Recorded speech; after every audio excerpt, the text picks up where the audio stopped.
Hey guys, welcome to the stream. This is Arriagada coming to you live from the Hangar Billiards and Sports Lounge. We're here at 121 Scurfield Blvd, and we're here for the Sunday Open 8-Ball Tournament. And this is an East Side opening round matchup between Brian KENASCHUK and Mike DELGADO. Mike DELGADO just won the last game there. He's currently up 5-0. He's racing to 8 at the moment, and Brian KENASCHUK is racing to 3. Just getting things started here for the day. Fargo rates are up. We'll start the clock just in case. They're already 5 racks in, so obviously we got to add time on top of it.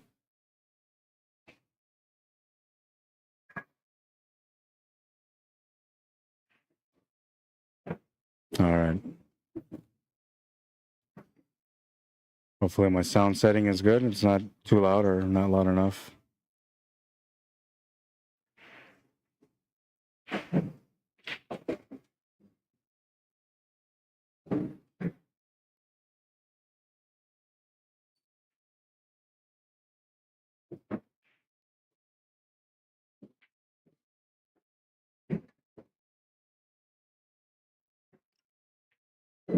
Glad to be able to stream today because it's been a bit of a struggle over the last little while, having my system crashing week to week and trying to fix it and all that, but managed to get the stream going this week. Last week I wasn't able to. I tried my best. I did everything I could to get it going, and I just couldn't get it going. So it is what it is for last week. I ended up playing instead. I don't know. I guess it kind of worked out okay. I didn't waste a full day. You know, usually you can waste a day just trying to go through technical issues. All right, and let's see what's going on this table now. Is this off the break? 1, 2, 3, 4, 5, 6. No.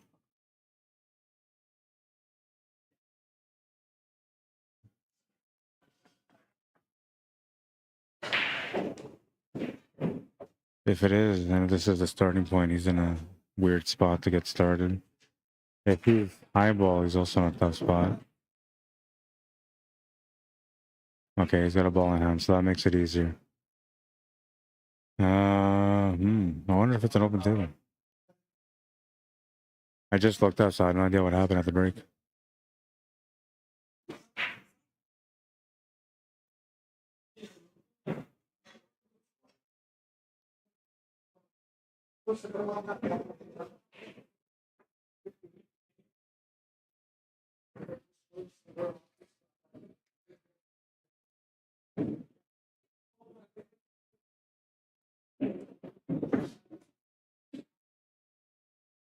Not bad. He's got the 5 to the side. Gonna want to get that 1 ball out of the way too, but he also is gonna want to set up for that 7 ball. And he can't set up for the 7 with the 5. He could set up for the 7 with the 1.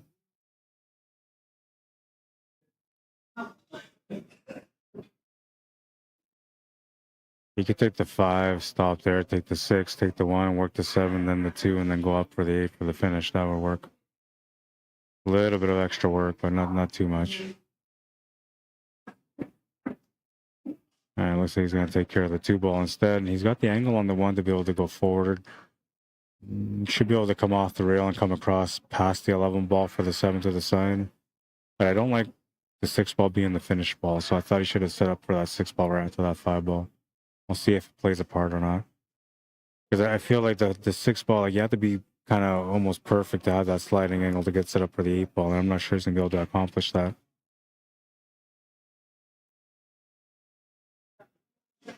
I feel, yeah, you should take the 1 ball here and try to get onto the 7 if anything, or get back down for the 6 and then play for the 7.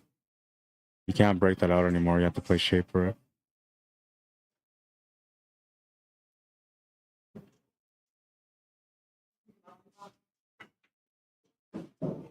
Gonna get an unfortunate roll there by rolling into the 8 ball, but he should have stayed away from it altogether. Not sure why he ended up playing the draw or the right hand spin to be able to get into that area when he could have just gone through. But then again, you know, it's up to the player, whatever they feel comfortable with, and maybe he's seen that he could run into a little bit of trouble there, or maybe even miss the 1 ball if he was trying to play shape. He's in a tough spot now though because of that. And it's either if you can see the bank on the 7 or the cut on the 6, which is going to be extremely tough. The angle on the cue ball is going straight down to that stripe that's on the bottom rail. It's going to go maybe right on it or on the right side of it. And if it misses it, it's just going to miss it. So the more you try to like work on the shaper, the more missable the 6 ball becomes. He has to focus on the 6 ball only. He's going to be tough here no matter what. You have to come up with a bank. Oh, he's going to get unlucky there and scratch. A little bit unlucky there. I don't even know how to explain that one, man. That ball traveled right across off that. I'm thinking it's got the natural line to go to the right of the ball, but maybe because he put some inside spinner and trying to get it on the left side of the ball. That could be the reason.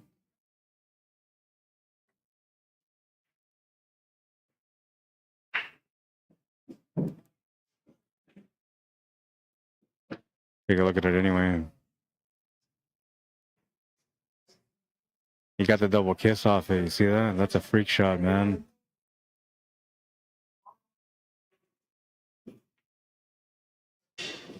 That's what I call a freak shot, because like they don't happen all the time, but they're like freaky when they happen, man.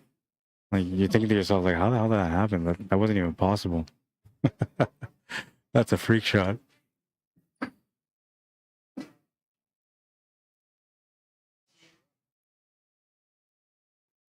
Take a look at it again. Like, look at this, man. Double kiss off the 15. Like, perfect double kiss.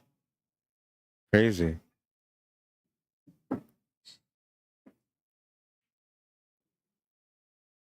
You can see it on his face. He's like, what the hell happened? Like, that was never supposed to be the plan.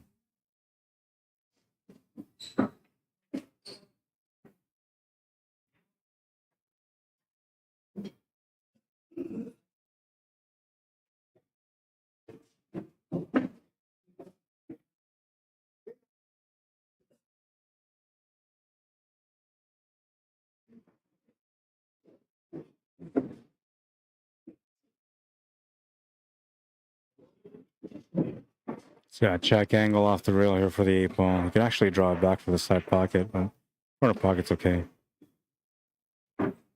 Came up a bit short there, but still a makeable shot. No worries. And he's up 5-0 right now, so he's got some comfort in his mind right now at the table. 6-0.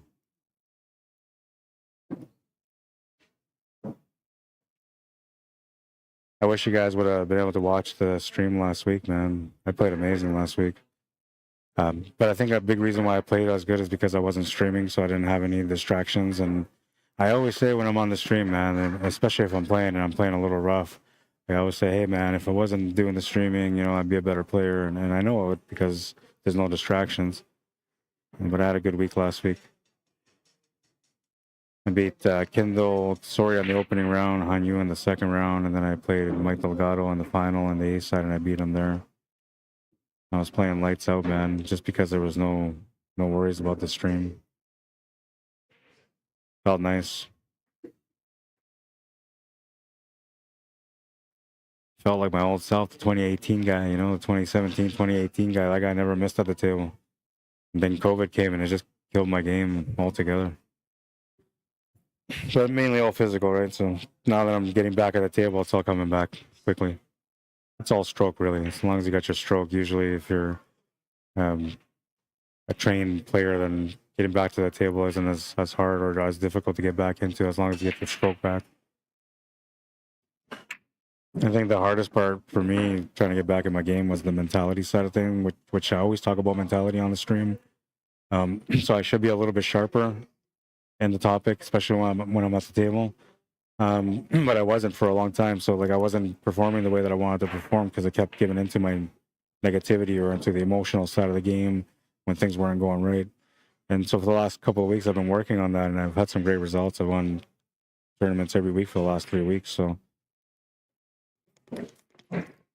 mentality is key. And once you find your stroke, of course.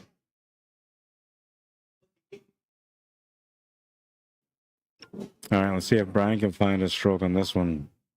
At the table, a decent table. Looks like he's taking low ball or he's shooting low ball. A little bit of cue ball maneuvering here. The 5, the 3, and the 6 all have to be figured out.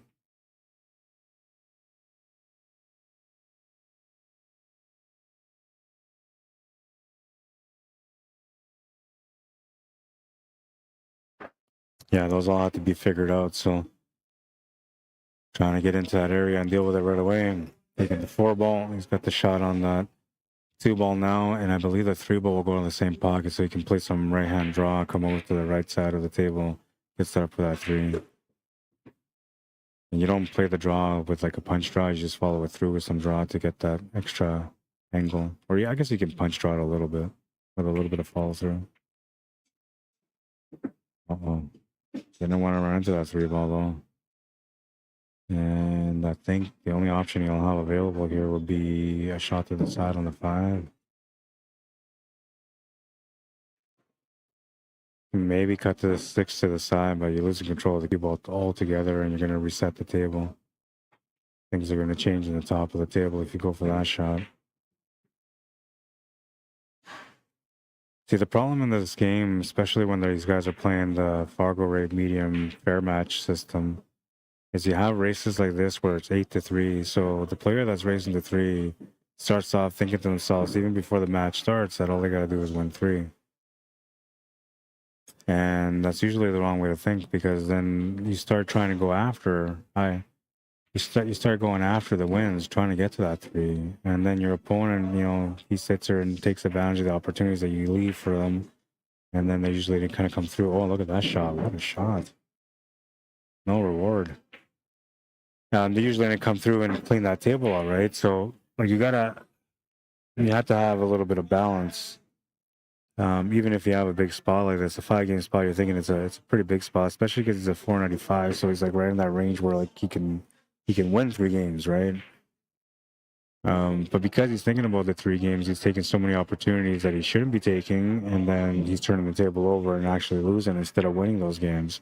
So when you're in this position, if you're a 3, by the way, I'm just trying to get this to you guys, the guys that are a 3 and the girls that are a 3, be smart at the table, right? Like, yes, your opponent's a great player or a very good player because they're going to 8, so that's obvious. You don't want to give them a wide open table. You also don't want to end up being in a bad spot and having to play a safety from that bad spot. Example right here, right? Because now you're going to turn the table over and you're going to leave an opportunity for your opponent. So in situations like that, like where he was at the table before he even shot the 5, he should have been looking for a safety option and just grind out, you know, just be patient, grind out. These guys are expecting you, usually the 8s or the 7s, even the 6s, man. When they're playing against a 3, they're all kind of expecting you to turn the table over, right? So they're just kind of just waiting there for that opportunity. As soon as you give it to them, they just feed off of it. If you don't give them that opportunity and you try to grind out a little bit or put them in tough situations ahead of time, not when you're in trouble, but when you're at the table in control in a good positive atmosphere where you're actually fully in control without any danger, you can grind out a bit better, right? And if you got a wide open table, you want to try to run out, by all means, you know, you're going to grow that way too. So you should be doing that. But if you have a trouble table and you see your opponent's table is tougher or tough, like they're going to go for the breakout. They're going to focus on that because they're good players. They have to go for the trouble, right? Sometimes just by putting them in situations like that, you get them so worked up on trying to get out of trouble that they will make mistakes trying to get that breakout. Now you get an open table, you know, everything's better, or you know, they might scratch, you get a ball in hand. It's just a way to be able to grind down and get a win when you're a 3. And trust me, once you get that first win on the scoreboard, especially if it's early, you're going to put some extra pressure on that 8. And you're going to put extra pressure on that 6 for sure, because that 6 is feeling it, man. The 6 is probably going to be like, well, what the hell? Like, I just lost the first game to this guy. He's racing to 3. How am I spotting him 3 games? So right out the hop, the 6 ball, or the guy that's running to 6, the girls running to 6, they're mentally out. An 8, they might get shooken up by that too, because like, especially if you run the table out or you play some master safeties on them, which honestly, I'm never surprised by master safeties from a lower level player. That's how a lot of those lower level players become more confident at the table, by being able to find ways to grind out and play safeties and slowly ease into like the attacking form that the higher level players have. So I'm not surprised. And usually when I see a lower level player, I'm always aware that like they're going to try to play a safety on me. And so as a higher level player, if you're playing a 3 and they're trying to play that game on you, the only thing you can do is just try to reply your best. If you can hit the ball after 2 to 4 attempts from your opponent on a safety, if you can hit your ball every single one of those times, they'll give up on the safety. They have no choice but to give up on the safety. Mike Delgado on the hill. Because they look at it as a waste of time because like you're going to hit your ball anyway, right? And if you're hitting your ball and you're hitting it good and you're leaving like really bad leads for them, they kind of get away from the safety play right away because it's just like not a good battle. He's got the edge. Okay, time to try to figure out how to get through this rack. And then there's a different style, right? And it's I don't know. It's a little adventurous when you're a lower level player beginning in the game and trying to move up, right? It's I don't know. You go through weird phases in pool, man. But that's why we love the game, right? I mean, that's why I love the game anyway. I want to know why you love the game. Let me go check up on you guys, actually. I haven't even gone to the stream yet.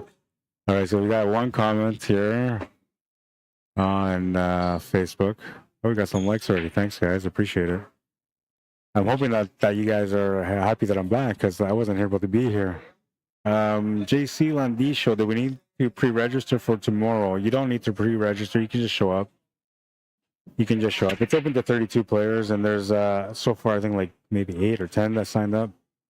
You don't have to sign up though. You can just show up, man. Should be good. 9-ball action. That reminds me, I gotta get some posters set up here too for today. I was gonna do it last night, but I didn't do it. And drop the ball, man. I don't always drop the ball, but when I do drop the ball, it's usually in the pocket. Not really, but sometimes.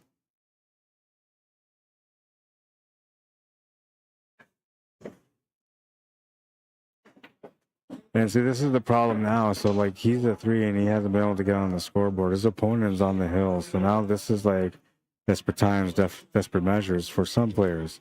And yeah, that's usually 2 choices. You get the choice of, you know, going that way, just try to focus more and just try to get the finish.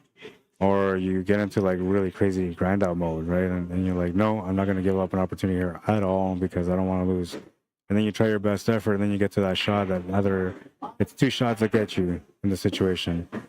The shot that's hard, the first hard shot that you get, you miss it, or the shot that leads to a win, including the 8-ball. No matter how easy it is. And the only reason why is because you're thinking to yourself, yes, I'm finally on the board, not going to get skunked. And then you got skunked.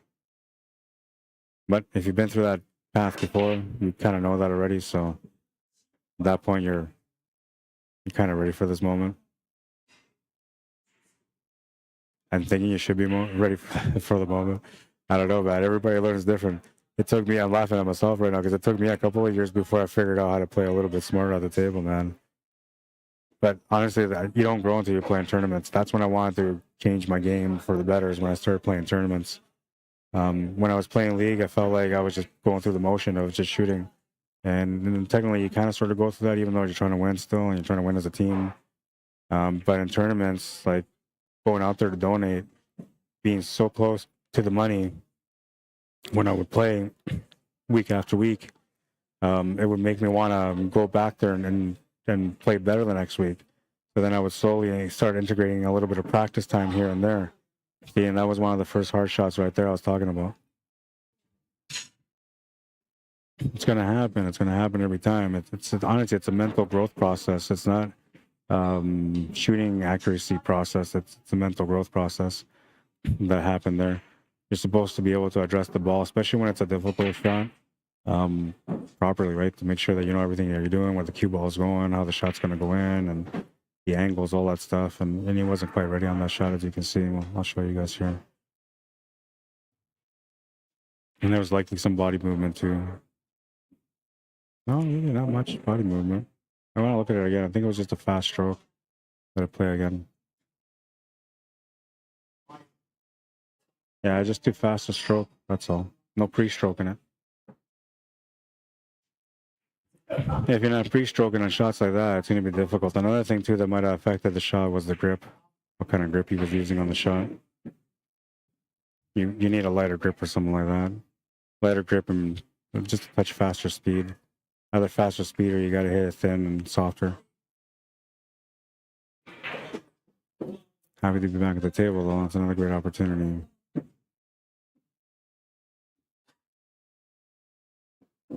Needs a little bit of angle on the 7 to come down. Not a whole lot, but it'll work. He just has to get onto the 1 ball. The 3 ball goes to the side. Tricky to get up for the 8 ball, but if you follow the 1 ball, if you get straight on the 1 ball and you follow it up straight for about maybe, 6 to 8 inches, you'll have that little spin angle to come up for that 8 ball. But the 8 ball does go to both corners, so.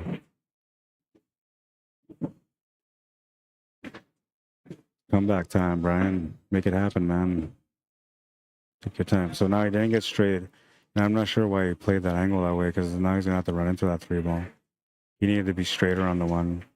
But perhaps he was thinking about just trying to get a little closer to the 1, making the shot more comfortable. He's got no choice but to run into this. And it's going to be dangerous. He may not get a shot out of it. There's a little bit of luck, I think, on position for the 3. Oh, you try to force position, missing the 1 ball. So all these little things, see? This is the growing process. He played the table right. He just played the wrong shape for the 1 ball.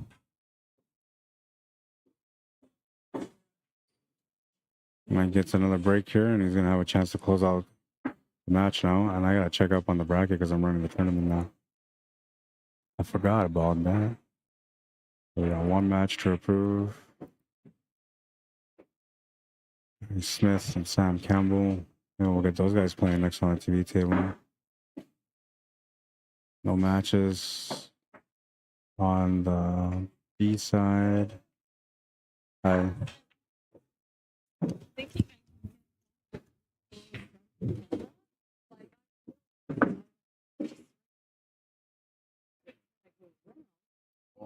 This door is on the bad sign for you.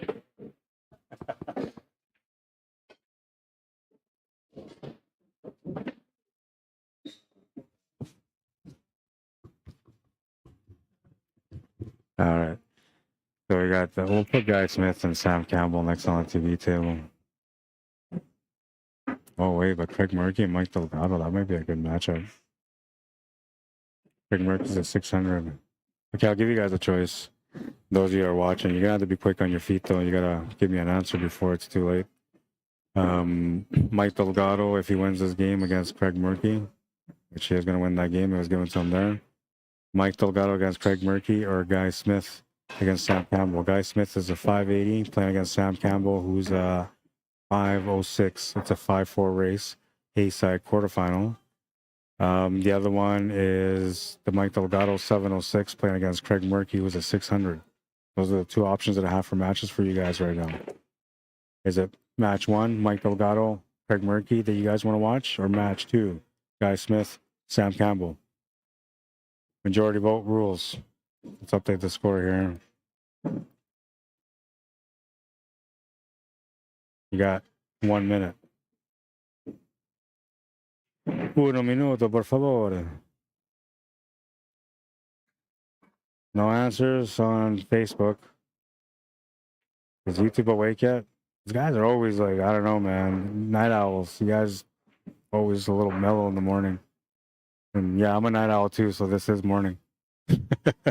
Yeah, so wait, what the hell are you talking about? It's 2 o'clock in the afternoon, man. It's morning. What's up, Gorker? How you doing? The match with Sam Campbell? All right. Are you sure, man? Because Craig Murphy and Mike Delgado, that could be some runouts, man. And what's the race between them? That's what I want to see at first. Ooh, and it's a 2-game spot. 6-4. 6-4 or 5-4. Yeah, I got 1 vote for Sam. I need at least 3 votes, okay? So we have a majority. 2 more people and give me a vote. Mike Delgado's like, I'm playing on here. I'm not moving from this table.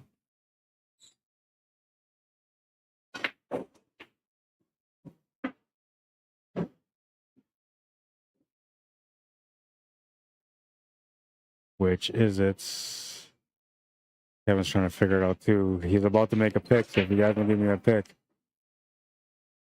Still Sam. Okay, we're going with Sam Campbell and Guy Smith then. I think that's going to be a good battle, to be honest.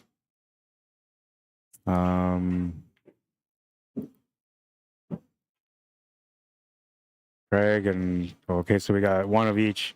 I need one more vote. One more vote. Anybody? Mark Patterson, how you doing? Well, 600 or 700. Okay, so that's 2-1, man. We're on. Let's get this going. Craig Murphy, Mike Delgado, table 8, pressure match.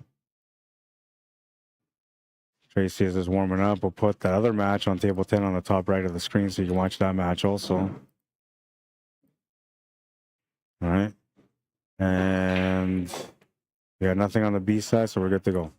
Mike Delgado, Craig Murphy, we'll get that set up for you guys right now. We'll keep Mike on the right because I'm lazy. Lazy Sunday today.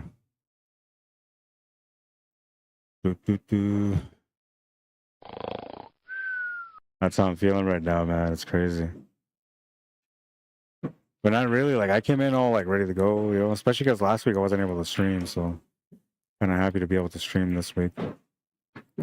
I say kind of only because I would really like to play some pool, man. But I'm a little injured, so that's okay. All right, so Craig Murphy's racing the 4. Mike Delgado racing the 6. It's gonna be a good matchup. This was me last week. I was able to beat Mike 4-3.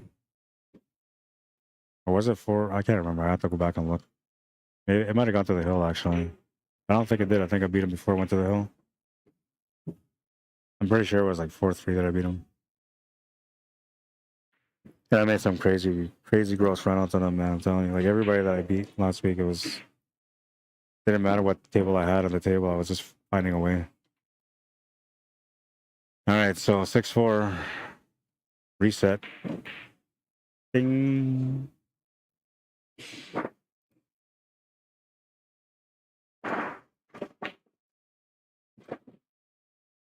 Alrighty, Fargo rates are up. 600 Fargo rate versus a 706.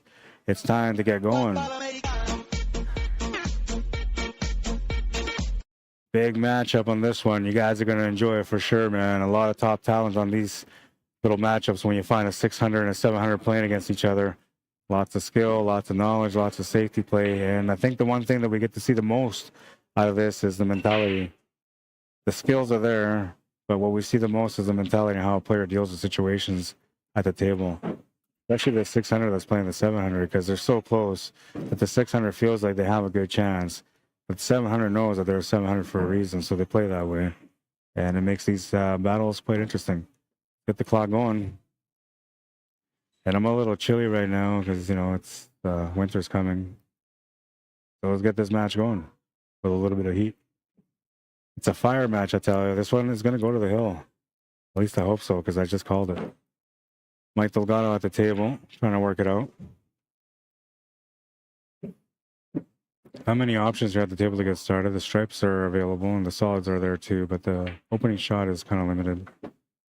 Looks to me like he's I know the solids. Or is he? Yeah, he's not the solids. I don't think it really matters here. The break was pretty good. It was a good spread, so it didn't matter which one you took really, but I think he took the solids because they were just slightly easier, but not by much. I mean, the situation with the 15 and the 11 is very similar with the situation on the 5 and the 1.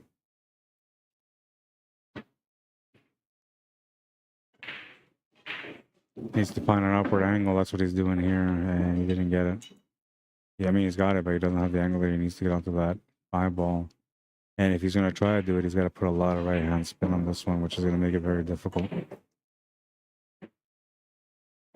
You'd be looking at a shot. You throw that in there to make it and to get the shape for the 7, or sorry, for the 5, you'd have to do a shot like this. Yeah, you have to add tops. You have to add tops. Very difficult shot. But even that's too much English. It's between that and this, like right between both of those. It's almost right to the edge. And is it high? Yeah. I think this will actually do it. It's such a difficult shot because not only do you have to put this much spin on the shot, but you actually have to hit the ball a lot thicker than you normally would, almost to the point where you're like missing it with that spin. Challenging. He's gonna have to do something different. He looked for the window on the one. That's what he was trying to find. I don't know if he got it, but I don't think he's got the 4-ball or the 2-ball either.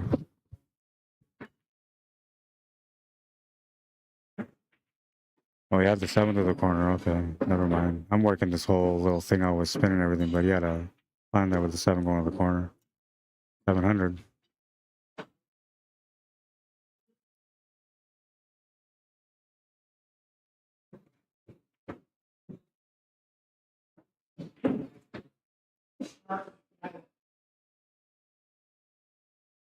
All right. He's worked this out. He's got a little bit of a over the ball shot here on the 1 ball, but should be okay to get set up for that 2 ball.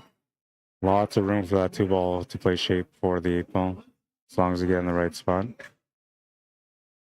Average size window here between the 13 and 10 ball.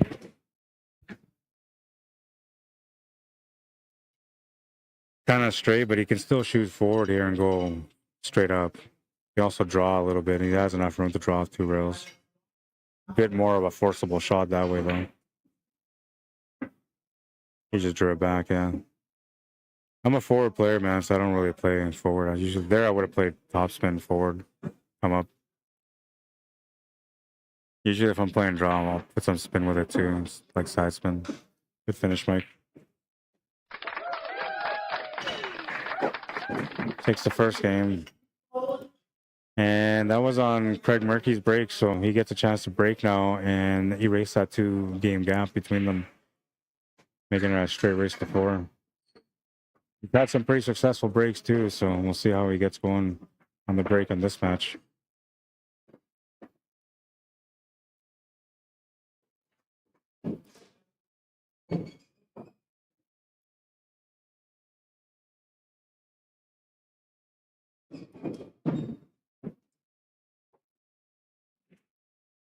Um, 4-4 in our race, but I'm going to give him the win. Okay. Because I'm going to go to that. Yeah, because you're going to go to dinner, yeah. Gotcha. I got 4 though. Oh, you have to give him. Can't you just go?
Trying to figure out how to make this right on the... How do I reset this?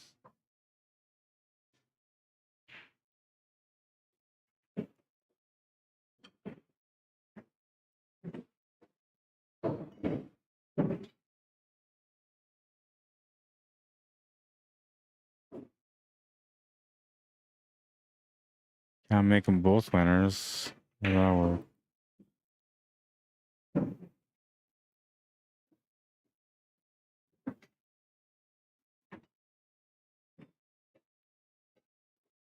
Okay, so that fixed that, so now I can... Okay, there you go. Oh no, but it's not fixing it that way.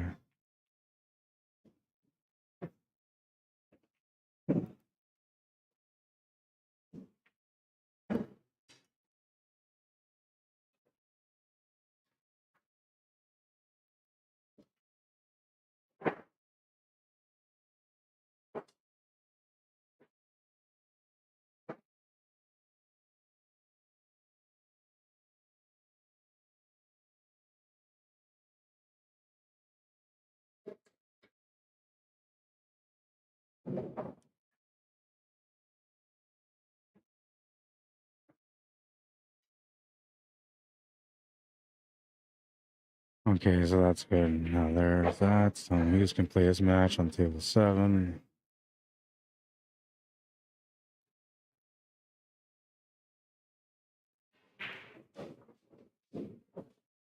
Quarterfinals rolling away. Every match is going. B-side's waiting for opponents. We're good to go. All right. And let's check out some of the comments. So Craig versus Mike, 600, 700. See you Monday, I hope, says Barry Bremner. How you doing, Ron? How you doing? Welcome to the stream, man. Says hi, Rod, on YouTube.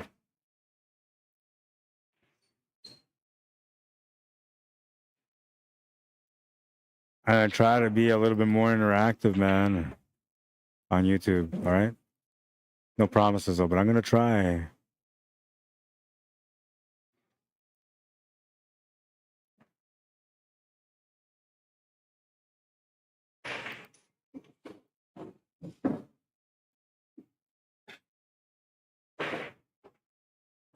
And once it gets a little bit busier, I'm gonna make sure that I pop up the YouTube chat window as well on the screen so we can see, or I can see when people are commenting. Looks like Mike figured out this table as well. Really, really strong game as he usually does.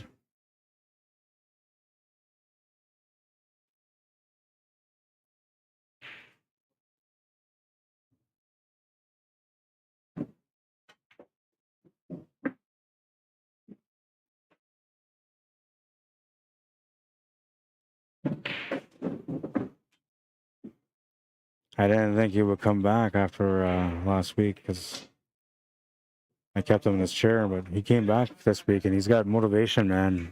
I'm glad I'm not playing today. Because I know how the pool gods are. They would have set me up for me to play against Mike, and Mike would have slaughtered me. I played really good against him, though. I never gave him a shot at the table. And when he was at the table on his breaks, well, we were 2 racks in. No, 2 racks in, he already played 3 safeties into me because he knew I was playing good. That's respect, man. And he said that too that day. He's like, oh, that's respect because he knew I was playing very well. Link to YouTube once, Barry Brimmer. Let me get that set up here.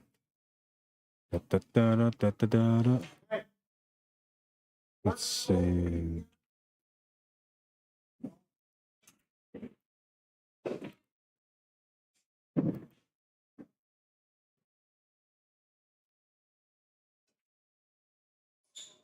YouTube link is now posted. I'll pin it there too.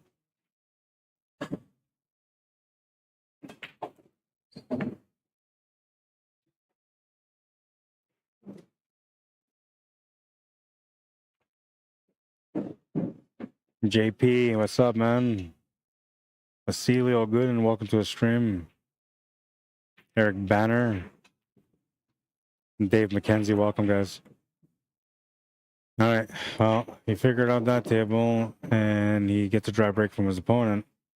Trying to work out this table. Bit of a tough back cut here on this 10 ball. The window's there, though.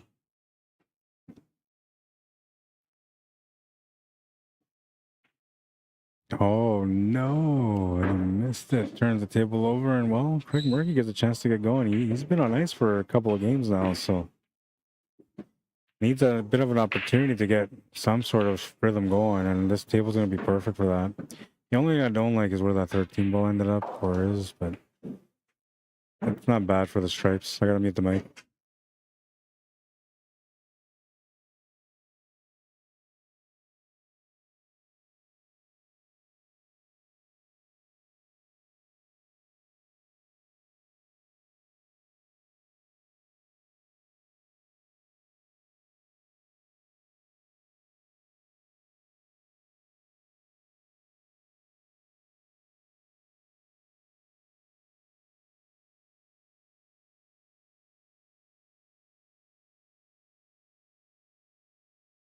So they're gonna do the draw, and I'm gonna change the camera angle here. They're doing the draw for the 10-ball breaker run. That's Kira and Kevin there. They're gonna find out who's gonna get the draw.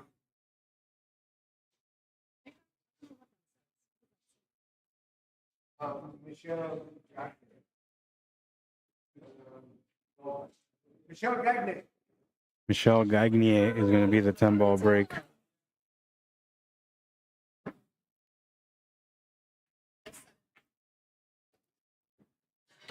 All right, so 10-ball break opportunity coming up in a little bit.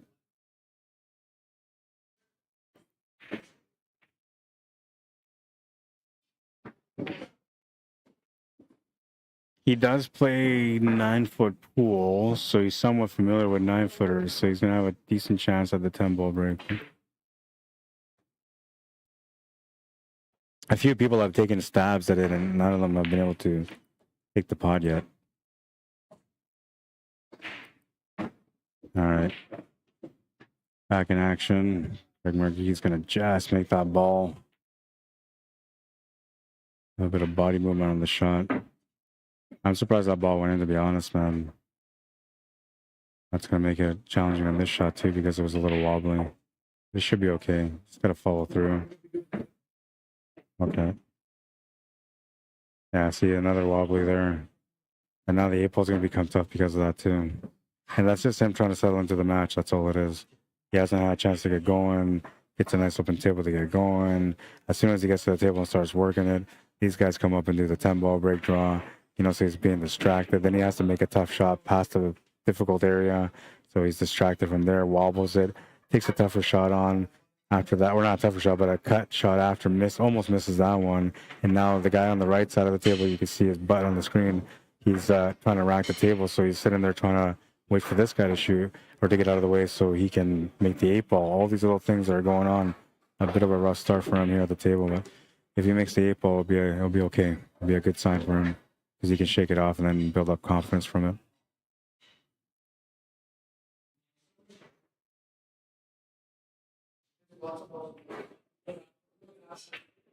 And he makes the shot. He's on the board.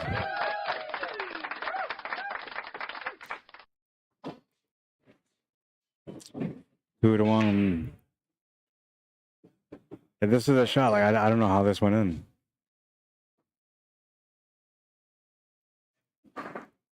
Craig. I saved this one because like I looked at it and I said to myself, like, I don't know how this ball went in. Because you ran into the 7-ball. Right? If you don't run to the 7-ball, it goes fine. But because you ran to the 7-ball, like it's not supposed to go in. Right? It's supposed to go to the rail and stop, but it went in still. Like at the perfect angle. Crazy. I have like a collection of weird shots, and that's gonna go into one of the weird shots. Mine, like the white ball would have come across me too if I hit it clean. That's right, yeah. You would have better control on it. Yeah. Yeah. But you mean you missed it by a hair because you hit it perfect.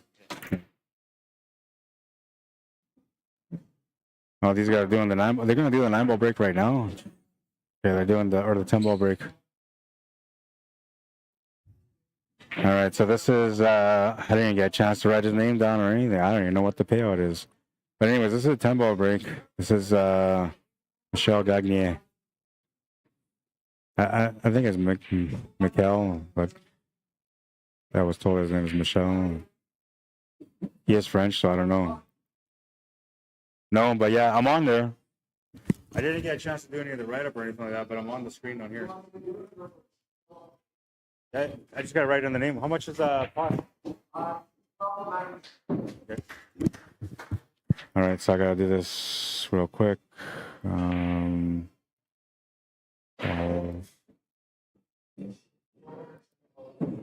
So it's $12.90 in the pot altogether.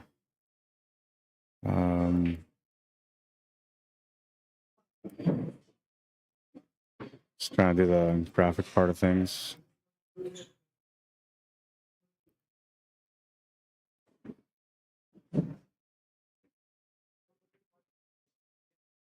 It's Mikel, I think, Gagnier. I think that's how it's pronounced.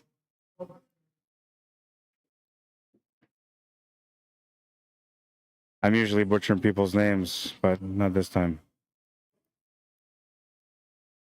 All right, and so we'll set this up here. The challenger is Mikel Gagnier. The pot is 1290, and the ball value is 129 per ball. You have a chance to get the break. The rules of the break are pretty simple. You just have to make a ball. And if you make a ball off the break, it won't count till you legally pot a ball. Once you legally pot a ball, you can walk out at any point. If you decide to keep going after you legally pot a ball and you miss a shot, you lose whatever you made off the break. If you keep running the table and you finish the table, you get paid the entire pot. He's gonna make a ball. He's got to make a ball now. He's got to legally pot a ball for him to make some money.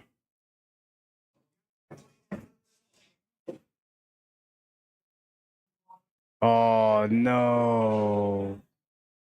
What happened, man?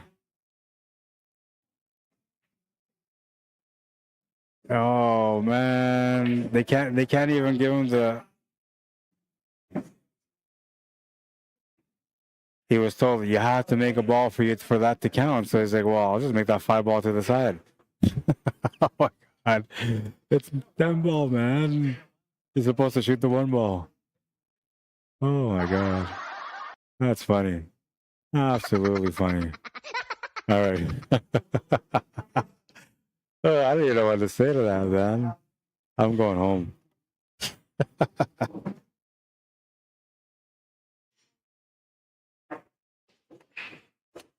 That's a funny moment. Like he's playing. I guess he doesn't play 10 ball, but I seen him playing. I always see him playing at Bourbon on the 9-footer. So I assumed that he was playing 9 ball and 10 ball, but he must be playing 8 ball on those tables. I can't believe that one. He had it too, man. I mean, he could have made a shot on the 1 ball. I think he could have. I gotta go back and watch that. I saved it. But I don't know if I saved it in time, but I tried. Let's see. I have to play it from the beginning. Let it replay from the beginning. I think I caught just the end when he shot the 5. Yeah, see, so you had the 1 ball. You could have made the 1 ball to the side. He was right on the 1 ball, but there was a gap. There was a small gap between it where he could have easily made that shot to the side. He would have had an upward angle to go up table for the 2 ball, which the 2 ball was sitting in the top right corner. He could have got 3 balls out of that break, which would have given him about 390 bucks. 390 bucks from those 3 balls, man. And he shot the 5 ball, man. Oh my God. I can't believe it.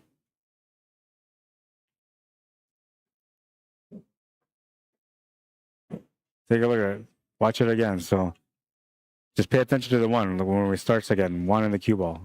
Keep your eye on the 1. You'll see it was right there lined up. Angle to go up for the 2. See that?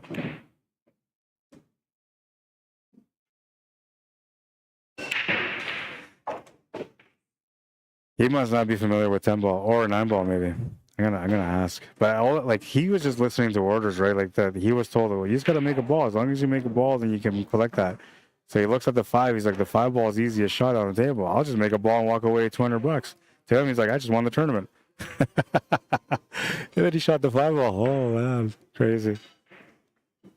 I've seen it all. All right, let's go to YouTube.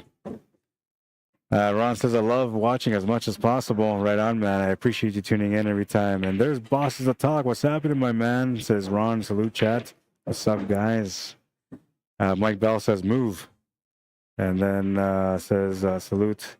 Rod, what's up, bosses? Welcome to the stream, man. Oh, no, says Ron. I know. Isn't that crazy, man? He had a chance. A couple hundred. He could have easily walked out with like maybe $300 out of that.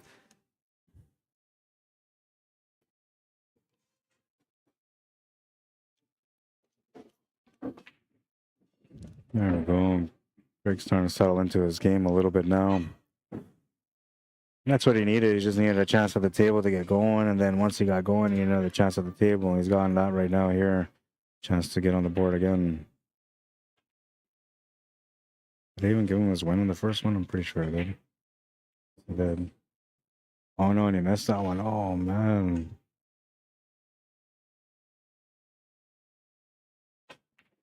Lucky break for Mike DELGADO.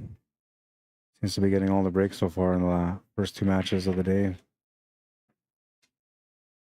Should be illegal to get that many breaks when you're a good player.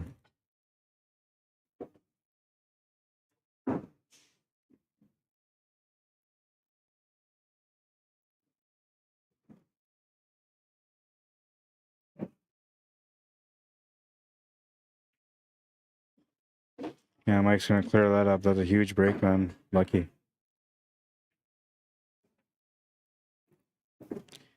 Is lucky, I tell ya.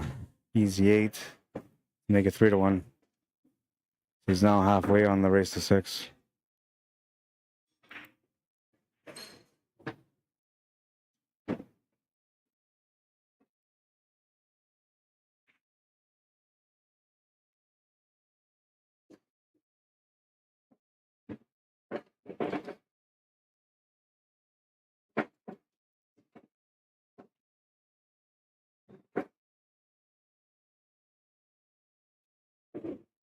Got one female player playing today, Tracy Bernard. Didn't have any luck in the first match. She's now on the B side. And she's trying to get ready for her next match, which is good to see. Just went out to Spirit Lake for their event out there and won the, I believe it was the 9-ball event out there. But you went from a valley to a diamond, and that can change, you know, the way you play at the table. It's like for me when I play on a diamond all the time and then I go switch over to a valley. Might as well make me shoot pool blindfolded because I got a better chance that way.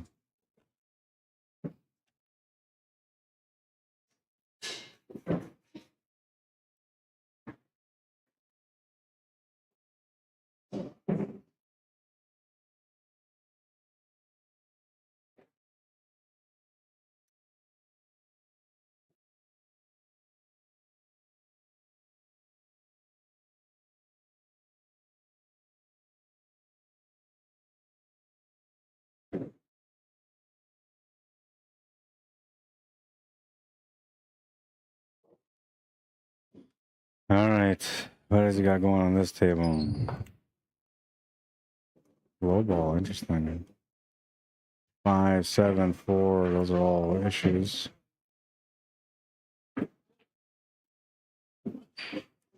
Maybe the 5 goes.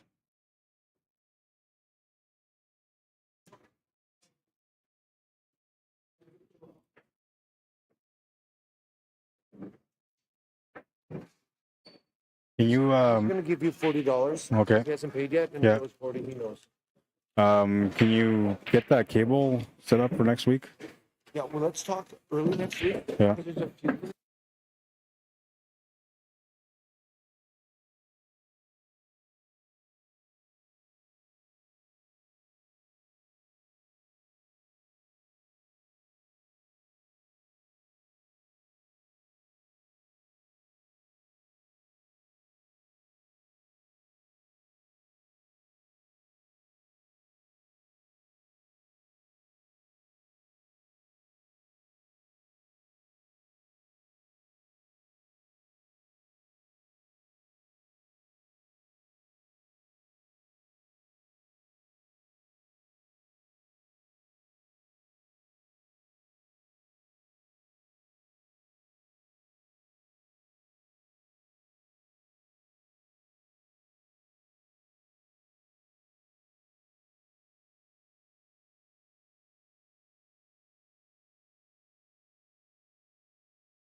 Sorry about that. Got caught up in a little conversation here with the owner.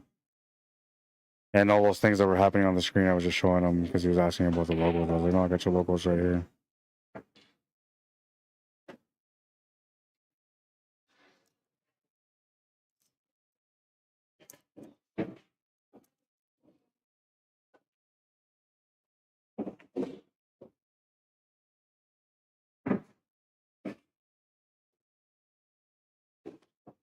Gonna be some good battles today, I tell ya. I thought I was gonna see Junior here today, Cornell McLean Jr. He hasn't been here in a couple of weeks now. He was, I believe, in Spirit Lake last week. Lots of Manitobans went out to Spirit Lake for that tournament, and they ended up dominating a few of the events out there. One of the problems that we have with Manitoba, you know, is that we're good players, and when we go to like places, usually it's like it's all good players traveling there, so we make a name for ourselves. It used to be a bigger name back in the beginning days when all the big players that are now like pros, and I guess some of them even retired by now. When they were around, they were running things. It used to be like that. Like Manitoba always had a big, strong name for top players, and that was snooker, 8-ball, English players, 9-ball, whatever you wanted to do. You had good competitors. We have that now too. It's just not as like the same as it used to be, because back then there was like a hotbed of players, man. You go to tournaments and it'd be like 128 player tournament, right? Nowadays you go to tournaments here anyway, and I don't know, like big events with lots of money at it, you'll get up to 100 players, but average tournaments you're looking anywhere between 16 to 32, and most of them are at that 16 to 20 mark. My job is to try to make pool exciting enough where people want to keep coming to play, but sometimes they come in feeling like this, and then everybody doesn't want to watch pool anymore. They gotta do a little bit more of this. Get everybody going somehow, right?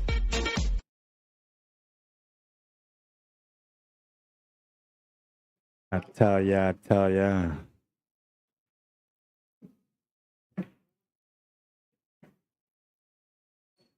Gets another chance at this table, and that's something that Mike DELGADO doesn't usually do, is give you another opportunity. So you have to capitalize here if you're Craig Murphy. If you can't do anything with it, just capitalize by playing the safety. But you have to capitalize. You can't turn this table over for a loss, because this is perhaps the rack that mattered the most in this match. Time will tell, but I feel like it is. Craig wins this game, go to the hill. If he doesn't, Mike will win it one-sided, because he'll win this game and put him up 4. He'll get hungry for the next 2 wins, and he'll do what it takes to win. Plus he gets one of the breaks, which will put him on the hill if he breaks and runs out like he's been doing so far today.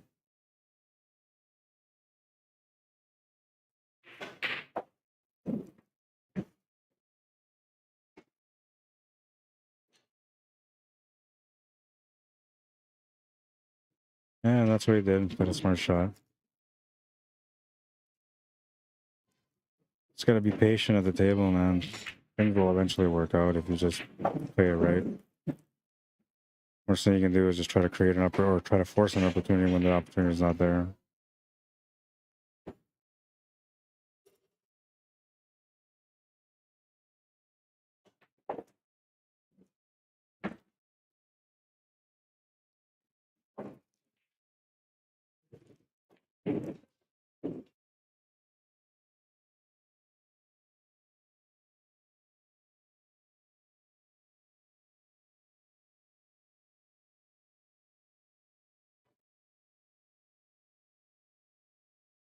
Going for the jump. Enough room there for him to jump easily over that ball. High percentage of making the ball here.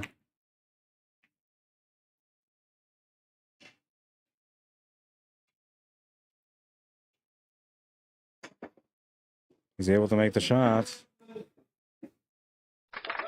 Very nice shot. He's got the 1 ball. Now he needs to find keep on the 4 ball, which he does go to the side.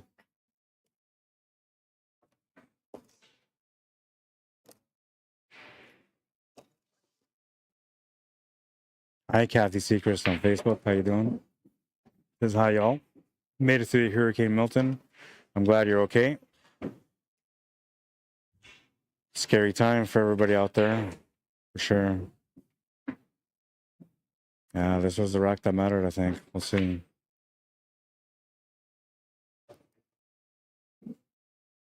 All right, and I gotta go seek the owner here because he's leaving right now. I'm gonna mark that 4 there because I'm pretty sure Mike's gonna make the 8 ball, and I'll be back.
All right, I gotta update the score here.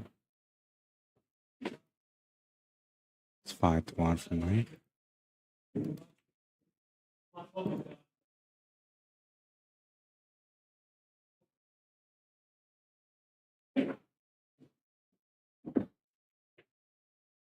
Good shot there. It's got a nice angle for it. Set up on the 13 ball also.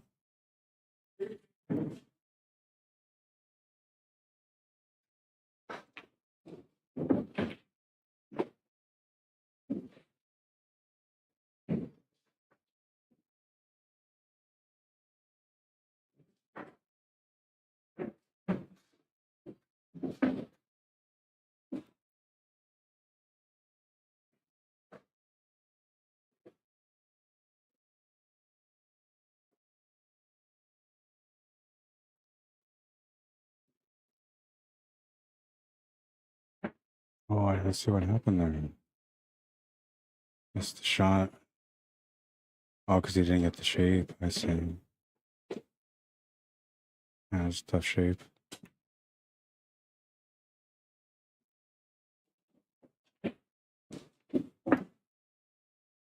Missed the shot to the side. Mike's going to win the game. 6-1. We'll stop the clock. See what we got next. I'm kind of wondering why I don't have any matches right now. I should have matches.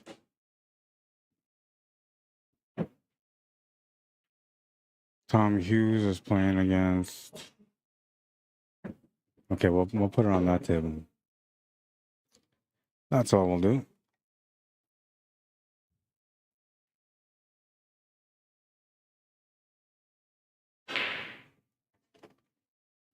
All right, and we'll figure out what the score is on this one.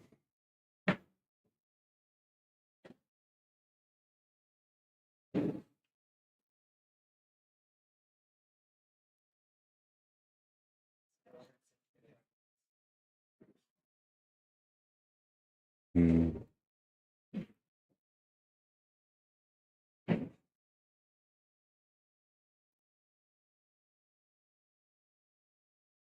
Lighting is a little funny there, so I have to make some adjustments. All right, now these guys using the app. Well, it's not an app, I guess it's a website.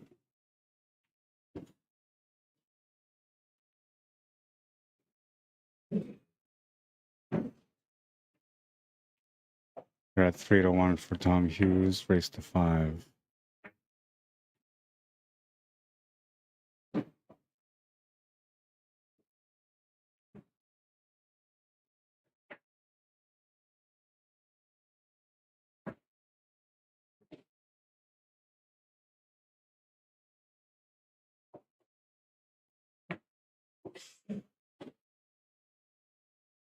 And 625 versus 603, it says.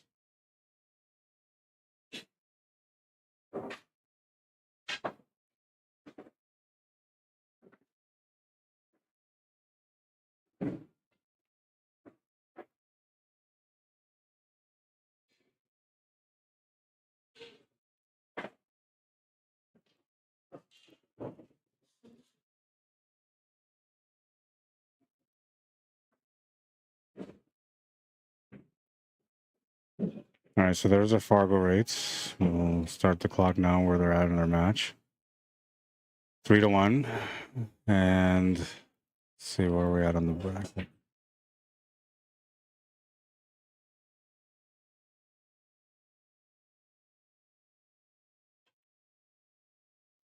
These guys can play.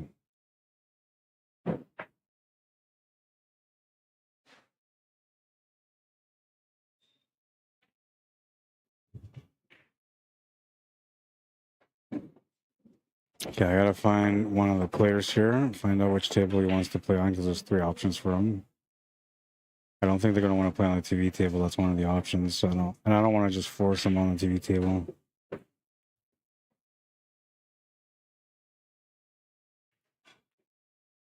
And then I'm waiting for a 1 match to finish, which is the one here. This is the winner of this match will play against Dwayne Duarte next. And Dwayne's 664 Fargo rate.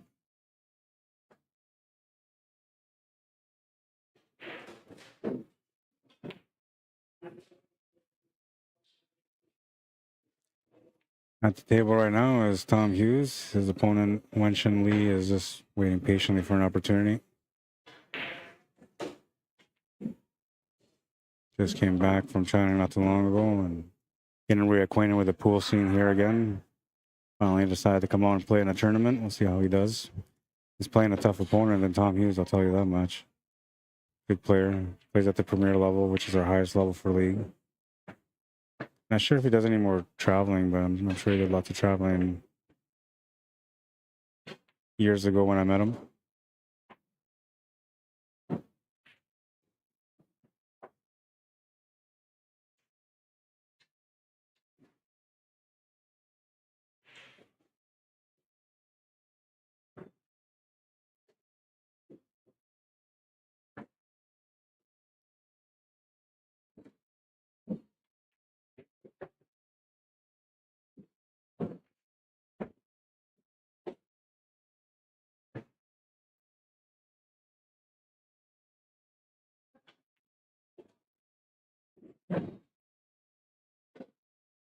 Nice stun angle here, and wants to get set up with the equal. Can play it through as well, but it's better to make it on the bottom or on the right side of the screen in that pocket. I think it's a lot tougher to play through with topspin, but that's what he's doing right now. Oh no, he's just enhancing the angle with a little bit. Pace. And that's not bad, gives him the shot to the side. Tough shot because it's against the rail, but makeable.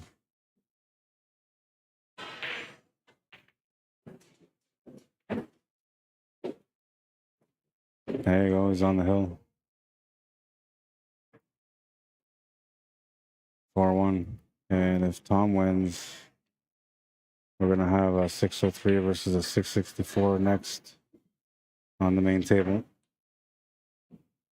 But if Wenshin can find a way to get back on the scoreboard, anything can happen still. He needs to win 4 games in a row to win the match. Tough odds, especially with 2 breaks going to his opponent. That means that his breaks have to matter. And he's going to scratch on that one.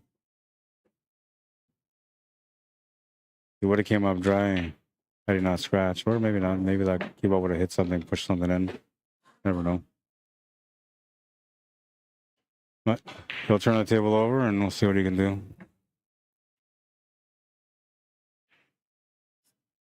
I like the... kind of like the stripes, yes. Solids aren't that bad. 4 and the 6 are the 2 balls that I don't really care for, but the 4 is makeable to the corner. That would open up the 6.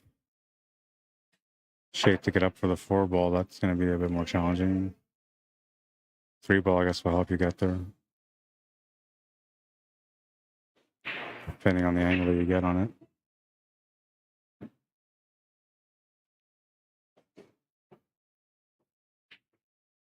One ball will help too if he takes his opening shot to the corner.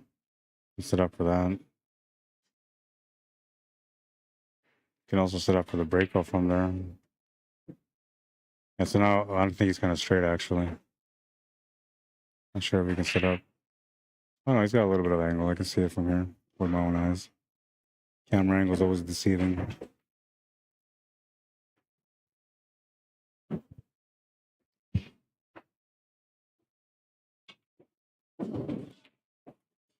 He was trying to break them out and missed them completely.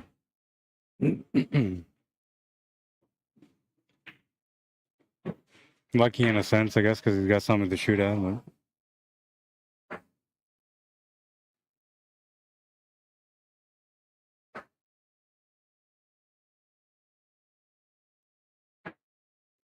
if you can see the 5-ball, that's probably your best option. And then you would have to play the 7 and set up for the 3, and then you're all in and getting shape for the 4. But see, he thought about breaking that out, so he didn't even look at the option that the 4-ball actually goes to the corner, the bottom left corner of our screen. We can see it directly because that's where the camera's pointing. You can see all day long. As long as you get somewhere where that 13 ball is, you're good to go. Even if you hit the 12 ball, you get on that spot, you can still make it. You're just going to run to the 6 ball. Now you got to find something different to work with, but the shot is there anyway on the 4. Nice if we can get from that 7 to the 4, because then you have the 3 balls and escape shots. So that's probably the way I would try to play it. Now he's got an interesting angle here because he can play shape where he can try to play into it, so he can try to break into it, which he doesn't have to break into it, but he might be thinking that.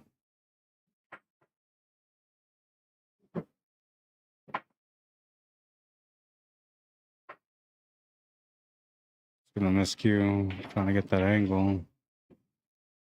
Oh no, in jail. In jail. He figured he can get that window, and I kind of felt like he was gonna go for that there, but that's the problem, man. If you don't go for that soon, you know, you're gonna turn into a bad spot and have to come up with something tricky. And if you don't hit anything, your opponent will have a chance to get on the board. And he's gonna make a good hit, so he's lucky that way. Oh no, it wasn't a good hit. It was a straight hit. My bad. Ball in hand and a chance for Winston to be able to get on the board now. Again, back against the wall, as I said earlier. Needs to find a way to get through this one. And the table's decent. I mean, yeah, take the ball in hand there, open that up, and that's basically most of your table. The other challenging ball you have is the 10 ball. But it does go to the corner where you're standing. And if you get good enough position, you can make it where the 11 ball is too. Which is probably going to set up for the combo here, 9 to the 11. No, he's not. I figured we set up for the combo here. That will give him an option to get set up for that tempo, which is one of the problem balls.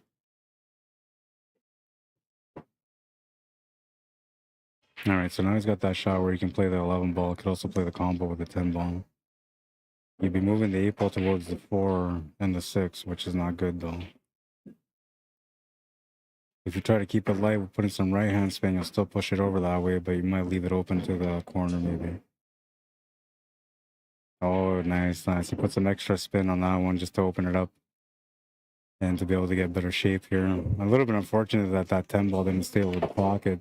He's got to play a combo, and then that 9 ball is going on a different angle too. If you can see the 10 ball, that would be great. Jump shot would be all right. Mass save if you're comfortable with that. If the 9 goes past off the 10 ball, that'll be all right too, but I can't see that. It looks like the 10 ball's in the way. Oh, he just jammed it in.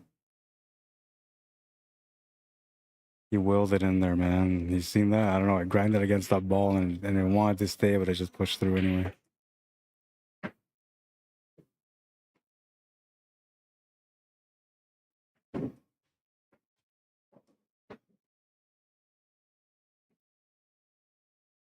Gotta find the finish.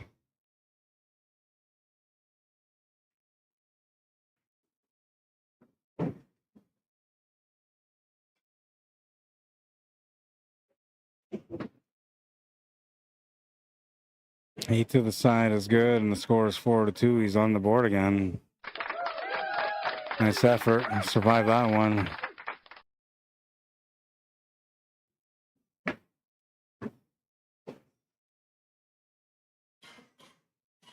Trying to make a comeback here. It's his opponent's break, though. Tommy Hughes will have a chance to close out.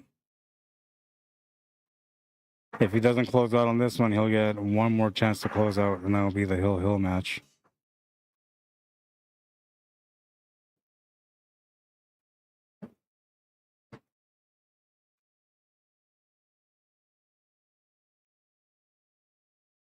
All right, I'm gonna go check up on YouTube because I've been away for a bit, and yeah.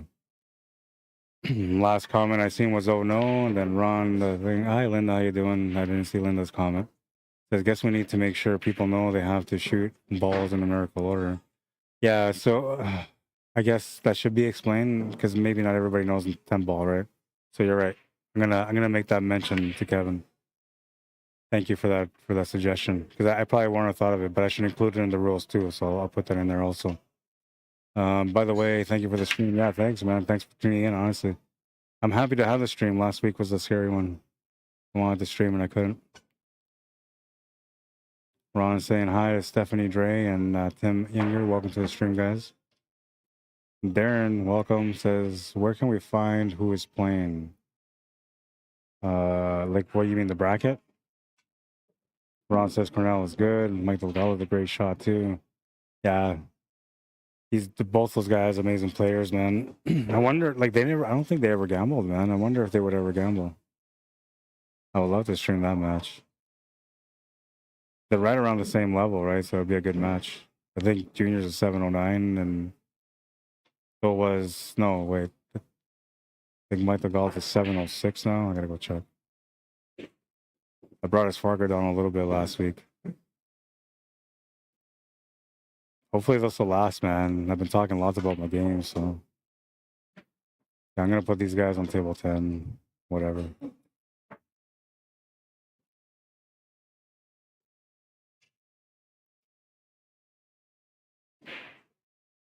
Tracy waiting for the winner of this match, or the loser of this match. Tracy is the girl that's sitting in the background there right now. She'll be playing the winner, or sorry, the loser of this match. The winner of this match gets go down with Wayne Duarte. That'll be a good match. Creative player. Very knowledgeable.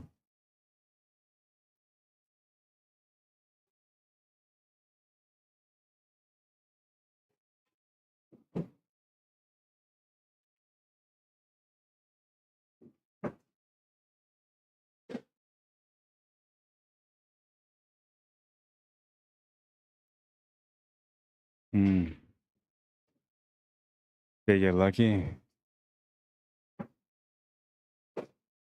All depends if that ball goes past the 9 or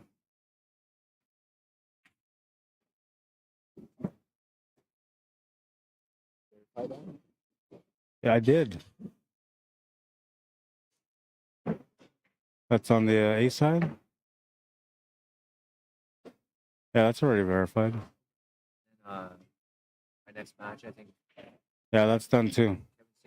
Yeah.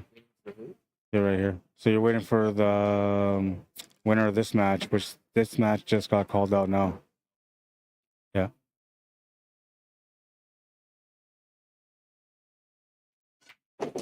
I have both semifinals here for the A side on Dwayne Duarte's match first because Mike Delgado just played 2 matches on the TV table.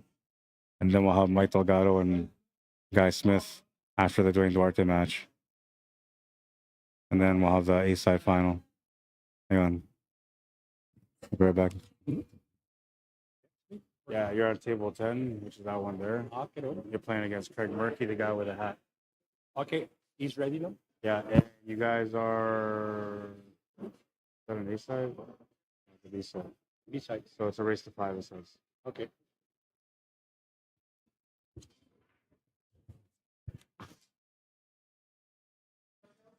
All right, so wow, I just looked at this guy's Fargo and I'm thinking to myself, cool. I had no idea how good this guy is, but I know like this guy plays at the table all the time. That Michael Gagne or Michel, I think they call him Michel Gagne. He's a 568 Fargo rate. I didn't know that. I never see him playing in tournaments either, so I was super surprised that he played in the tournament. When they call his name for the 10 ball break, I'm like, oh, cool. I never see this guy playing tournaments. I guess now that I've seen him shoot that 5 ball to the side pocket instead of shooting the 1 ball to the other side, I guess I realized that, yeah, it all makes sense. He never really plays tournaments, so why would he know 10 ball?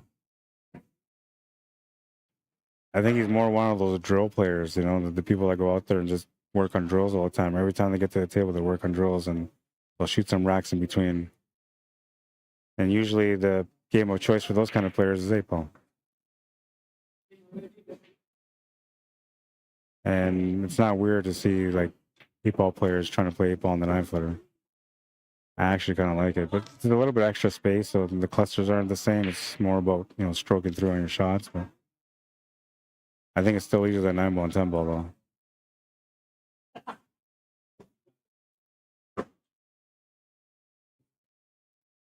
What do you guys say? Those of you that play on 9-footers, which is the easiest game? 8-ball, 9-ball, or 10-ball? I think 9-ball is probably the easiest for me. I don't like it though because it's a lot of luck.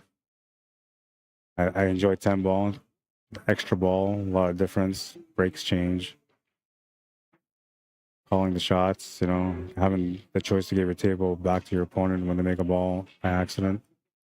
All those little things make 10-ball interesting, I think. And I don't like the flukes of 9-ball, but sometimes the flukes work your way and then you appreciate them, so I get it. I'm just not that guy.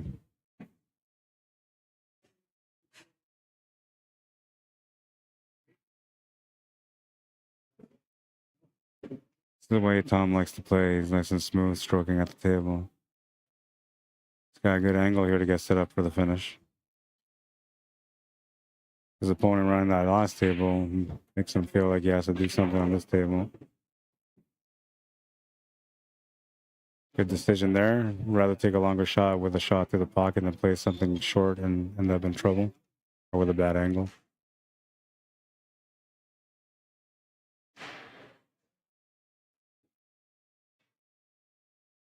Might have been too much check on that one. I think is he okay still? He pulled away from the table right away, and it looks like he's grabbing his jump. He might be hooked. Yeah, he's pulling the jump cue out. He's hooked. He had it, just a little bit too much pace, man. Might have been thinking about the finish. Might have been thinking about how good the shape was. Didn't have to really think about what he had to do next for the 13 ball, and next thing you know, you're hooked.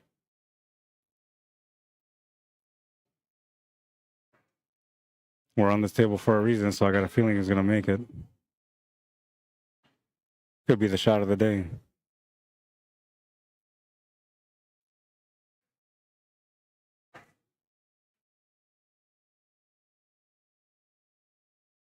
Gotta be precise here. He's gonna make it. I knew it. Shot of the day.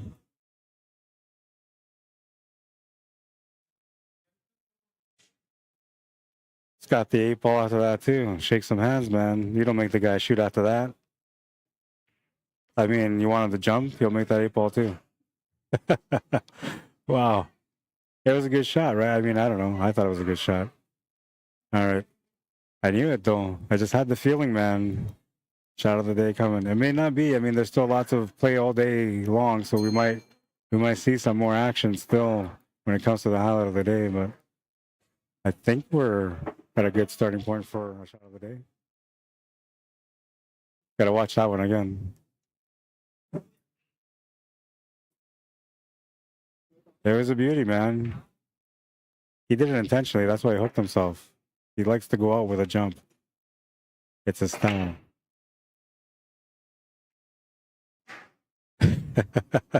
All right, let's get this other match going. Got to get these guys called up right now. Got to update the brackets. I don't want to fix this camera lighting because it's just too bright. There we go.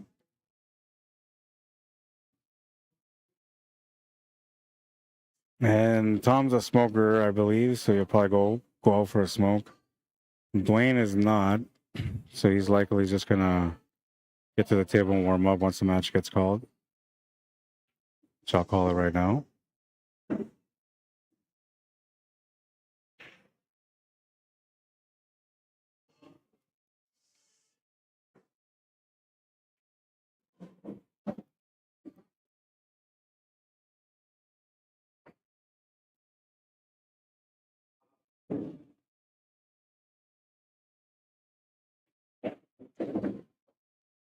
The system's being funny today.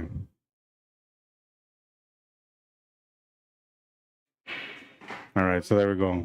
Yeah, you're gonna play next year on this table. Huh? You can have a smoke.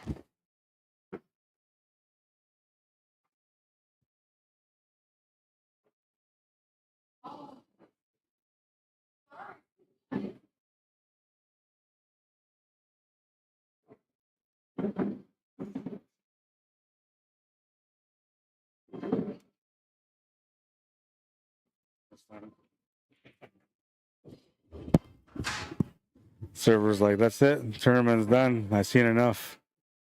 That shot is the highlight of the day, she says. We're shutting her down. Nobody can top it. I'm like, wait a minute. What do you mean? There's still some great shots going on here. Give me a chance, lady. These guys know how to play. All right, so the next match is going on. Tracy Bernard can play this match here. We'll put them on table 10. We'll put them on table 11. All right. So now we're going to have 3 matches going from the tournament on the screen for you guys. This match up here is a 603 versus a 664. Hi. Whatever you want. No, I'll put you guys there. I'll get the balls.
All right, sorry about that. There's a lot of stuff going on here. Let me get this set up here again. So Tom Hughes playing against Dwayne Duarte. We'll get his name on the board. The race is going to be 5-4. Tom gets a game spotted to him.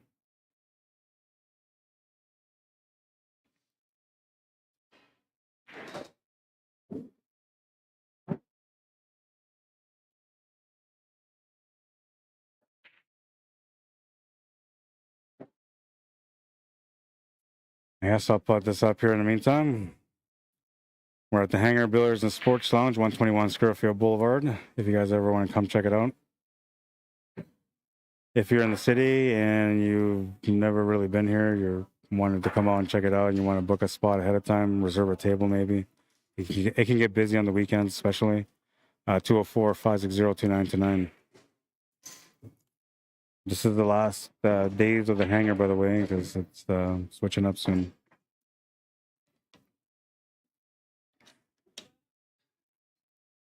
Leave it on there, I guess, while these guys are doing that, and I'll set up the FargoRate stuff.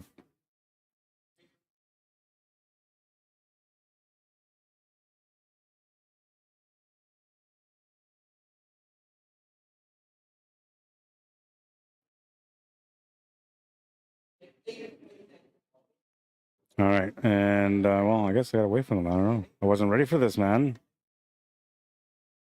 I prepare for these kind of situations when there's no matches. We got matches in the background up there.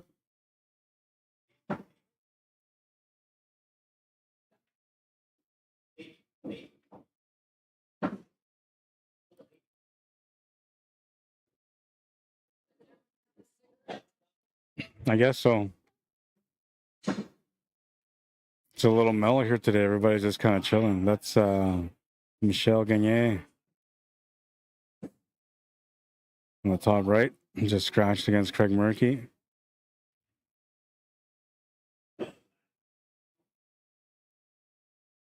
See him there working on his fundamentals in the background, feeling a little bit off on his shot, on his stroke. All right, everybody running back. Slowly see players coming back.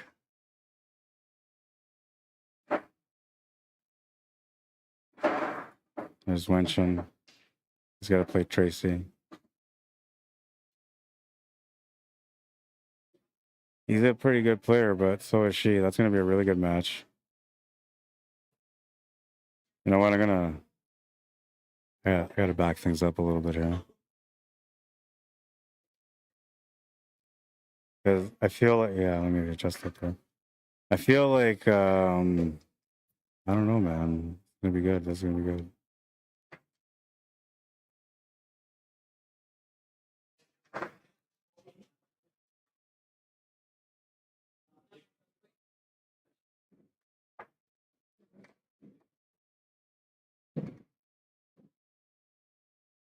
Now you guys can really see all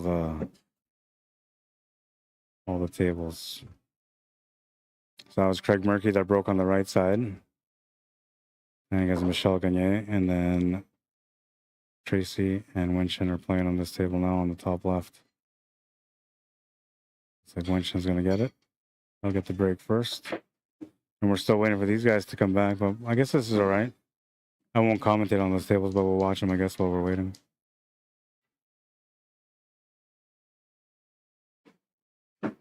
Oh, and Z-House here training. He's been working on his game quite a bit lately. Lower level player aspiring to become a higher level player. By the time I come in here lately, he's been at the tables working out.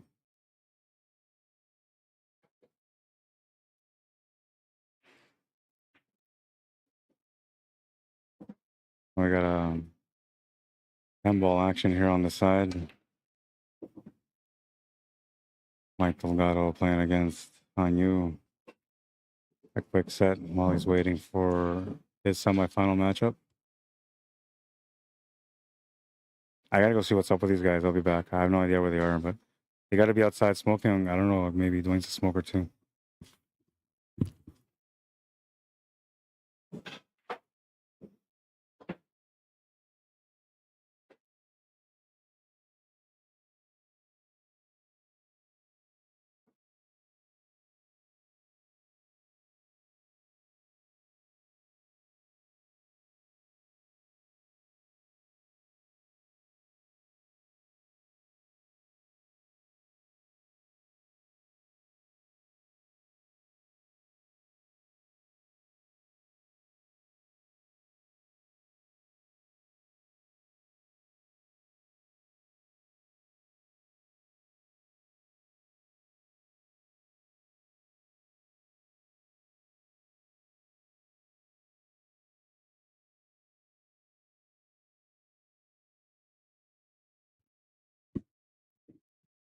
Yeah, they're both sitting outside having a little chit chat, man. I'm like, yo, y'all gotta play. No time for chatting, man.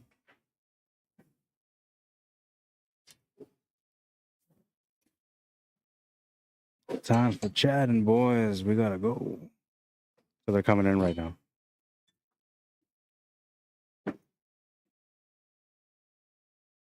I'm interested. So Wenshin, I got to play against them. Oh man, when was that? I say like he left for about a year maybe. So it's been about a year since I've seen him. And when I seen him then, we used to play every now and then, and he was an okay player. But from what I watched him, watched him play against Tom, though he did run that rack kind of. So like, obviously it was a good game for him the way he was shooting. But I was impressed with the way he's been playing. China's crazy about pool. Like the way they have pool out there is nuts, and everybody gambles on the tables out there. It's just a common thing. It's culture, really. I guess it's culture in the States too. I see, like every time I've gone to the States, I always see money matches going down. Not uncommon. All right, so I got a question here. Some sincerity, all right? Need some truth. What's the most you gambled in pool?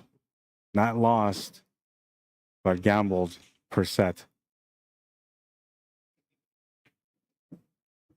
What kind of gamble? That's what's going to tell me what kind of player you are. Don't be lying either, because I'll see that too, man. I'm the pool detective. I know things. I see things. Oh, wait, the pool whisperer. Yeah. No. All right. They're coming. They're getting ready, man. Let's put up the scoreboard. The numbers. Yeah. 603, 664. Battle time. It's going to be some great shooting going on. Oh, wait, not that kind of shooting, man. Going to be some good shooting, though. It might feel like you went through some of that action by the time we're done with this rack, or this match, I should say, not rack. They haven't even started yet. I'm already counting on the last rack. All right, they're coming in. Here we go. Wayne just walked by him. He's got a skew. I don't know if they decided who's going to break yet. I think they did.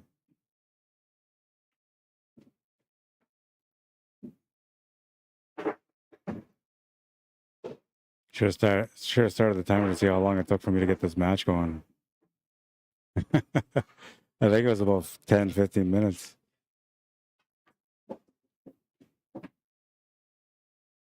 All right, back to YouTube because these guys are not going yet. Okay, I've seen everything on YouTube. I'm cut up there. Okay, we're good. All right, Tom's grabbing his cues. Here we go. This is going to be a nice little matchup. FargoRate says that Dwayne Duarte should win, but it should be a hill matchup, and that should be a run out for the last rack. They'll shake hands. They'll lag for the break.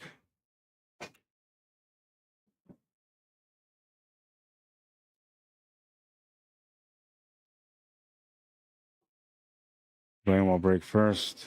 Tom will start once he breaks.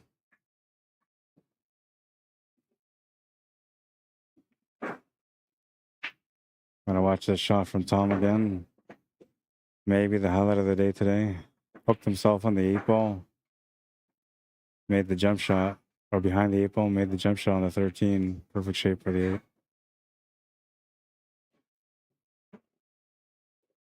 Might be, I tell ya. But I don't know, you guys are all quiet, man. Like nobody's saying anything. Wake up. Quit sleeping, man. Like, that's enough. Let's go. Rack number 1. It's cold in here. I'm telling you, it feels like winter. Well, I didn't want to say it. I said it twice now. I'm not going to say the S word, but I'm ready to go. All right. Flames didn't really work so far. We'll see if it'll work this time.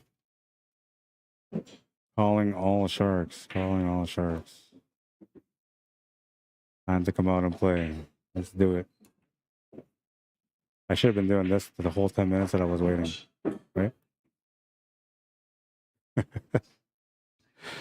All right, let's go. Rack number 1. What's the most you bet in pool? on a set. What's the most you won in pool on a set? Not league playoffs or tournaments, but a set. Tell me something about you without telling me something about you. You know what I mean?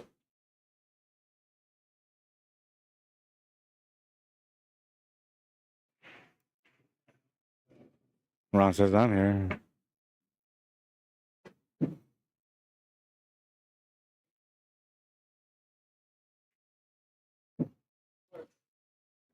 Things are warming up. I usually don't really get going until 2 o'clock, and I started a little bit earlier today, so I don't know. Kind of different. The vibe is different today, man.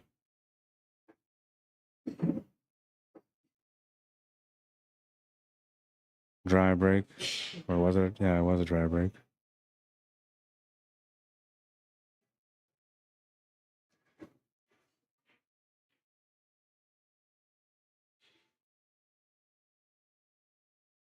Yeah, not too many options here.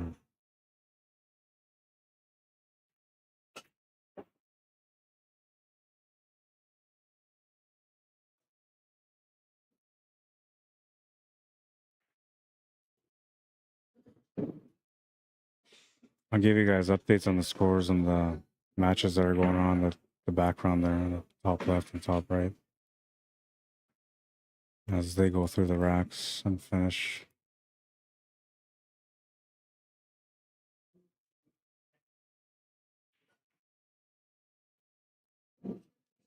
Cecil Legal says, good luck, bro. Facebook.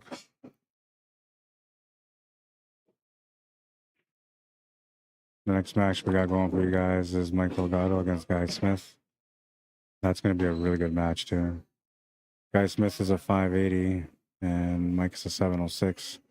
But Guy Smith is also an English billiards player and a snooker player. So he's got some experience on big tables, nice clean stroke, a lot of knowledge, and extra knowledge than most average 8-ball players.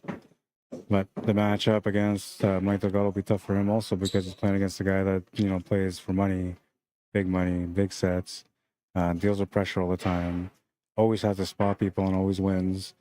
And yeah, it'll be interesting to see who wins that match. Could potentially be the winner of the tournament today, whoever wins that match. But I think there's a lot of great matches going still, so we'll see, man. Because the winner of the match here that we have on the TV table at the moment, they could easily win the tournament also.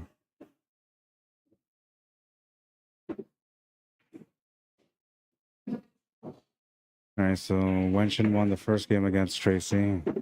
He's at the table still, or now. And Craig Murphy's up 3-0 against his opponent, Michel Gagne. That's the top right of your screen. He's at the table right now. Oh, I forgot to start the timer. Yeah.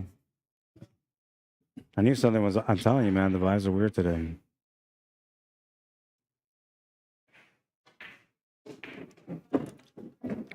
Might end up being one of the best streams I've ever had because it's different. The vibe is weird, but I feel like when it kicks in, when we finally get that fire, man, it's gonna be nuts. And these semifinals, I believe, are the beginning of that. This is the first semifinal on the A side.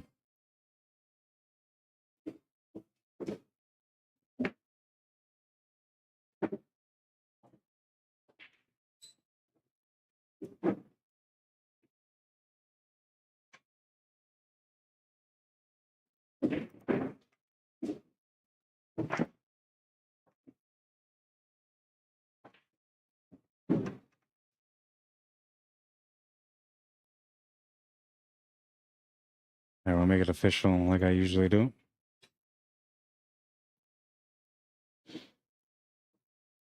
And Quarte at the table right now.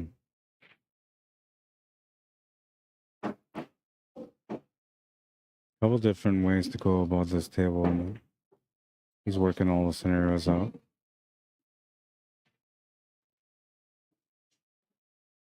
He's a more methodical player, and so is Tom. They're both actually methodical, so their pace will be somewhat slower, but the puzzles will be interesting the way they figure them out, and the shots that they come up with at times are going to be fun to watch.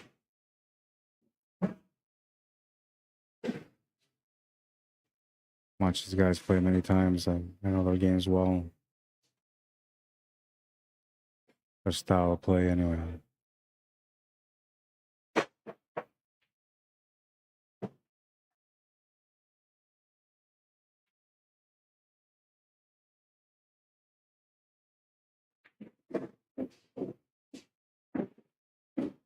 Well, it's going to change the table a little bit.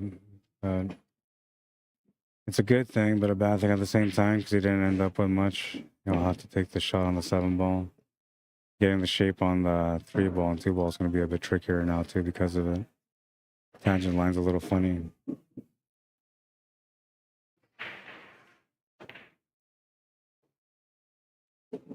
It's going to be a bit of a puzzle for him. You're thinking automatically the Corey dual shot, but because you got to back cut it deeply to the left, or I guess the right on his point of view, it makes it a little bit tougher. Though that's why you put the left hand draw. I think the best case scenario for him would be to maybe find a shot on the 2 ball if it goes past that 13 ball to the right side middle pocket, or 6 ball, whatever that is. That's where the 3 ball is. I'll take a look now. The 6 ball, yeah.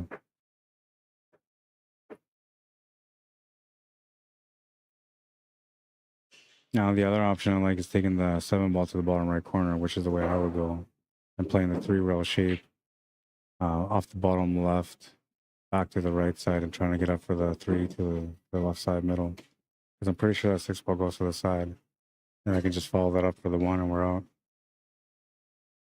And he's looking at it, and like, he sees it. That's the shot he's got to take. Bottom right corner. You can also draw off this too, instead of going forward. I find that a little bit harder though. I like going the forward way, follow through. And the only reason I don't like the draw way is because it's a little bit more controllable. So you put a little bit extra stroke, changes the angle. Now instead of getting the shape on the 3 or on the 6, you might run into them.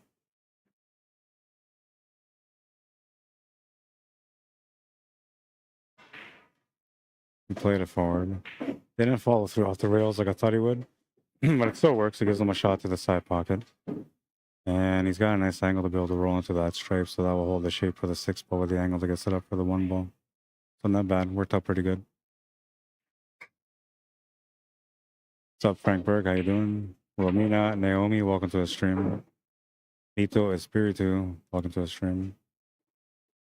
I gotta start saying hi to you guys, man. My bad. On Facebook, Philip, Narain, welcome to the stream. Or Narain, whatever how you pronounce your name, I'm not sure, but. And yeah, so he had the right idea, but I don't know. Like, I guess he was trying to play for the 1 ball. I thought he would run into that stripe, which will push him over a little bit to give him the 6. That would have given him the stun draw angle to get set up for the 1 ball. Now I'm not sure what he's gonna do.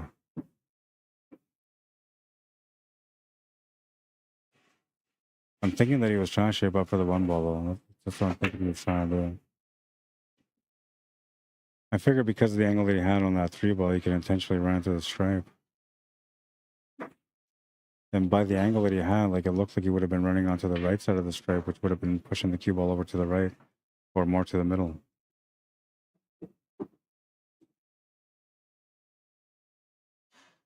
Yeah, this shot's makeable. You're still okay. Oh, he's gonna miss it. And he would have been maybe okay, but I think if he would have made that 1 ball, would have changed the angle, ran to the stripes, and it would have been tough on that 6 ball anyway.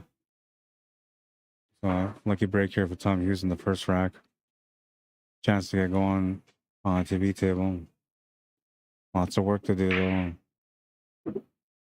12, 10, 11 all need to kind of be addressed. So he's in that corner. We're now trying to figure it out. 11 ball is probably the hardest one, but that could be the best safety option at some point. Though where that 1 ball's hanging, I don't think it'll be much of an option.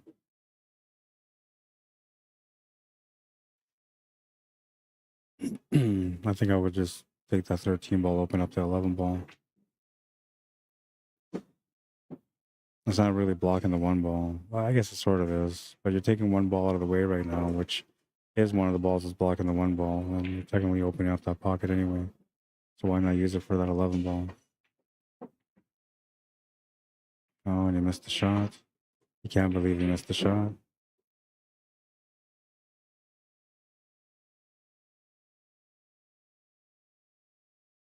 And the break is returned here for Dwayne Duarte.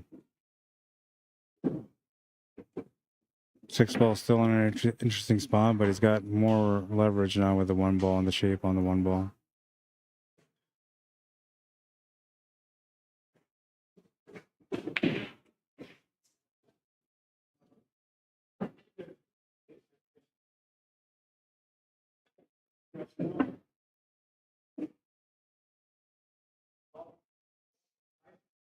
Corner of the corner past the 8. This is a tight shot. I don't even know if it actually goes. If it does go, like, it's got to be really tight. I don't think this is the shape that he was trying to go for. I'm assuming he was trying to get something for the side. And even if this was the shape that he was thinking about, he's off angle because the cue ball's running towards that stripe after he makes the 6. So he's got to add a little bit extra pace just to get the shape on the 8, making the 6 ball a little bit more difficult and challenging. Had to adjust, hit a little bit thicker. Focus on the cue ball has to be tight. And your body movement, man, there can't be any of it. Gotta stay down.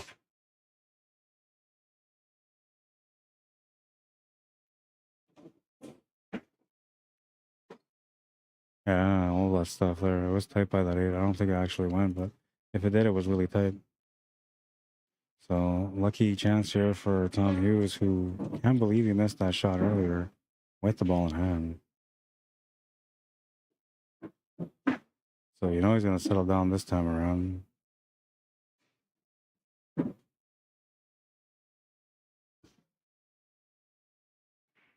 $14 ball is a trouble ball for him that he's got to address. He could easily get shape for it to make it to the bottom left corner, and I'm thinking that's where he's going to want to finish it. Could easily become the finish ball the way he's playing the pattern now. Set up for the 11. Get a nice little follow through angle from the 10 to the 14 after that. Yeah, good thing to go up there and take a look. I like that. Discipline.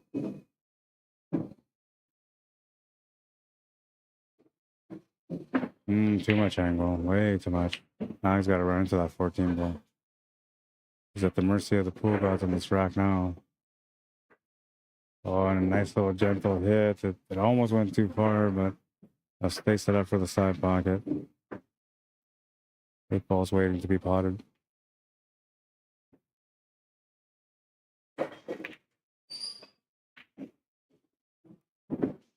And you'll take that first game. 1-0.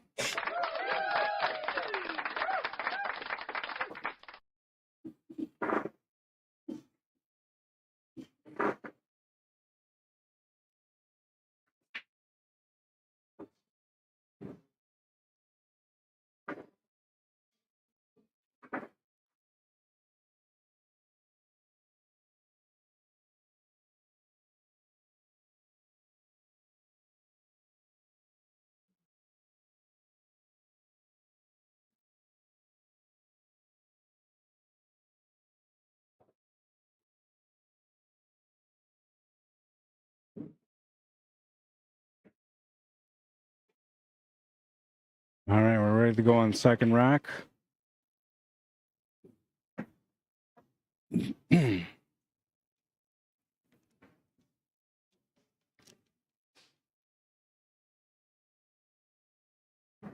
interesting highlights today.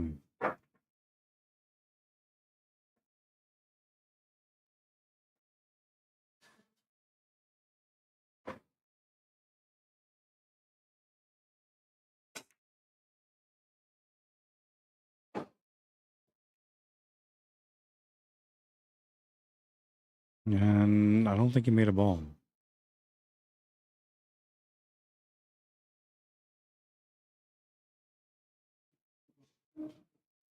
All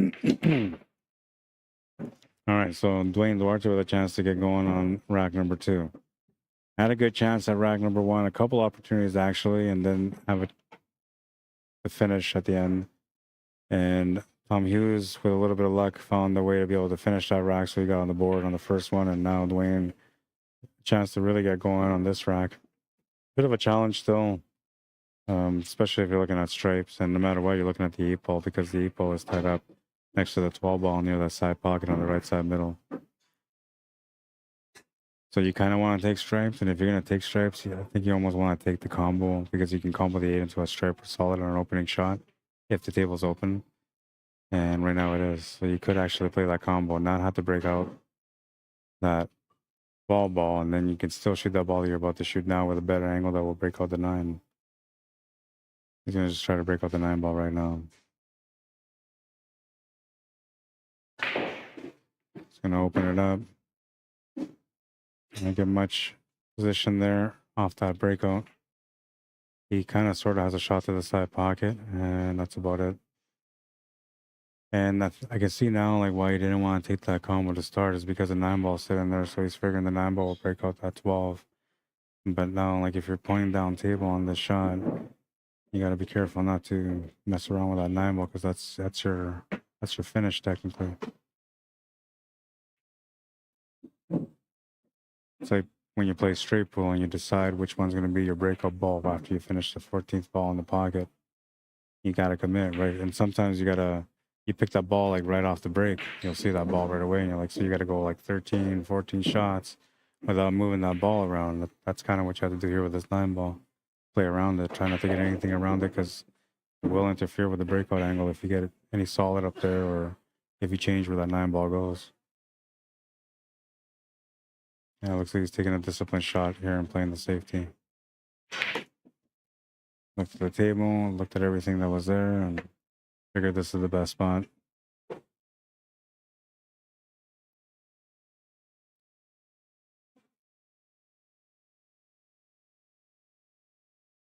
How much you can do here with the solids. You can try to open things up. Safety, of course. I think I would, if I'm going to do a safety, what I would do is I would skim off the side of that 6 ball, bring the cue ball over to the left, pushing the 6 ball hard to the right into that 11 ball. If I pot the 11 ball, even better. Bringing the cue ball down, trying to put the cue ball down at an angle like where it's not straight on the 9, but where he has to cut that 9 ball. They force him to push that 9 ball somewhere different. That way, he has no choice. Find a different way to break out that 12 ball. And now that will give you a chance for sure to win this rack because it all depends on what he does at the table at that point.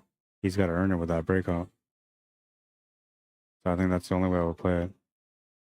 And I'm not looking at anything crazy. Like he's going to take the shot here. He's going to figure out what he wants to do.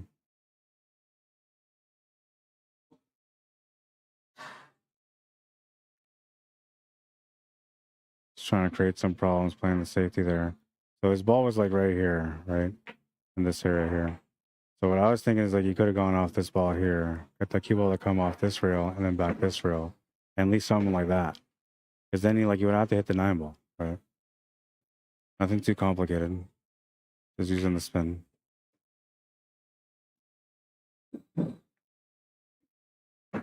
And he was looking to get more to the right, not so much, or sorry, more to the left, not to the right.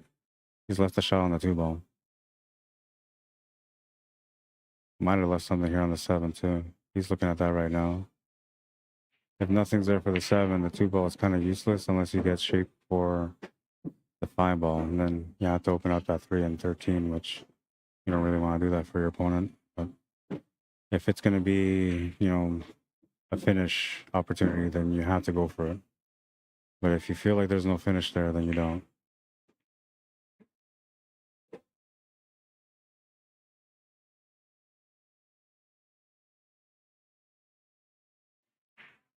There's another option here. He can play like a little quick turn shot, pushing the 7 ball.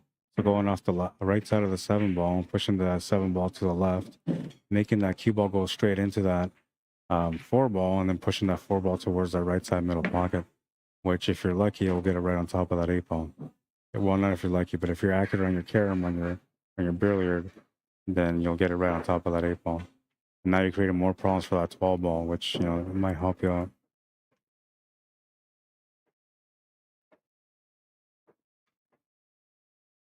Playing safety, and I don't know how he scratched. He doesn't know how he scratched.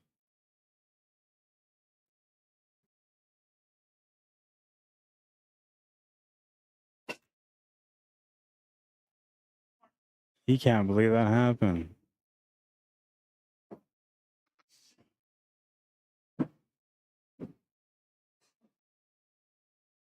All right, and well, ball in hand, chance here for Dwayne to be able to open up that 12 if you want to now. But I'm thinking it's not the right time for the shot. Okay. Yeah, it could be the right time for another safety. Like freeze hook him to the 12, push the 8 ball out in the open. That way the 12 ball's opened up.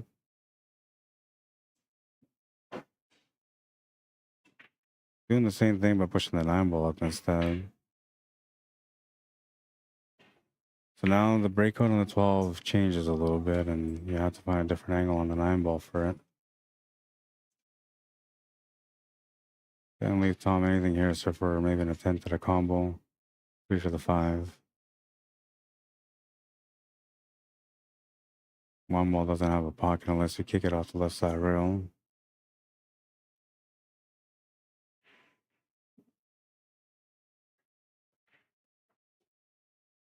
What's up, Billy? Jello, welcome to the stream. Tim Nelson. Sean Quinn, Joey Bolio, what's up, man?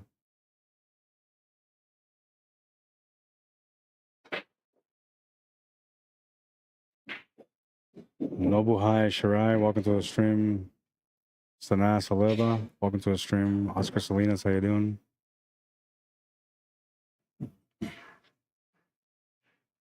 I gotta check on the tournament here.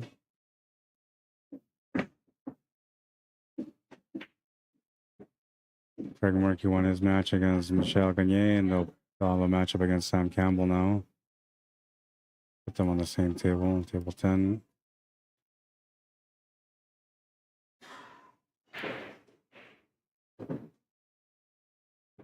Tracy Bernard and Wenshin Lee are at 3-1 for Wenshin. Tracy's at the table on the top left.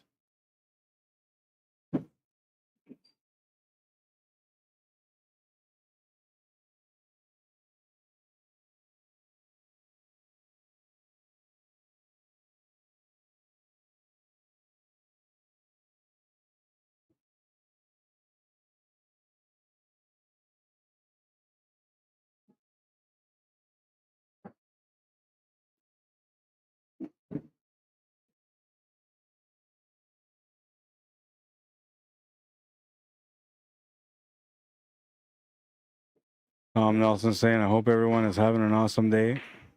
I second that. Hope you guys are enjoying your day for sure. Thank you for tuning in for the Sunday Open.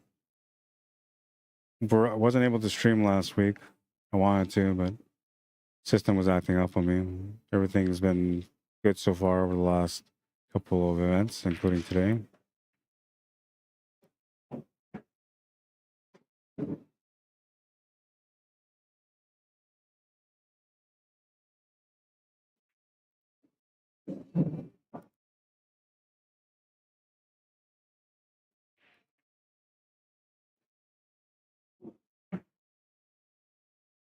It's clean shot, but he didn't quite get what he was looking for, I don't think.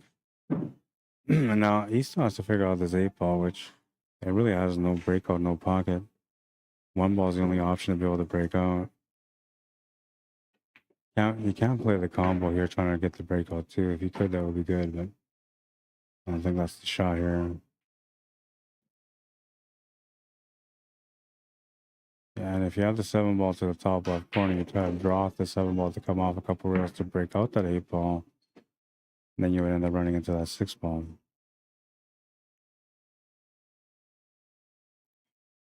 It's actually better, like if he's a jumping type player, which I don't really recall if he's a jumping type player, but jumping for the 6 ball might be the option.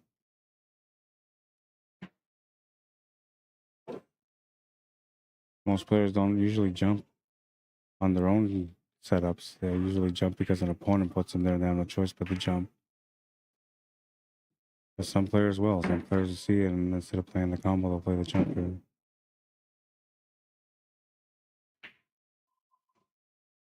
Especially because you're not against the rail, but you're with the rail, which helps you on your incline on your hand for the jump shot. He's looking at it as a combo. And I think he's looking at it as a combo because he wants to try to like create the breakout. And he was trying to create the breakout. Kind of made a bit of a mess of this table. Didn't leave anything here for doing. Not sure if he wants to open up the 8 ball by banking out that 12 ball and trying to freeze against the 8 ball. But that could be a safety option, and maybe the only safety option. Get off to 9, try to split the 8 and the 12 just slightly. That will work too. I just went for the breakout. 8 ball came off the rail, and I'm not sure he got anything on that 15 ball. The 11 looks like it's close to that 1, but can't tell if he's got enough room to be able to cut to the side without fouling. And if he can, they're going to call me up for a ref. It's a weird shot, man.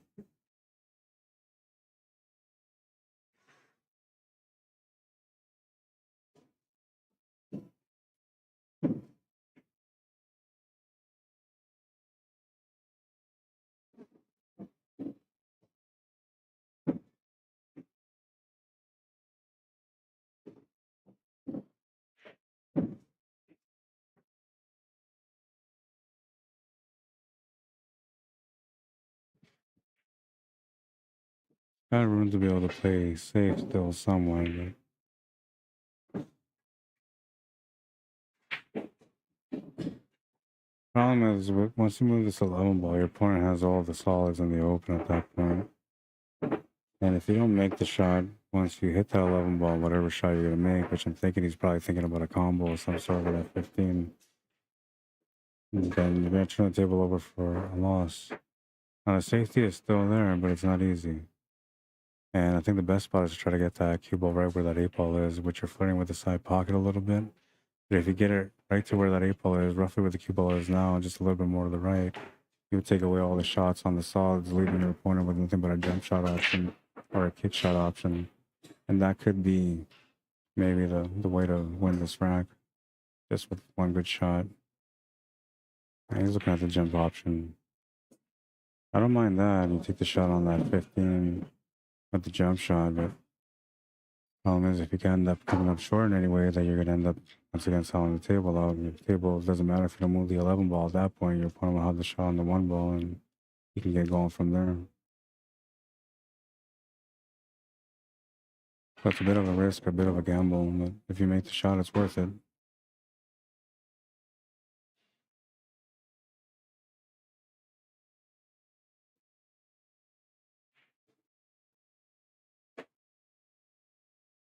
Oh, he jumped it, didn't make it, and he got a little bit of luck there on that one.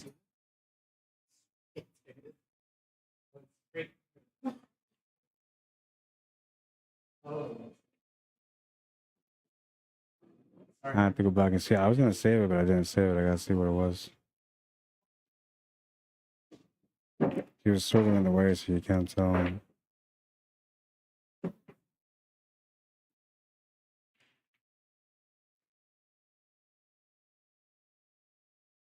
A bit of a miscue, you're saying.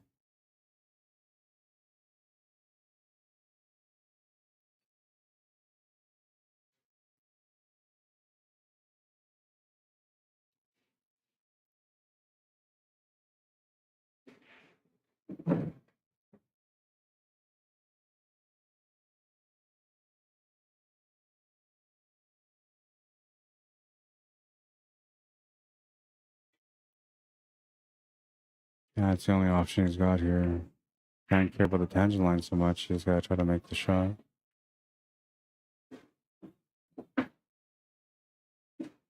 Yeah, he'll make a bit of a testing shot here now. If he's got the slide angle off the 6 to open up the 1 ball, that's the shot he'll take. The 6 ball actually is the straighter shot. So he's going to take it anyway. But you're looking for the breakout here, just a little bump on that 1. Yeah, too much of a bump on the 1, and oh man, he's going to get lucky. Horn hooked him, taking away the 11 ball. Blocked him on the 11 ball, or sort of the 15 ball with the 8 ball. Then he's got him locked up on the 14 ball with the 1. The only way you can do anything here is to jump or kick. And I think it's only the 14 ball. That's why he's looking at this way right now. Only the 14 ball. But if you're gonna go for the kick shot, you either go for the kick safe or you go for the shot. I think you go for the shot on this one, trying to make it. Yeah, extra power. He's trying to make it. Needs a little bit of luck in return. He's not gonna get it. 14 almost rolled up on the 1 ball, but instead it's gonna push it out in the open, slightly open. And tell him no real opportunity at the table here, so he's gonna have to figure out a safety himself.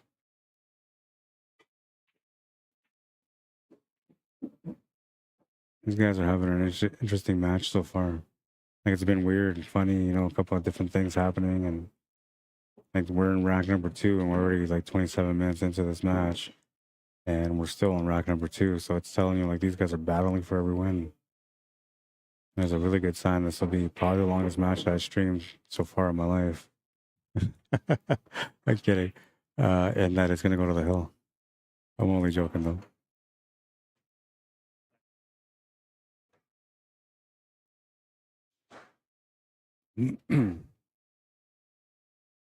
I don't mind methodical. I'm methodical, man. I get it. And that's why like I can study this game and learn a little bit from them too, because they think like me.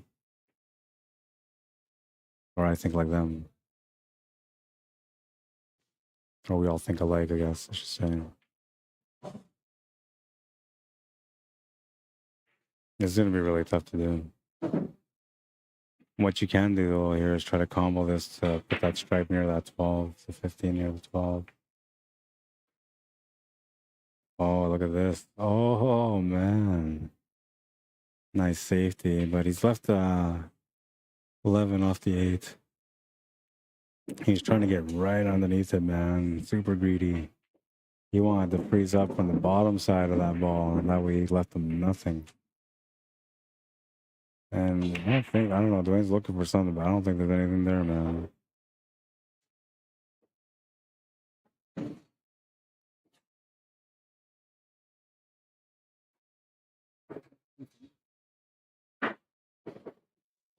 Holy shit. That was interesting.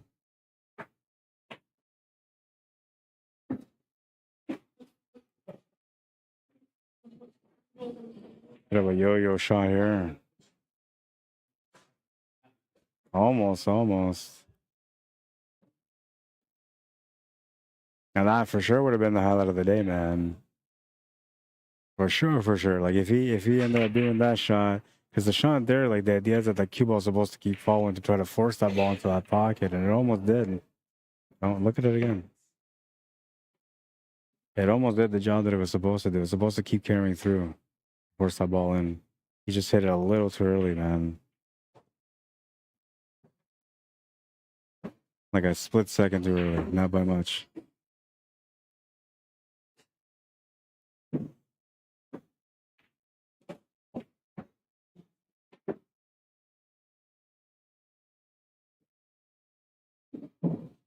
That shot right there is like when you think you have a player in a bad spot and the player is like, oh, hang on, I got a bag of tricks.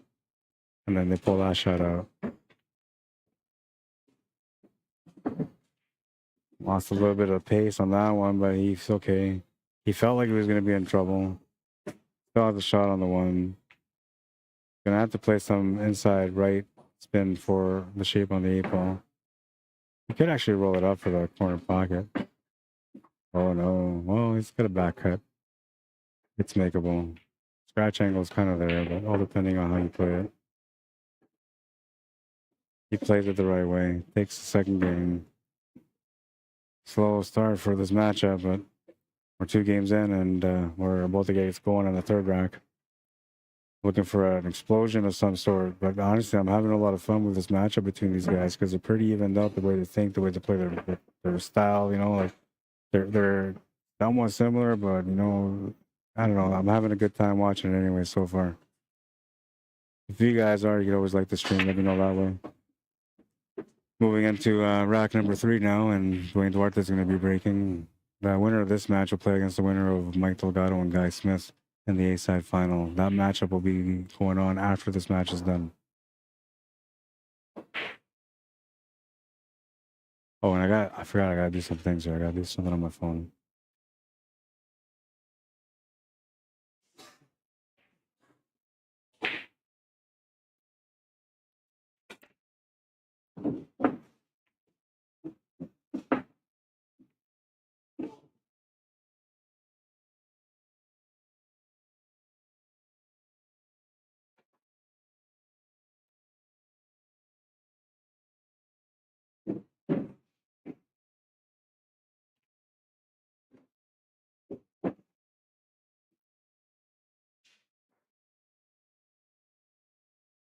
Oh, a chance to get on the board on this rack. In a really weird spot though. I'm telling you, man, this match is a weird one.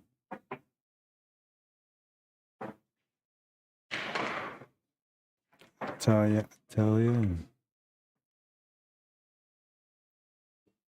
Was this off the break? Is that the way it worked out? I got out of the string because I was looking for something here.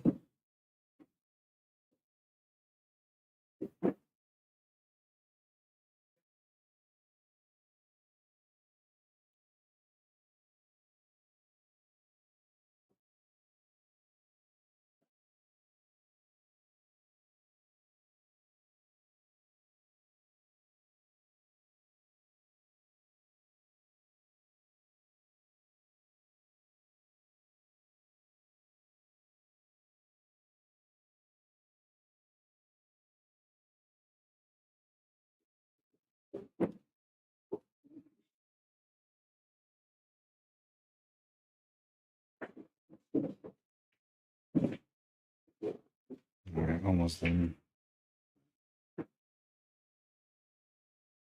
Yeah, just an interesting battle. This one. It's I don't know. Because these guys are methodical, it actually like fits into their style of play, the way the tables are working out. But, like it's not always gonna be like that. There's gonna be some wide open racks coming in this match too. But so far, like every rack has been, a little bit of work, a little bit of trouble, rough starts, a little bit of momentum with some like misses after, like, different kind of game.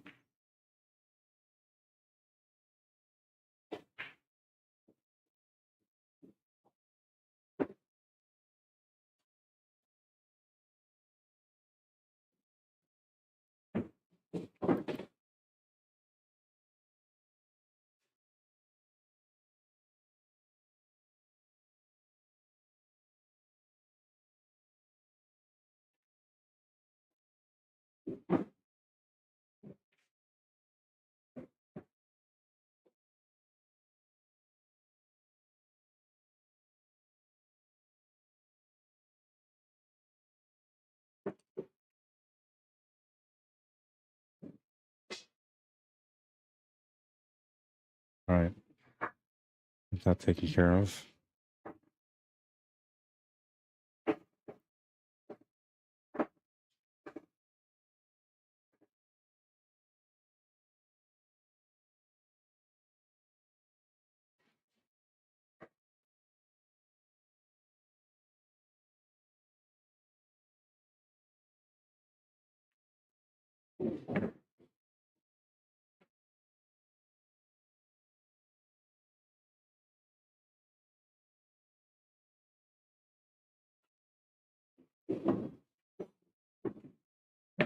I have to go grab his extension.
That's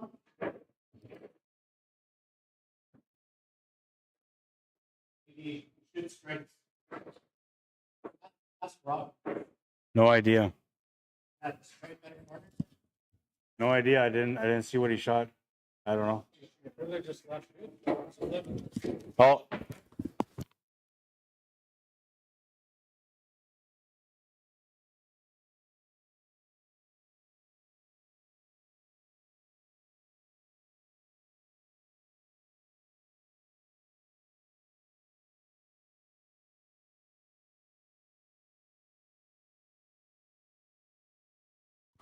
All right, they figured it out.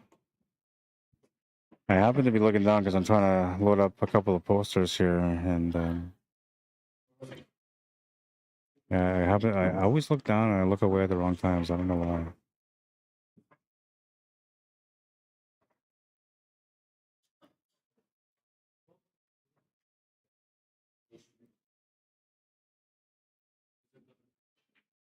They're still figuring it out. So I'm asking if they want me to go look at the tape or look at the tape.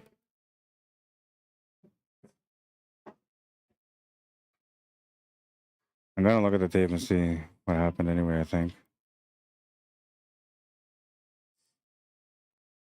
Because I think what they're figuring out is I think Tom is supposed to be solids, but he's shooting stripes, and Dwayne's telling him like, hey man, you're supposed to be shooting solids. And he said, or he's saying you're supposed to be shooting stripes, and they say, no, I'm solids.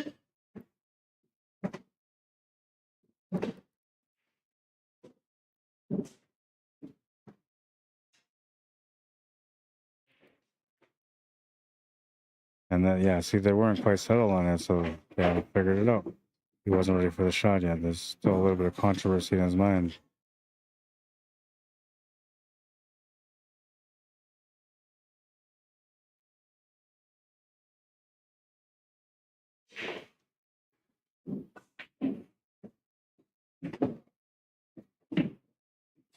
All right, let's see here.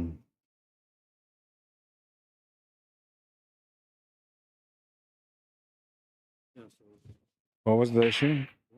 I called. I was going to.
All right, I got it.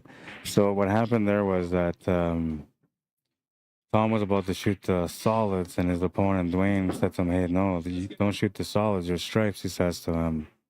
There you go. So Dwayne got some momentum going on that one. 2-1. So he was being, you know, like a sportsman by saying, "Yo, man, you're shooting the wrong ball. Make sure you shoot the right ball. I don't want you to turn the table over to me like this." And so that's what they were discussing. And then so I went back to watch the video, and sure enough, like I showed Tom here, I was like, "Yeah, I know you played that 11 ball first, so you were stripes."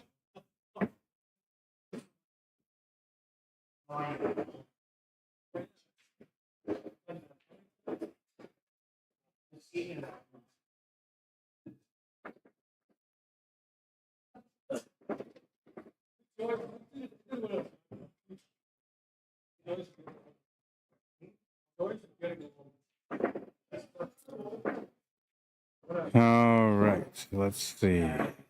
The draw. So I gotta do a couple of things here. I gotta post. I thought. for the hanger page. Should have done that already. My bad, Kevin.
Store in line. He's a super nice guy. Old guy. It's funny. Okay, now I gotta find the brackets. I can post that too. A couple people asking about the bracket.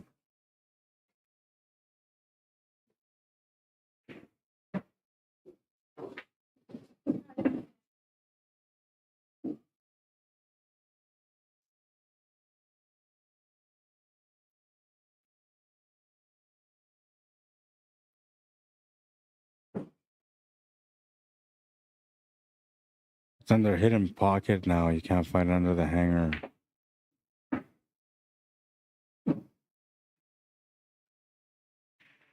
If you're looking for it on the digital pool site.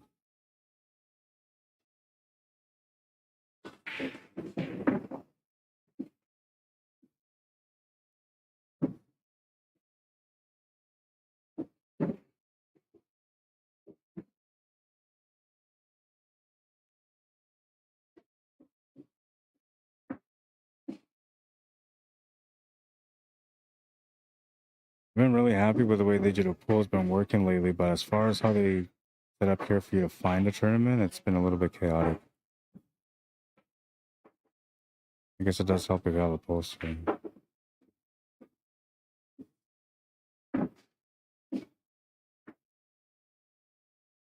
Alright, so I won that game. I'm still looking down because I'm looking for this bracket so I can post it.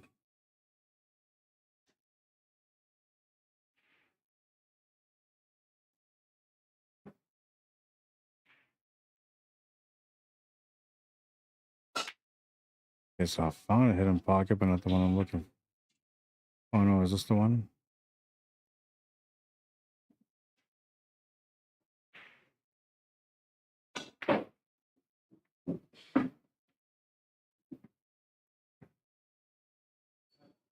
Yeah, this is the one. Okay.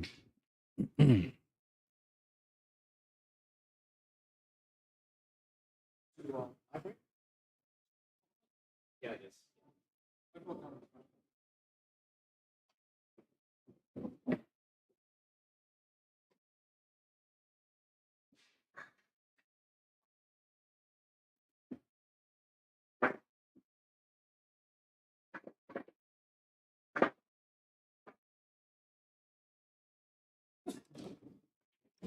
It's posted on my personal Facebook page too if anybody needs it or wants to look at the draw. Yes, I should put it on here too. Sometimes there's people that want to watch bracket that are playing in the tournament, so I'll just put it up there for them.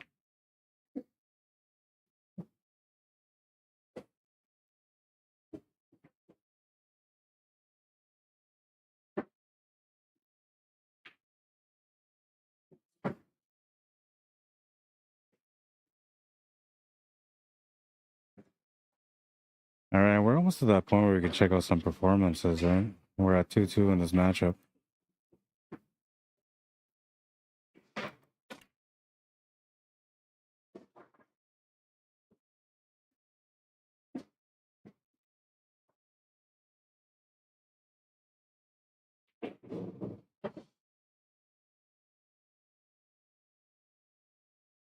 And a ball off the break. We'll have a chance to get going on the rack. Always look decent.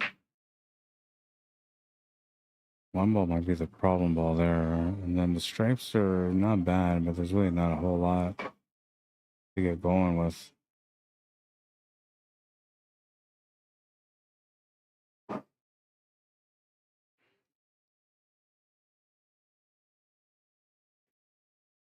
The solids aren't that great either because of the 3 and the 6.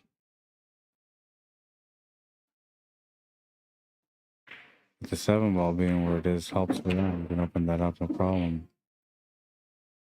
I'll have a peek at the 4 here now. See if he can make it. It's off the rail enough. It should be a takeable or a makeable shot. No problem there.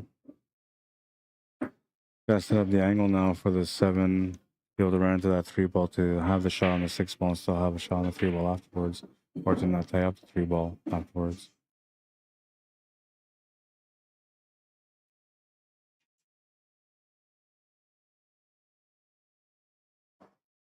Working that puzzle out right now. It's going to be the work right here. It needs a little bit of luck also on the results after the 7 ball contact.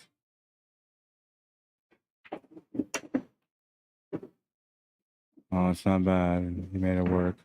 I have an option for the 3 ball anyway. I believe it goes to the left side middle and maybe to the bottom right. With the option that he's got on the 6 ball, he can only set up to the left side middle though. And needs to find an upward angle for the 8 ball.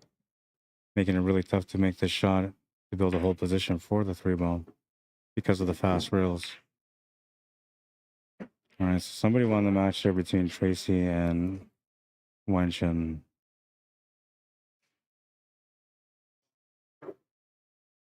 Was it Tracy? And the score was 4-3. So I think Tracy won and she had to go to 4. Wenchen had to go to 6.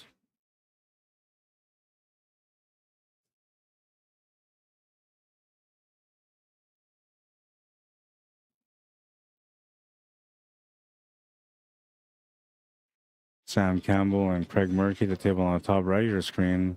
They're at 3-1 for Sam Campbell. He's on the hill. That's a 506 on the hill against a 600. 600, he had to win 5 games. He's at the table right now.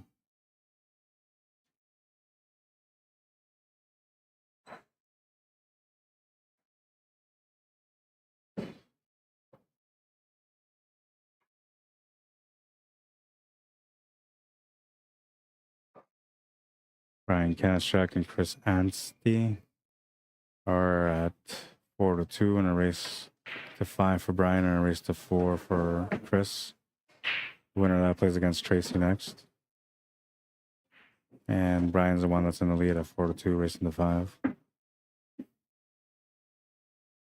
I want to check out performances too.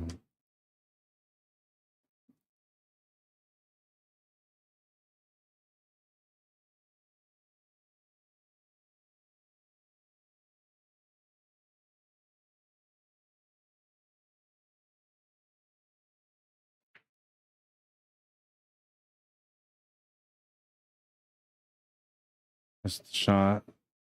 That one turns the table over. Tom, and he's quickly up there.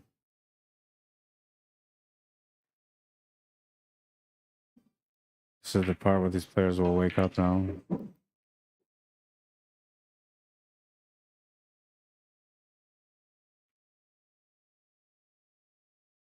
Oh, wow. Performances, interesting. Interesting numbers.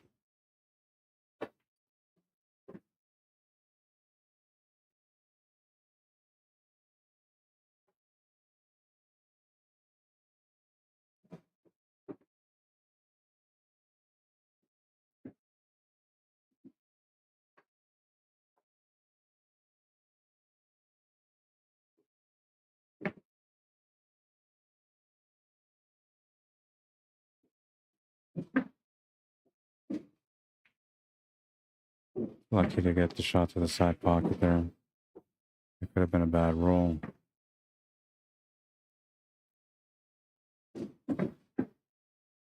Looks like he wasn't quite committed to either shot there. So he's kind of in that 50-50 mark where you can cut this ball to the corner or you can cut that ball to the side. Looks like he's going to go for the corner shot. It's a nice smooth shot on that one. Finding the smallest window for the shot. And the 9 to the same corner. Still needs to find a finish though.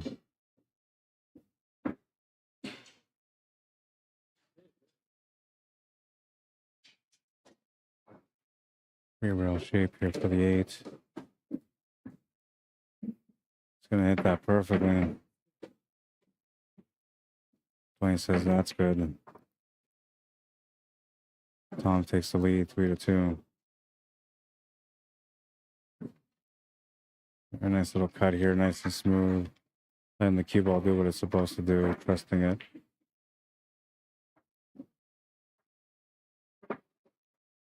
He's a great positional player, and that's one thing I know about him. And every time he comes out to play and he gets on the stream, he's always making some really nice positional shots. All right, I'll be back. I got to order something to eat. I haven't had lunch yet. It's already been, I don't know, 6 hours since I got here. No, 4 hours since I got here. 5 hours almost.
Oh, what's going on? Are they done?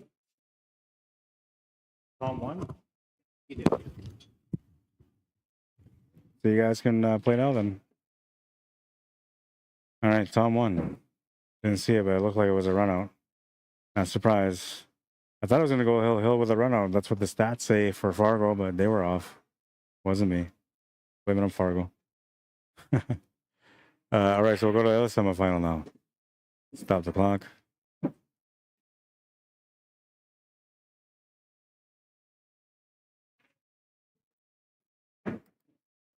This will be Mike Delgado, Guy Smith.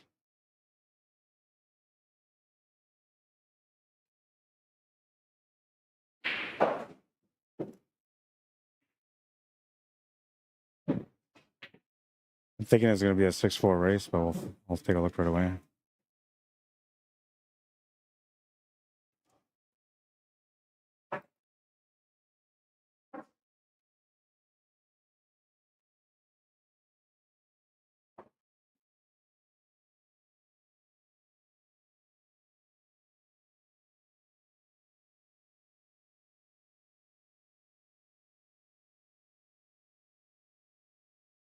Yeah, 6-4.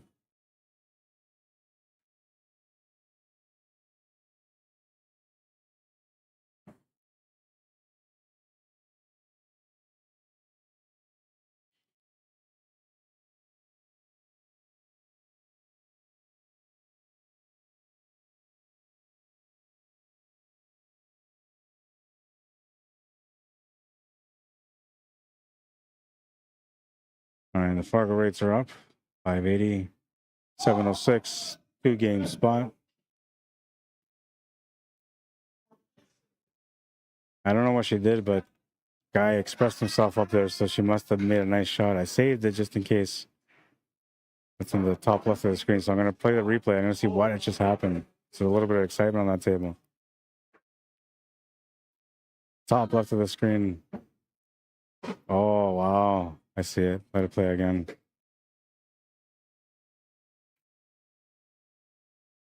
Kick shot on the 8-ball. 2-rail kick on the perfect cut. Wow. Let's see.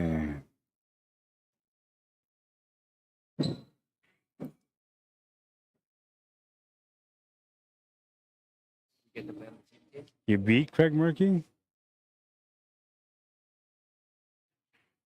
Oh, and this one's here too. I'll put you guys on table 10 because these guys are playing the semifinal right now. May as well hang around. Won't be long. When you play again. Oh, you play.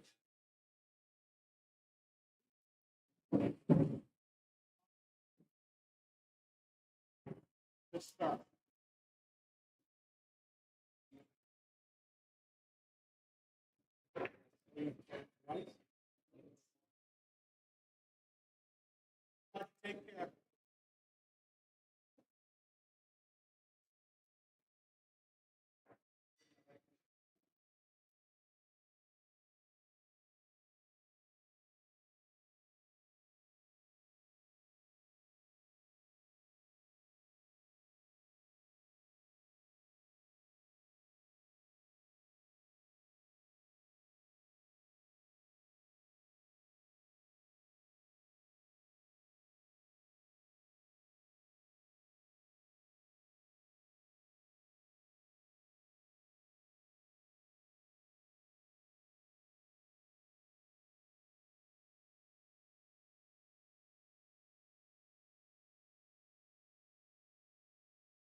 All right.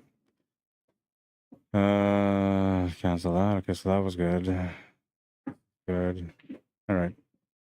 There's a little bit of a misunderstanding there. I gotta get these guys there. All right. So that's Guy Smith warming up, I believe, or they're playing the rack right now.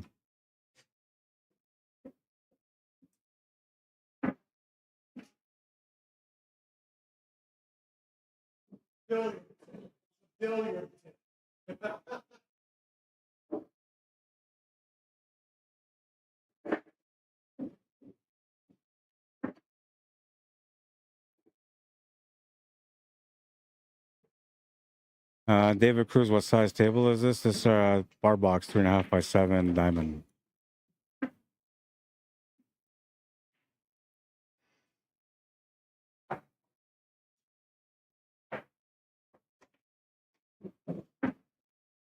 Buggles me, what's up, man? How you doing? Welcome to the stream on YouTube. Says he would have had the 15 on your safety. Nope. All is well, my friend. Says Dan. How you doing, Dan? Everything's good. I started off with some good energy, and then it was a weird day to get started, man.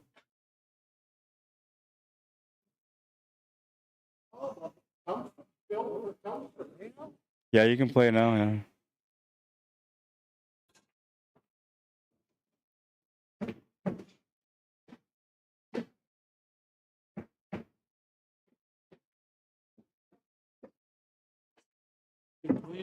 Put the score in. Yeah. Good job, man. So it's 7 now. So you're waiting for the winner of this match now. The A-side final next. The final? A-side final, yeah. You play the winner of this table. Yeah. Okay, gonna be. I haven't lost the game. Yeah, you're on.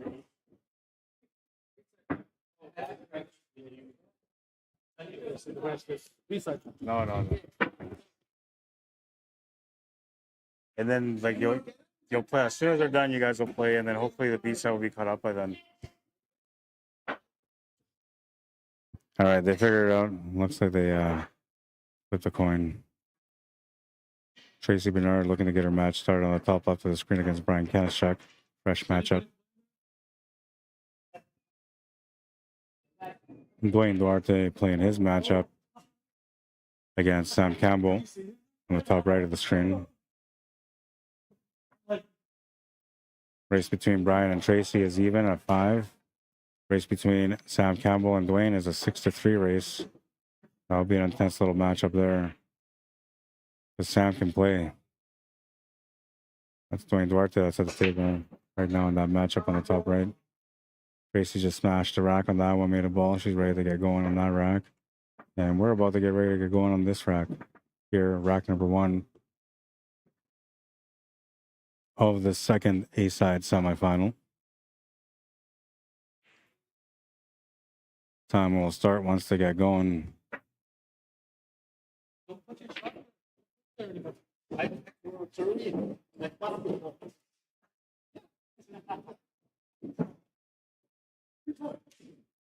All right, here we go.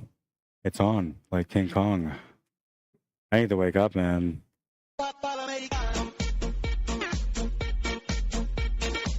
You know, when the song came out, like I was like, this song sucks.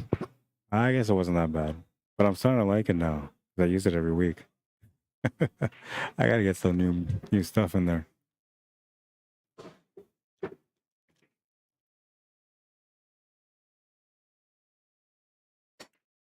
Smashed it. You gotta get a reward. He does.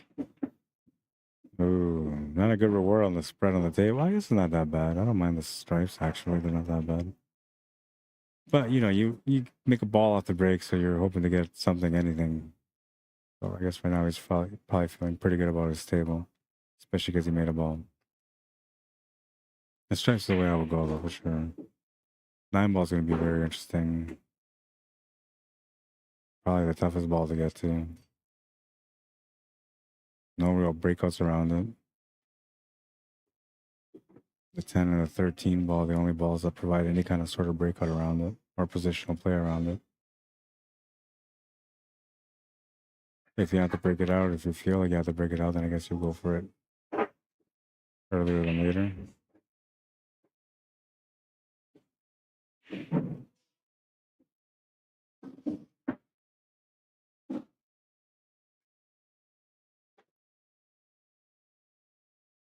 Gonna change the table a bit here now. I'm gonna open up the 11 ball. 7 ball should get pushed towards the 8 ball a little bit, depending on the spin. Might go to the right or might go to the left of the 8. It's gonna go right into it. And let's set up that 9 ball in a bad way. You still have good control of the table though, so it doesn't matter. Like even if you're turning the table over now, you're still gonna get another chance. So you're okay. You don't have to panic. You don't have to do anything crazy or whatever. But if you're going for the win, which I feel like he's trying to find a way to win this rack, you're gonna do something extra here. And I don't know, maybe the 13 ball breaking out the 9 ball would be the way to go right now. I like the angle that he's got on the 13 ball.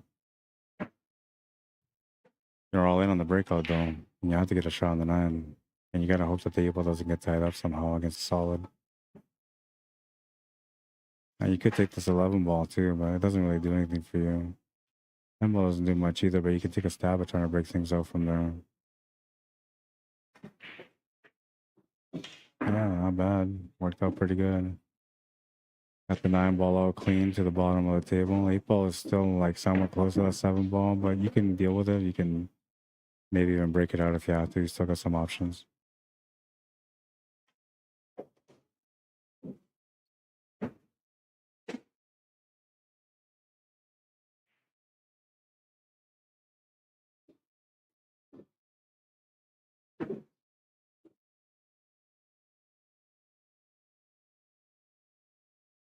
Set up for the finish here. Now, I wonder if he tries to open up that 8 ball again using that 13 ball, or if he just plays the shape for the 15 ball and then just figures out something different for the 8 ball. Because I mean, you don't like, if you make the 13 ball, or sorry, the 15 ball, you could just kind of hold shape right there where you are and just settle for a shot to the bottom right corner from there on the 8. Longer shot, a little bit more difficulty, but less work to get set up for the finish. And you just have to rely more on your skill, if anything, which I feel like he's comfortable doing at the table. We'll see. The shot will tell him. Oh, I forgot to start the timer.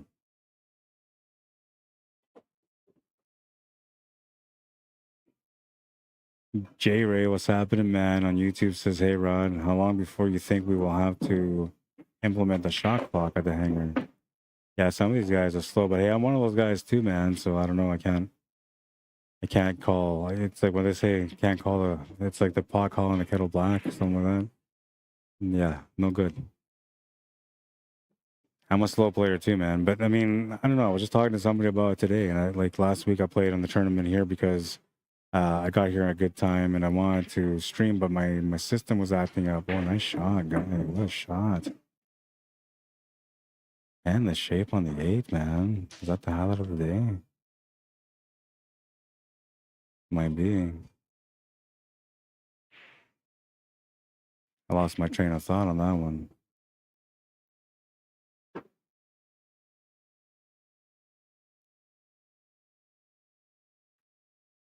Nice finesse. Good shot.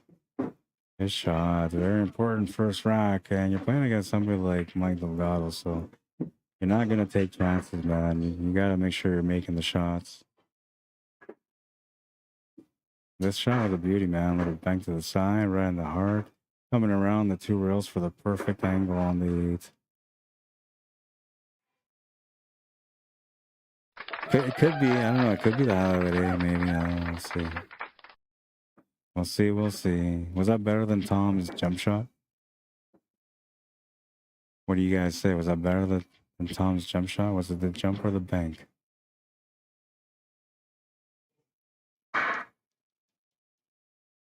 We keep it going. Mike Delgado to break. He's been playing amazing. Amazing, I say. Guy playing above 580. Says J Ray. Yeah, man, he definitely is. You have to, though. You have to. I mean, I want to see what I played like last week. I'm gonna see. Okay, first up, let's go. We gotta do it. Rack number 2, Mike Delgado to break. performances. Let's take a look at the percentages, the numbers, if they tell the story. All right. So this is, you know what? I should wait. I should wait till the semifinals over, right? Because we already did the first semifinal. Those numbers now in, and that changed everything for Dwayne Duarte. Dwayne Duarte was shooting as a 900 prior to that semifinal. Him losing that match against Tom Hughes brought him down to a 698 performance rate. So he lost 100 and something over that match on the performance rate. So I'll wait till this match is done, and then we'll take a look at Mike Delgado's. But right now he's at a 924 performance rate, shooting 218.74 above par. Tom Hughes, who just won his match, is currently sitting at 95.95 above his par, shooting at a 698 level, ranked as a 603. Okay, we'll come back to that. I want to see what happens after the semifinal. The numbers are going to change for sure a little bit. Let's see where guys' numbers are, actually, because this is a match that's on right now, and I want to see how much it changes. So on this match, Mike is currently shooting as a 924, and Guy Smith is shooting currently as a 593. That's the performance rating right now.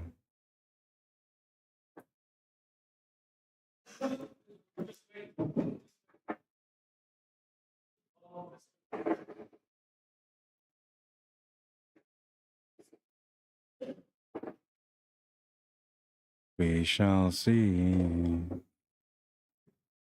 All right. Pick up on some comments. Jason Coleman says, great shot. Absolutely, I agree. He says, hey guys. How you doing, Jason? Lauren Marie Ward, how you doing? Welcome to the stream.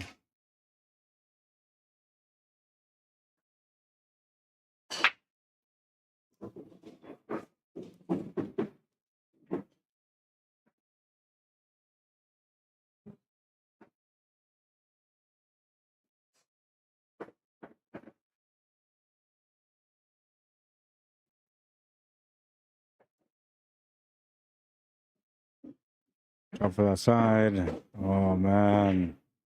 Dangerous, but he needed it because he needed that perfect shot on the 9 ball. Guy Smith with the ball in hand. A great opportunity here.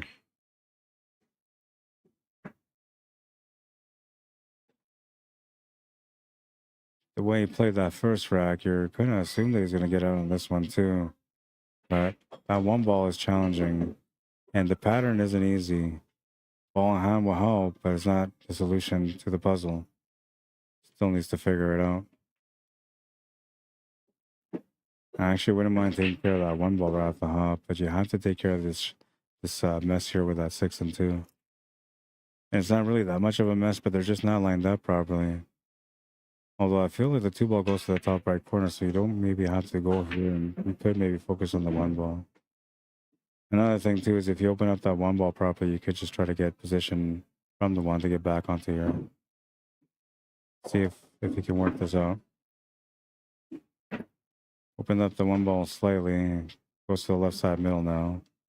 Position wise, it could also go to the bottom left corner, right side middle, or bottom right corner, and maybe even the top right. Yeah, I think it goes to the top right too. Shooting over the ball on this ball is not going to be helpful for him. But having that 3 ball at the bottom is going to definitely help. Now you can just follow through on this one. But you want a little bit of angle still because you need to get back out table for that 4 and 7. 1 ball might become the finish ball now. He's going to follow that up. And oh man, he's lucky he didn't get horn hooked. Or did he?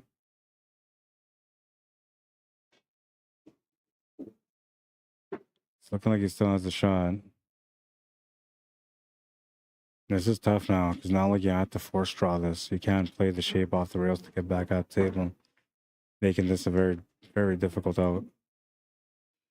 And there's no room for him to go off the rail and in on the 3 to force a little bit of angle. He has to hit it straight. So the best case scenario is to force it with some draw off the cushion. But then he's going to go towards that 10 ball. Oh, he got it good. He got it really good. Lots of stroke on that one. Didn't even draw off the rail. He might have got that too good. You can see both the 7 and the 4, but I don't know if he's got a shot. If he does have a shot on the 7 ball, the angle there would help him to get set up for the 1 ball, which is still sort of the trouble ball.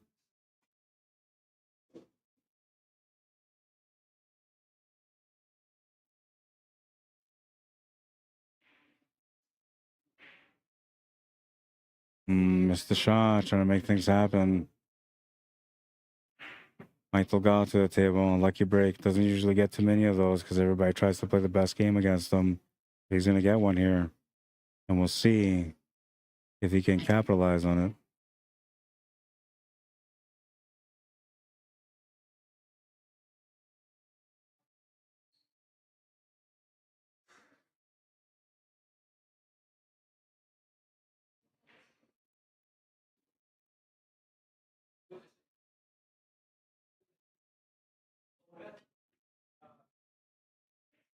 Playing safety. Not bad. He's left and right against the 10 and didn't give him any options here except for a kick shot on the 7 ball, which is not really going to be anything that helps guy. He's basically hooked him in a spot where he's forcing him to open up that 10 and 8 for him. Best reply that guy can come up with here is to get a good kick shot on one of the other balls except for the 7.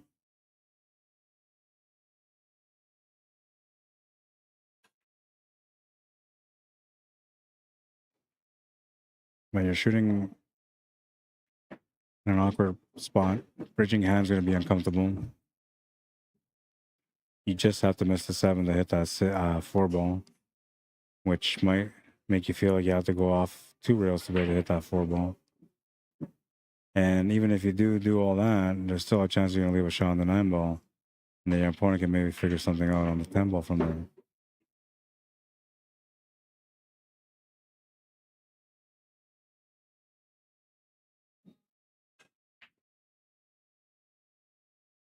Updates on the scores on the back.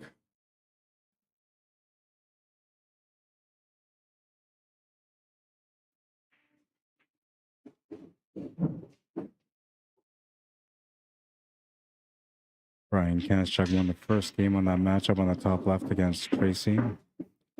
Now on the second one, and Tracy's at the table. Sam Campbell and Dwayne Duarte at 2-1. Sam Campbell on the hill early in the match. Dwayne Duarte back against the wall. Has to win 5 games in a row to win the match. He's at the table right now on the top right of your screen. Back against the wall under pressure.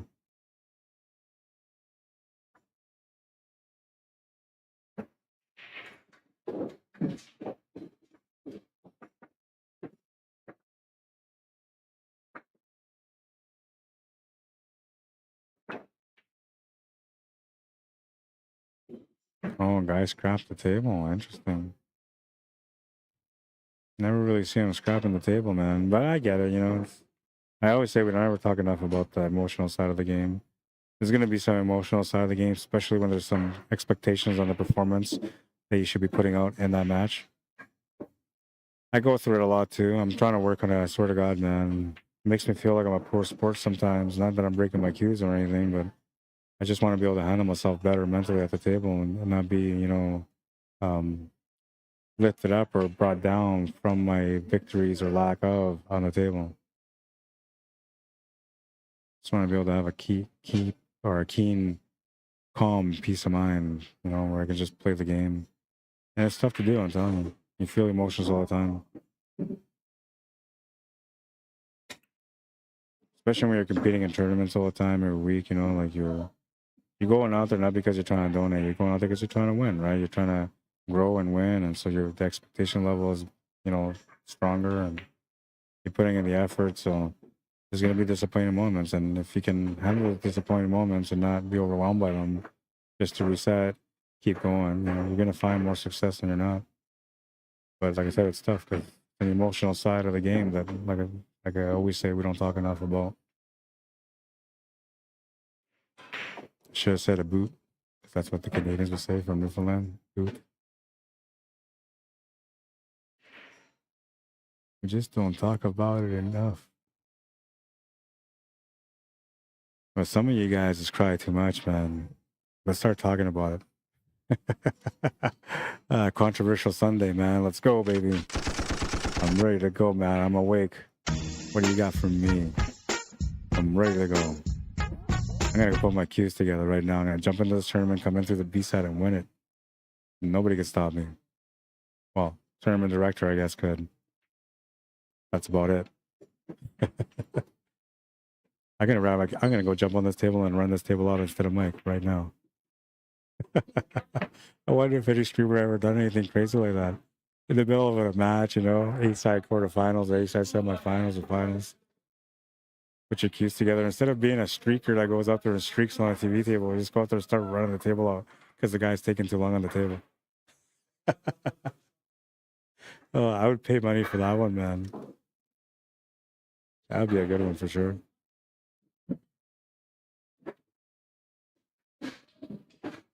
Oh, man, what an effort. Just missed it, though.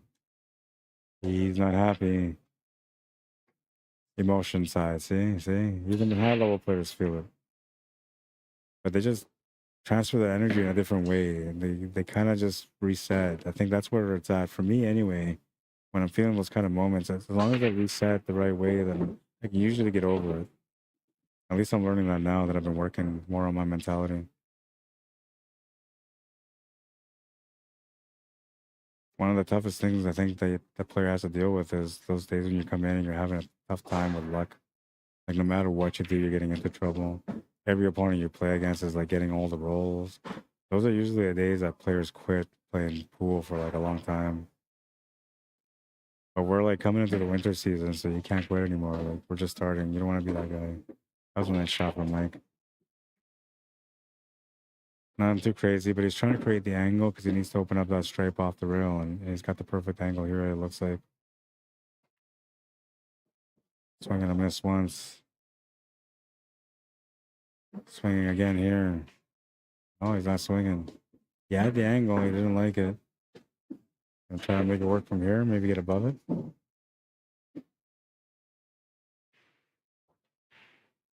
It's off the rail slightly, about maybe a 1/4 inch. So if he gets on top of that 12 ball or 10, whichever it is, it's above that 13, he should be able to get out still. The other option is just to play it downwards for the shape on that 14 ball and then play the shape on the 14 back up. Or he's going to force it open.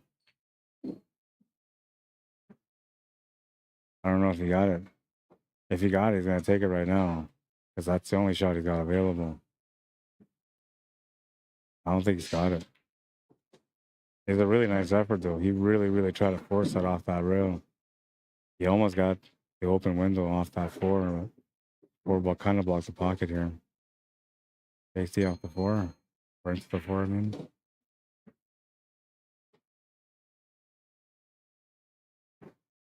Oh, nice. Because, like, if he pots that, like, you might leave him an easier shot, but he kind of, like, wedged it up against that 4. And now, like, you can still jump, but you can't jump towards that top right corner on the 5 ball because he jammed you against that horn. Very smart shot. I appreciate that.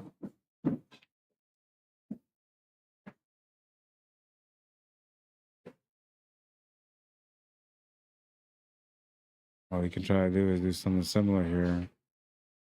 He doesn't want to go push it to the right because then that will give him an option to shoot. And that's what Mike's looking for. And because he has to move that 4 ball, which is also something that Mike is looking for, he's got to make sure that he moves that 4 ball in a way that it still causes a problem for that 10 ball. That's what he's working on here. And that's going to open up that pocket for the 10 ball. Mike does not have much of a shot available for him, except for what you can see on the 10 ball. And I don't know, maybe I'll do that follow through draw shot here through the 5.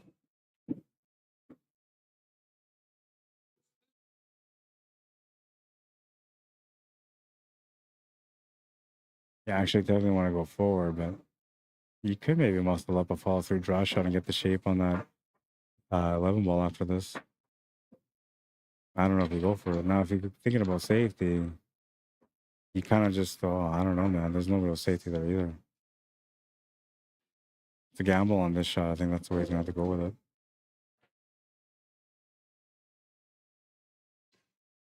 Guess he's got that 5 ball over the pocket of stuff. Oh, look at that shot. Made the bank. What a shot. What a shot. Has the shot here available on the 14 now, and he's almost out. Made a big shot to get out there, man.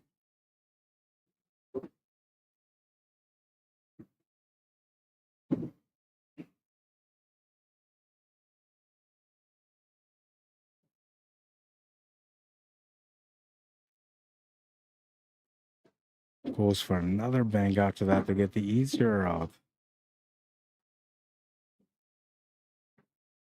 I'm telling you, man, if you don't know banking, that's so good. It's so good. It's so good, man. Because like every time you're at a position, usually like a one banking, you're back in position. So good. 2-1. We're not looking at the second bank. We're looking at the first one because the first one was the one that I really enjoyed. It was the beginning of it right there, man. Off that 4. Gotta watch it again. From the beginning. It's a beautiful shot, man. Very creative. Guy makes a beautiful shot, comes down table towards the area where he's got 2 balls left, and he throws his hands up because he's not happy that he's not perfect. 700s are crazier than me. I would have been like, whew, I just got perfect shape. Oh. All right, we keep going. That was nice, though, yeah. Let's take a look at it again.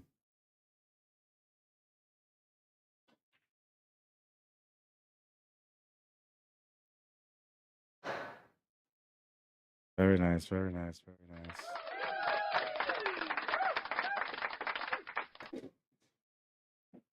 All right, we keep it going. Rack number 3, rack number 4. Where am I today? Rack number 4, and it's going to be Mike Legal to break. Shooting insanely good right now. But he's in a 2-1 matchup.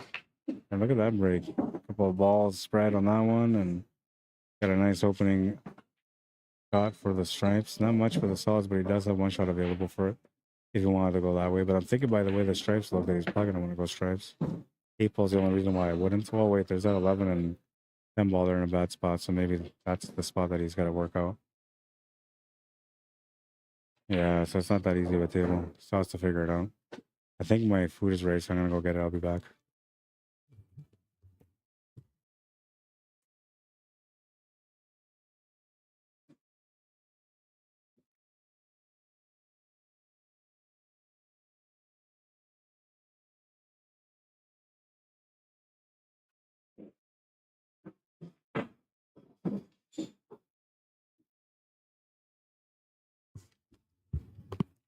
Looks like Sam Campbell on the top right of the screen is about to knock out Dwayne Duarte from the tournament unless he gets into some trouble. He's going to make both the stripes on that shot, leaving him the 8 ball. He's on the hill, so if he makes his 8 ball, that match is over. He missed the 8 ball. No way, man. How do you miss that 8 ball? Crazy guy. He was thinking about the win, that's why. Thinking about how he just beat one person to get to this match, and now he's going to walk through this guy. He's thinking to himself, I'm going to win the tournament. Then he missed the 8 ball. And Dwayne's not going to miss there. Survival rack for Dwayne on that one. I want to see what the score is. It was 2-2 on that one. But Dwayne has to go to 6. He's now halfway through his run. Needs 3 more wins. Breaking next. And Sam Campbell is on the hill waiting for a chance to win, which he just had a great chance to win and not capitalize.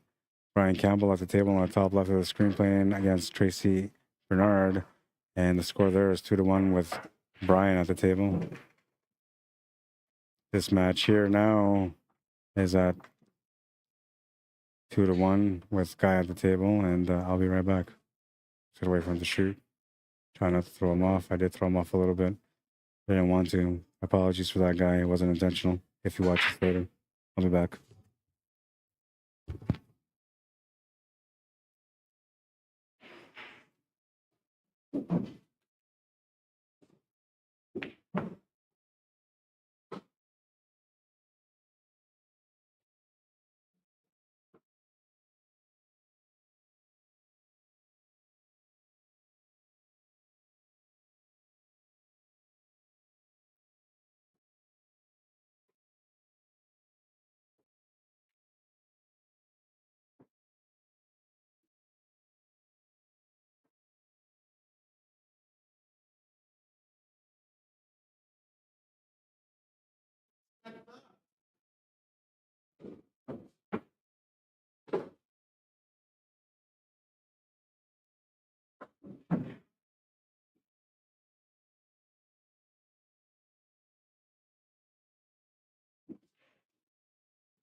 All right, and Guy Smith will swing back, tying up the match at 2. And he's breaking now for a chance to get on the hill first. Might look out on a little bit of danger here, a little bit of trouble. Been here before though, so I'm sure he's going to battle back if he gets a chance. This rack, the break is going to be fairly important. Rack number 5.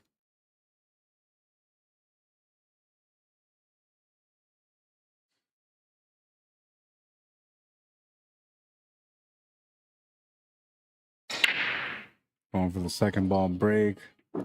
Ball's going to get spat out. I'm not sure if he made a ball. I don't think he did. Might think I was going on the table. He's pretty sure he didn't. And he's going to try to take advantage of this opportunity. It's battle time for him. He knows his rack is important.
Guy Smith on the hill.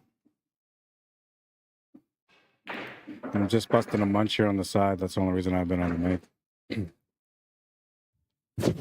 Making sure to take care of business on that one. Mike DELGADO with his back against the wall, having to win 4 games. We'll get 2 breaks at least. Tough situation to be in if you're Mike, but he's been here before. See if he can find out another way to survive another tough battle.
That was a really good shot there.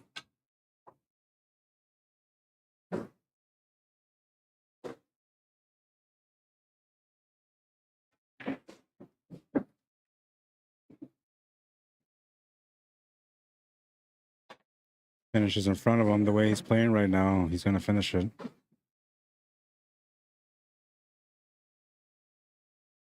He's got nice confidence going so far.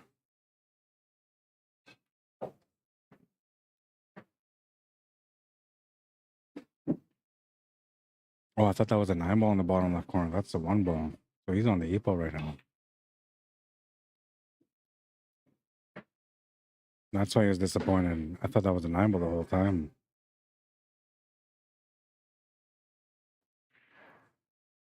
He's gonna miss the bank.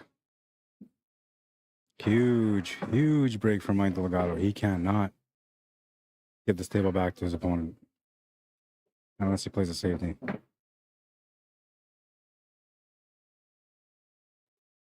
Huge.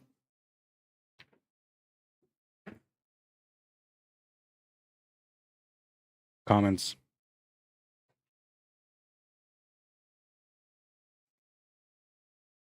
One. Why did he do that? Said the boss's talk earlier. Ron said, I wonder what my Fargo rate would be in. Would be. Did he just scratch?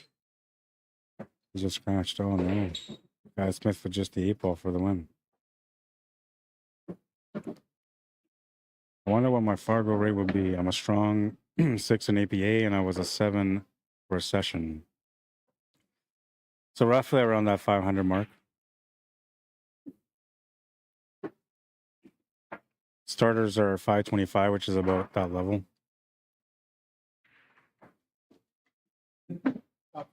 That's the match. 4-2.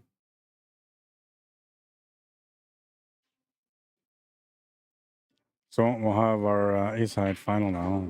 Just together. Well, I guess while I'm doing these updates, I will also update some of the matches that are going right now. The two on the top of the screen. Tracy Bernard on the top left against Brian KENASCHUK is 3-1. Race to 5. Brian in the lead at 3.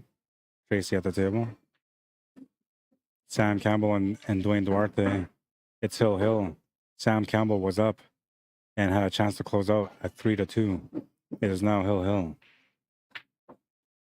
And this match is done here. Smith will be the winner. He'll face off against Tom Hughes right now in the the A-side final.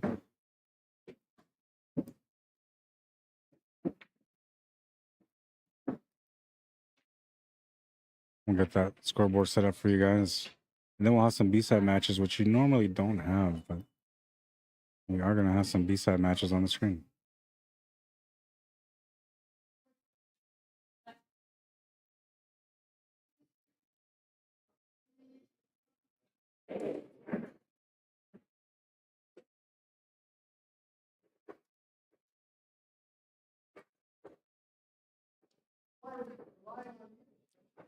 These guys should be a straight race. Race to 5 for the A-side final.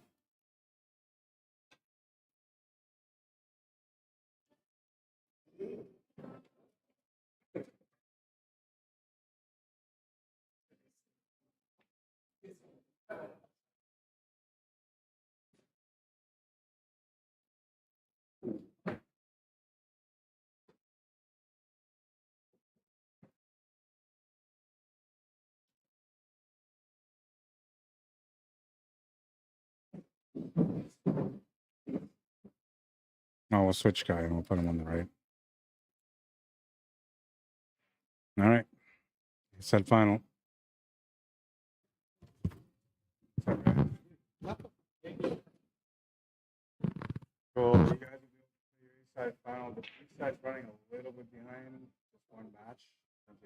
Just one match that's running behind, and then it'll go to the B-side semi and then the B-side final. So after this match is done, you guys probably have about an hour and a half wait time before that championship match. This is the A-side final, Tom and I. Yeah. And I don't think it's only top 3 that are paying today. So you're guaranteeing the top 3. All right. All right. So we get the match going. Mike DELGADO winning for the winner of the matchup between Brian and Tracy.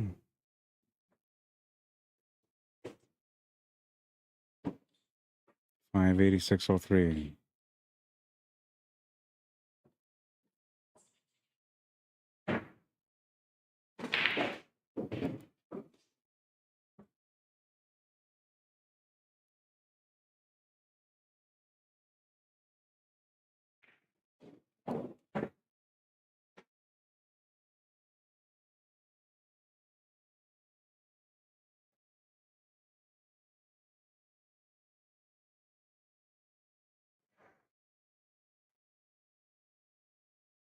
A-side final now. You're playing against Guy. Yeah. Yep. Even race.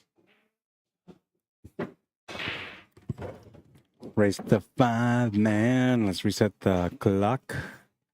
Get ready for some action. All right, and I'll take a second to say hello to some of y'all. Franjo Radic, welcome to the stream. Takis Samaropolis, welcome to the stream. That's a long name. Jay Joseph, Clint Pasqua, sorry, welcome. Having some issues with my vision, I think. My sugars might be a little high now. Brett Bear, how you doing? Welcome to the stream.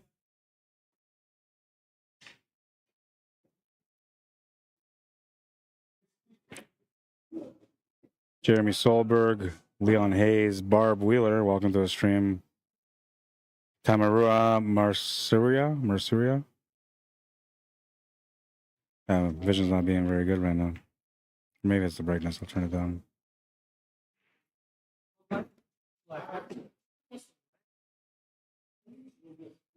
never have a fucking coin on.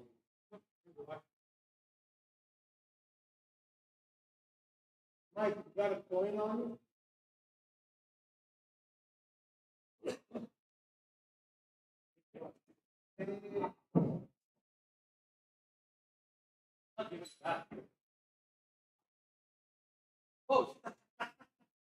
What happened? I think my phone's been screen recording the whole time since I walked in. Just trying to process like this massive video, but I can't.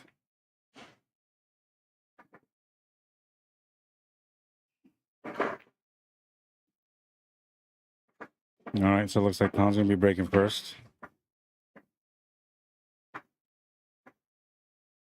You guys want to follow me or check out social media wise? You can find me on YouTube under Arriagada /CSL Manitoba. CSL standing for Q Sports Live Manitoba, and on Facebook under Arriagada, and then Q Sports Live, one word, Manitoba. And of course, if you're looking for anything jam up, you can message me rod@jamupapparel.com.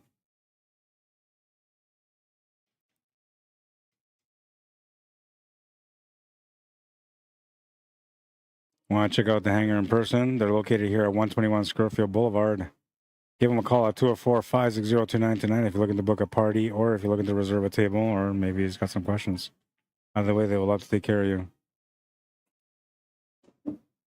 First break is going to be a scratch and a ball in hand for Guy Smith, who got off to a great matchup here against Mike Delgado.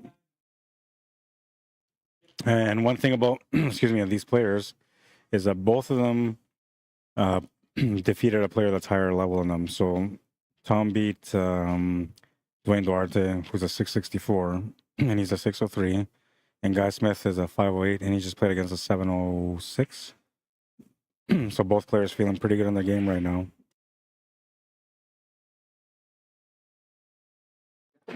Both feeling pretty good about their game right now.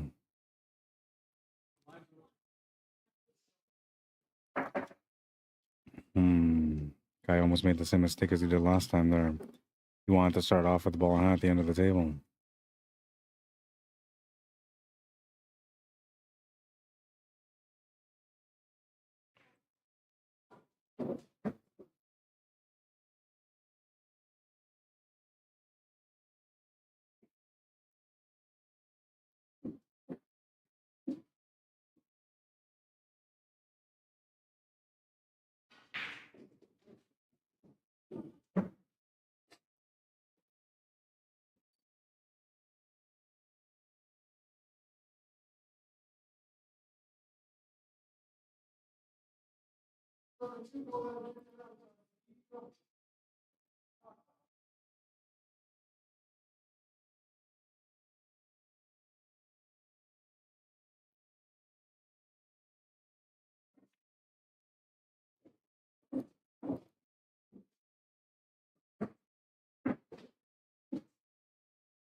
Brain's working here on this one.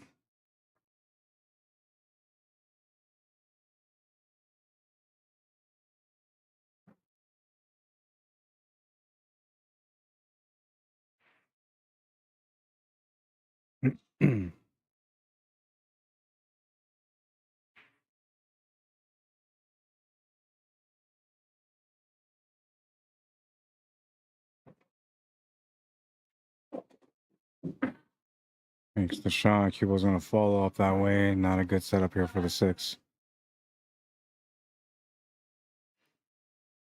If you're looking for some action, you can check out the 4th annual Wally McLean Memorial 8-Ball Tournament happening at Sonic's Bar and Grill on November 15th through the 17th. It's a weekend event. 25 game format, race to 13 games, so it's not by points, it's by wins, BCA style.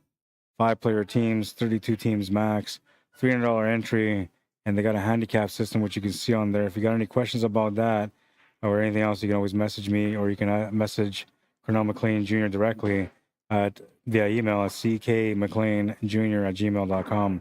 It's $4,000 added for this event. It's going to be a really, really, really, really good event. And they're also raising funds for mental health, so they're doing things for a good cause as well. That's happening here in Winnipeg, Manitoba. So if you guys want to come check it out, you know, register as soon as you can. It says here you can register via e-transfer with Cornell McLean Jr. at the same email, ckmcleanjr@gmail.com.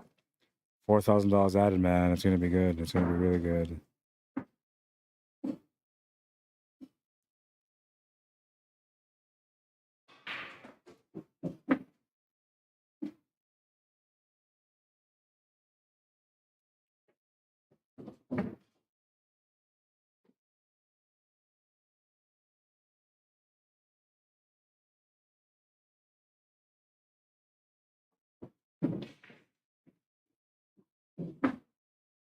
Needs a big bounce off this rail.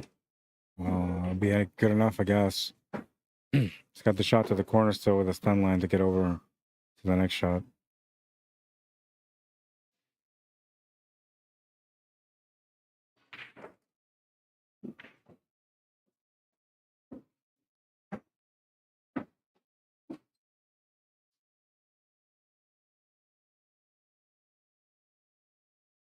Good thing they're walking around because you have to look. I mean, you can get shape for the 15 ball, but what happens if you don't get it?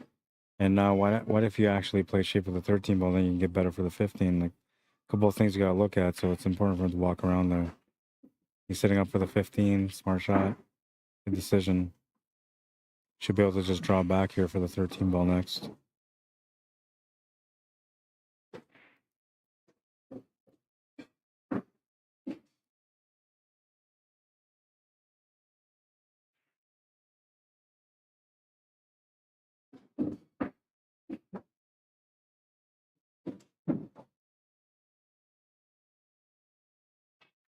He'll strike first. It's 1-0. Keep forgetting about the clock. We'll add whatever 7 minutes to that. Good start though, that's for sure. It's going to be an interesting battle. We still haven't had a hill matchup yet. Could this be the first one? I said, could this be the first one? Bring the power down to the table. Make this work, man. I need at least one hill matchup, man. If I don't get one, I quit. I'll resign tomorrow, man. Come on, pool gods. Deliver at least one hill matchup per day when I stream. Usually I get spoiled, man. It's like every match is a hill matchup, but I don't know. So far, hasn't happened. Smash and break on that one. And make a couple of balls. We got a chance to get started with the stripes for sure. I think he's got the opportunity on the solids also. The spread isn't the greatest though, which is kind of common with the second ball break. But it's workable. And all you really want is just an opportunity to be able to work at a table.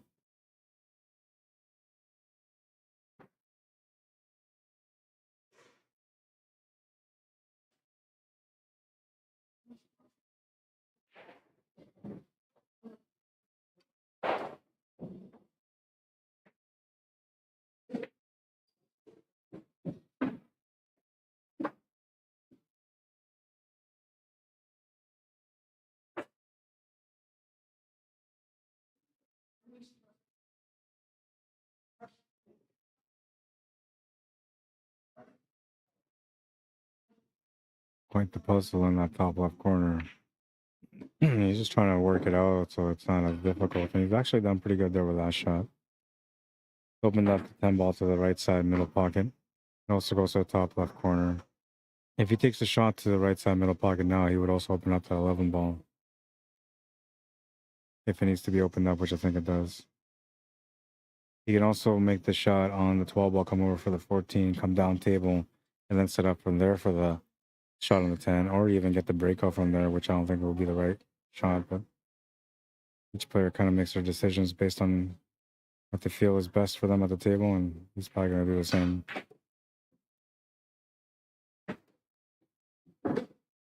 So there's that little stun line angle to be able to get the breakout, if you wanted to do so.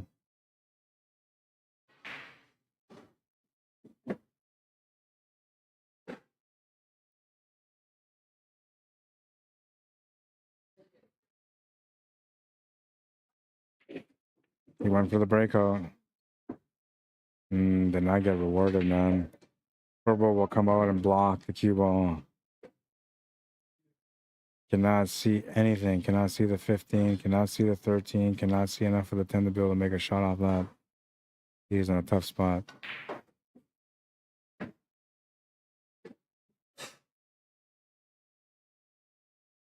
Tracy Bernard wins the match.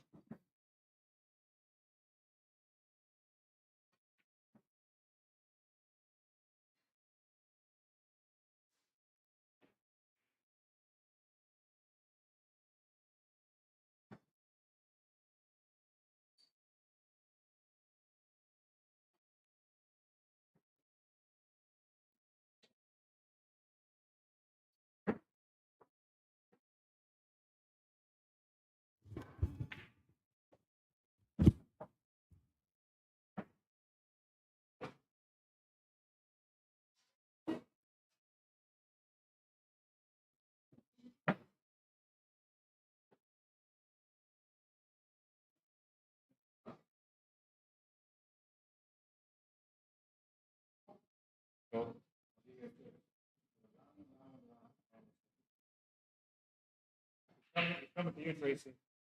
Coming to your table.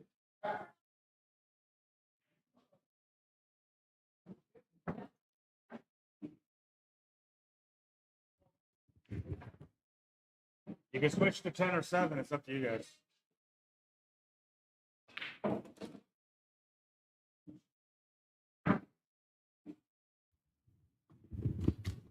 It's a good, I tell ya. All right. Trying to get this next match going. The B side's a little bit behind, not by a lot, but they're behind. So we're trying to get that cut up. And A side is now going to be done after this match. This is the last A side match, A side final.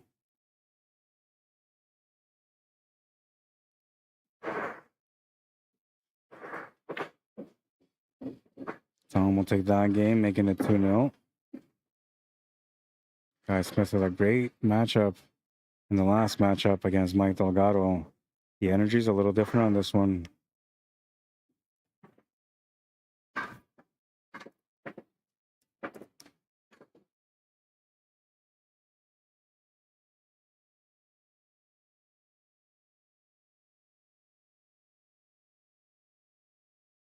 And Tom's breaking next, so he's got a chance to keep going here on the scoreboard. Not surprised by the way Tom's playing. I've watched him many times, and once he gets to the spot, he's usually a very good competitor. Most of the times doing well and winning the tournament. Today, we'll see. Definitely has some competition waiting for him, and right now he's got to try to overcome one of the first obstacles in winning the event, or the tournament, I should say. And that's beating Guy Smith, which right now with a 2-game lead, you're feeling pretty good about that. The break was really good, but I don't know if he made a ball. I don't think he did. Guy Smith coming to the table.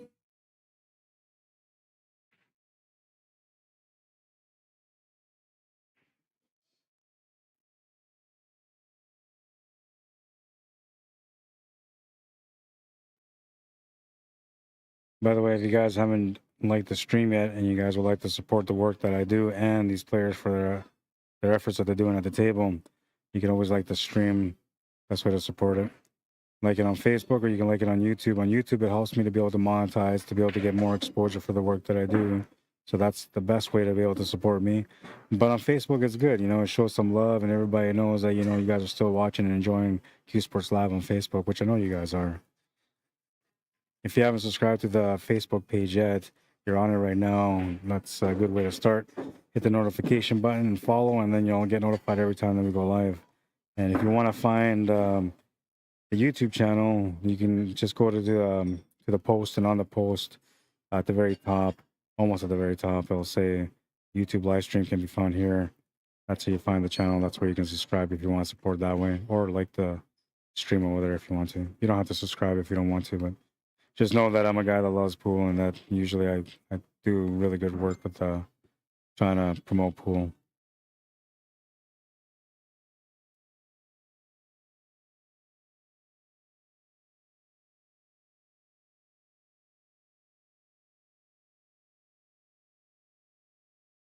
Talk about things like mentality, pattern play, you know, discussions on, you know, why players are playing certain shots, and lots of different reasons why you would enjoy watching some of the streams whenever I go live. And I am working on trying to get more people recruited so we can have more voices on the stream, not just my own. I don't mind, you know, doing the work all the time, but it'd be nice to have some backup and just some people to interact with. So if you're a Winnipegger and you're thinking about, you know, maybe you like to take a chance at sitting around and getting to know a little bit of the work, let me know. It's not the greatest paying job when it comes to the pool work, but it's a good learning starting point, I guess.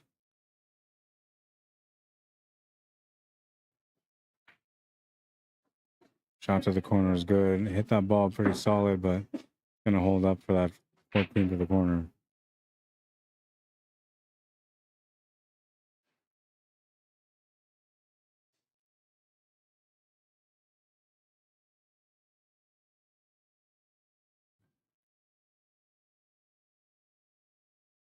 Playing some James Brown in the background. Like, it's gonna make me start jamming out. The Godfather of Soul. That's what they call him.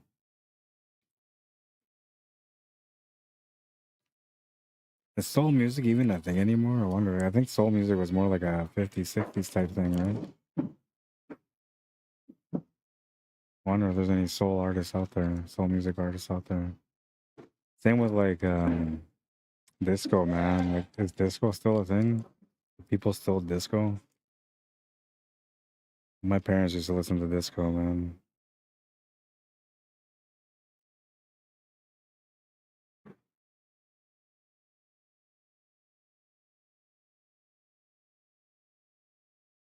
And I call on the side an English billiards player, so he's got a good knowledge and understanding of the shot here. Good chance he's gonna make it. If they hit it perfect though, or it won't go in. He's gonna make a beautiful shot. English Billiards 101 right there.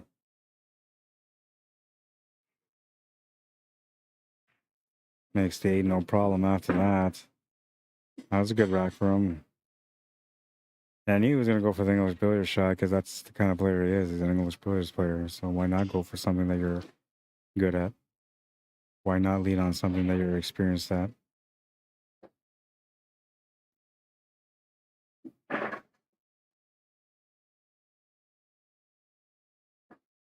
Two to one. He's got a chance to be able to tie the match now on his break. Not bad, right? We're getting into a groove here in this matchup. At least it feels like it so far.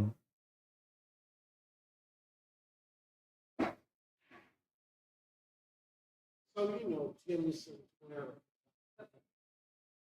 He used to be Tim Call. He was very good friends with Bobby Gaz. Oh, I guess after many months, he was with for years. Oh, Bobby and his sister? Yeah.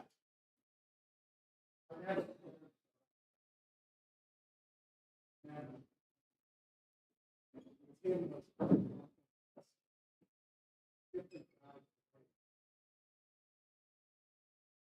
All right, and we continue in this matchup. 2-1 is the score. Guy Smith breaking.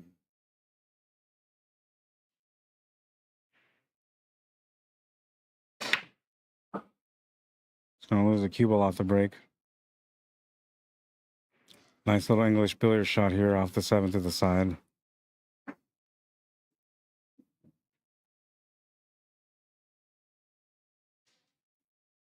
Showing us why it is important to learn other disciplines in the game. Every game that you learn in pool out there will teach you a different skill set, and that skill set can come into play for 8-ball, 9-ball, and 10-ball almost all the time. I'm starting to see that now that I've been doing a lot more English billiards shots. Theorems and cannons and billiards.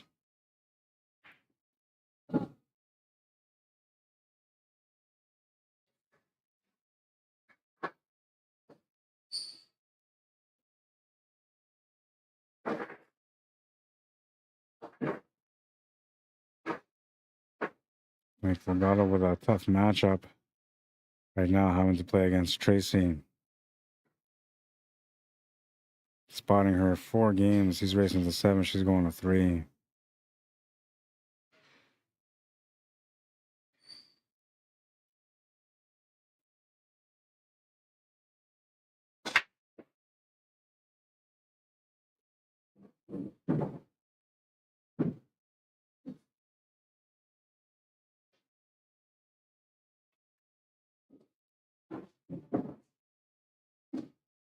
A little bit of work on this table still. And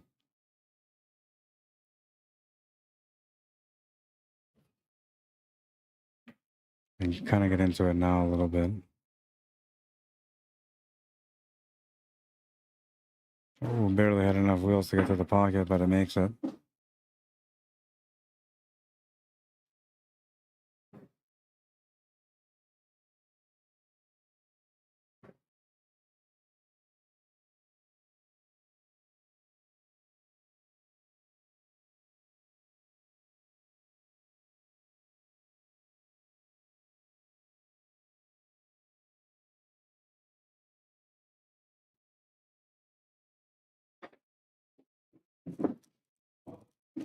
Gonna lose the cue ball a little bit here. Not happy about the result. Still in a shooting position though.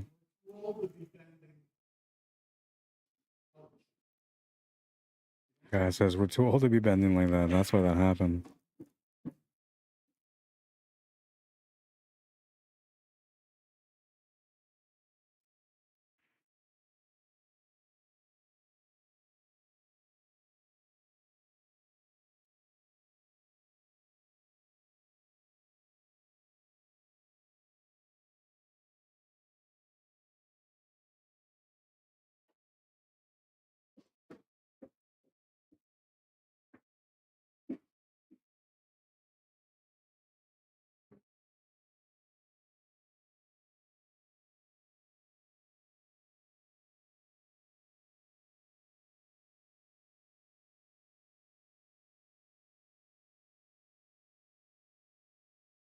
Double checking his angles.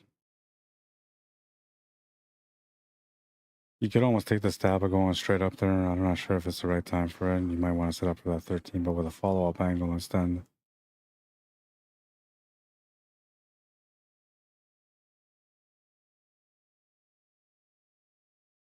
He's looking at this ball though, like he's kind of committed to what he was planning out.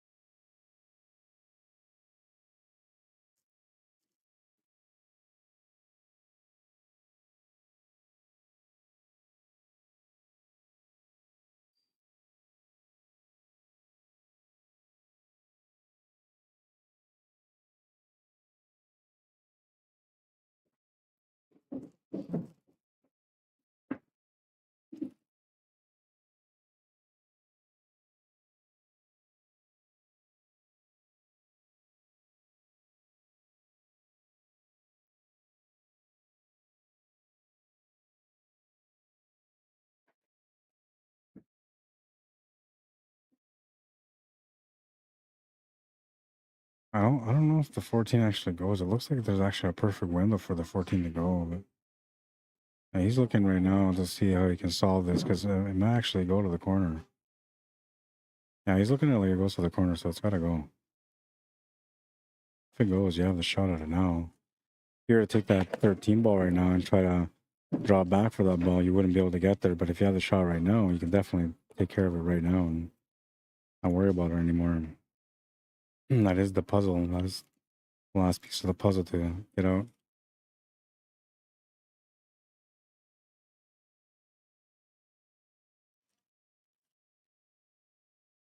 Yeah, there you go. Made the shot. Good pace. He would have liked some angle to be able to, maneuver a little bit for the shape on the 8 ball, but happy to have the opportunity to be able to at least get on the 8 ball from here.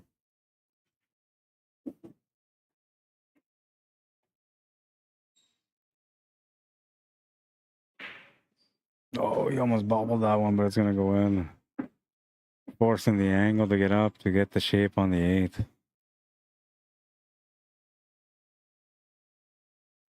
That's 4 scratches for Mike now, said Dan earlier. He says Mike will be back from the B side. He definitely will. He's a nice shooting guy. Took full advantage of his opportunities. Yes, he did. He played really well. And Dan said this will be a long match, I'm thinking.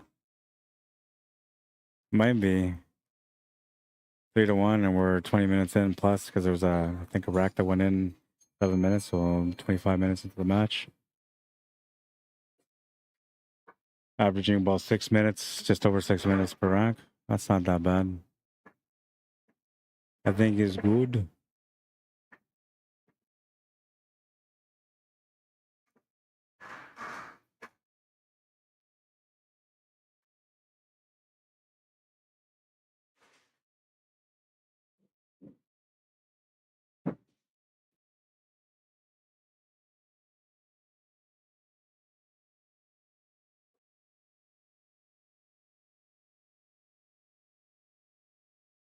All right, Tom, here's the break.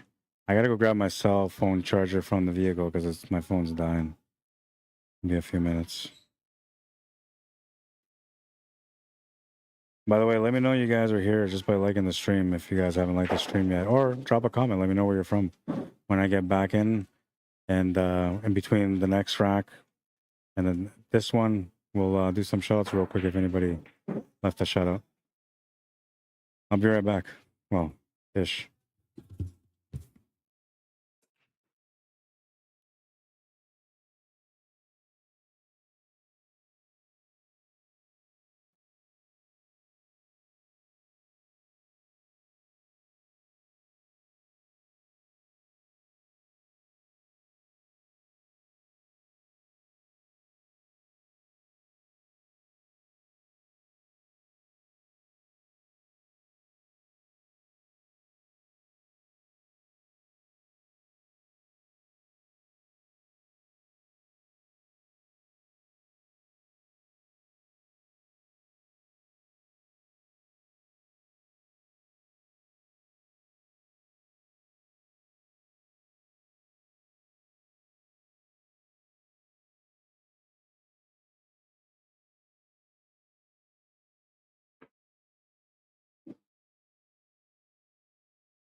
Oh, I needed that drink. Been drinking water, and I ran out of water a little while ago, so I went to go grab a drink too. Why not? All right, and where are we at on the score? I distracted Tom. I know I did. I try not to. You know, you're supposed to keep walking. I kept walking, but it didn't matter.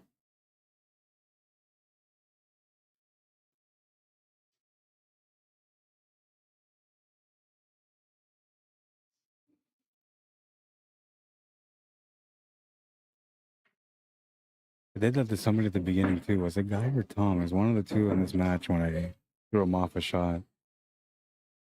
I'm hoping that it was Guy because then we're even. I got both, but if it was Tom and I got him twice, I feel bad for that.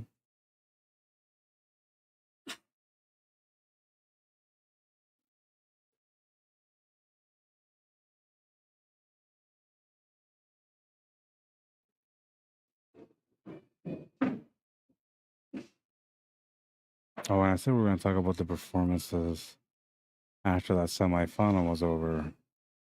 Between racks here, I'll do that.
Three, two.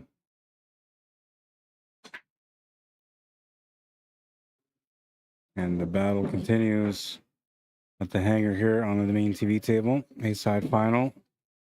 Guy Smith, breaking next. Looking for a chance to tie things up. This has all the signs that it might be the very first hill matchup of the day. Things could always change though, depending on how good a break can be.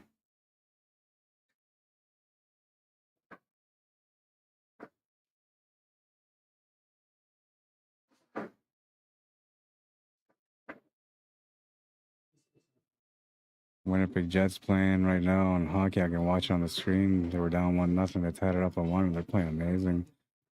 I don't know, like every year since they came back to Winnipeg, I watched them, and then they didn't have that good of years for a couple of years, and especially the last ones.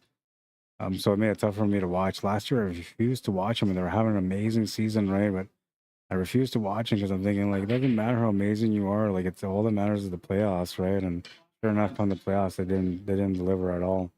So I felt like it was justified that I didn't really watch them. This year, I kind of want to watch them, but I don't know, man. I don't want to get suckered out, you know? Have to like follow a sports team and then break your heart when they get shot out of the playoffs quickly.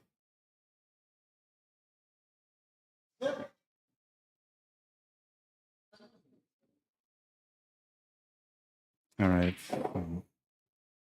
Won that one. Oh, you won that one. I thought you lost that one. And it was 3-5.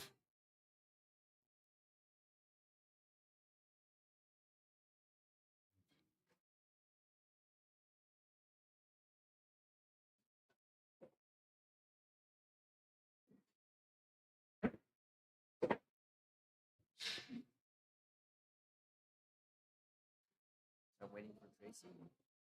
Trace your mic, yeah. 6-1 race to They're at 2-1, 7-3.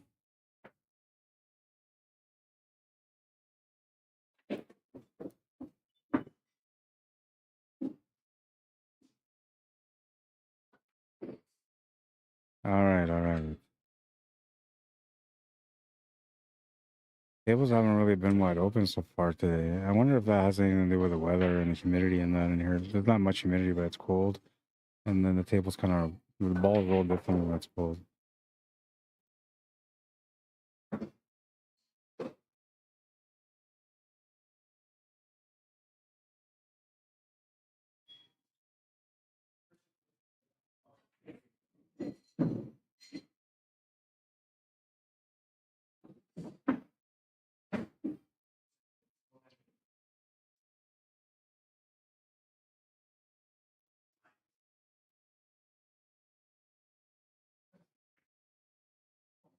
Oh man, somebody was walking by, not close by either. They were like at least, you know, maybe 2 tables distance away from where he was, but I think that person caught his eye and he shot and it was too late. He was already shooting, so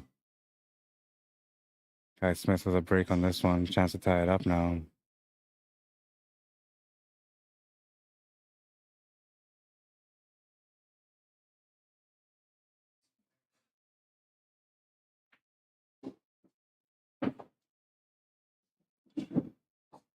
One thing about losing a rack on your break is that you always know that your opponent might run up 2 on you because they break next.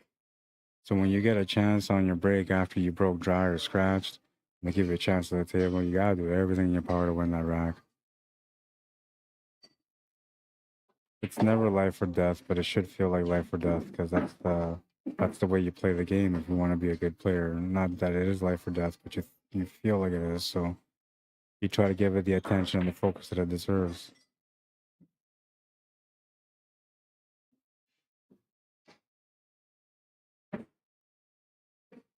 Yeah, that ball on the top is no good. He's got to get that out of the way.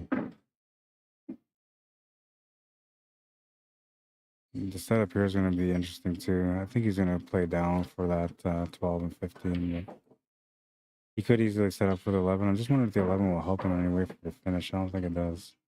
So you might just set up for the 11 ball and just draw back from there. And he ended up going in a bad spot. I don't think this is what he was planning. There might have been maybe a brain fart going on there.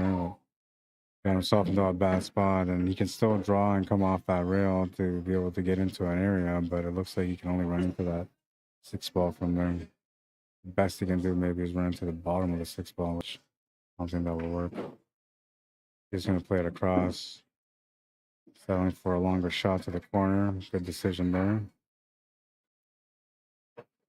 Good recovery. I think originally he was planning just to come down table to make things a little bit simpler just by shooting both balls to the bottom right corner, but the way he's made up for it here, he's actually decent. Still needs to find a finish though. Needs a stun angle from that 15 ball afterwards.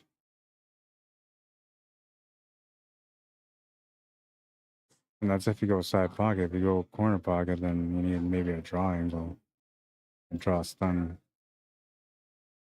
Tried to draw back and he's gonna miss the shot.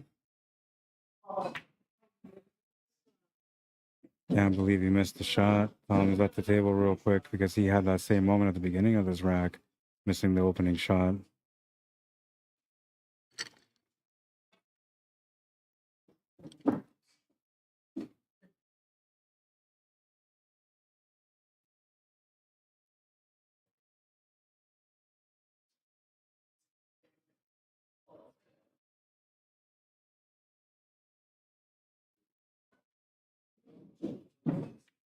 Pretty standard layout. Doesn't really have to worry about too much, but positional play is important, so you can't be off angle. Got slightly off angle here, so now he's got to compensate for that. Different shot, maybe. Now he's able to hold for the 1, so still okay. And the shape there is actually pretty good too, so he's in really good shape.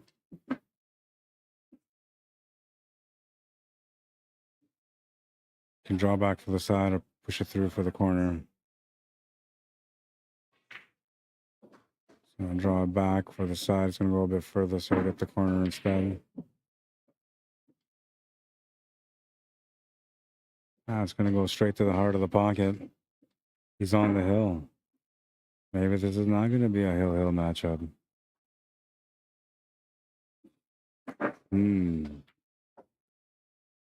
We got to call this furnace guy, man. I don't know what's up with him because I've been turning this flame on like the whole time and it just hasn't worked.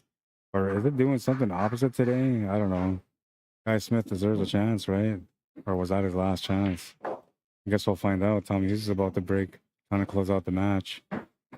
5-2. A little bit of extra oomph because of the big lead on the break. Honestly, just looking at the flames just warmed me up. I'm so cold right now in this corner. Should have worn a parka. I didn't want to be that guy though, right? I didn't want to be the first Winnipegger to wear a parka when it's not even snowing out. But it's that cold out right now.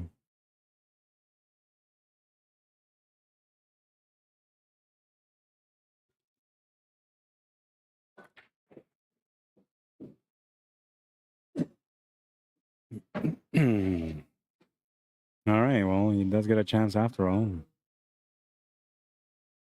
Gotta make it work. There's no, can he make it work? He has to make it work. And it doesn't have to be on the first turn, but he definitely has to win this rack.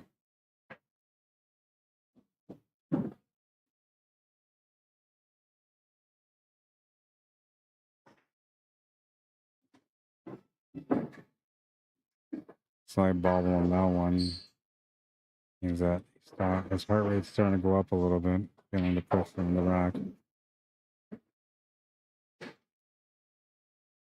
He's doing pretty good at calming down though. His pace is always kind of the same, consistent. Makes that shot.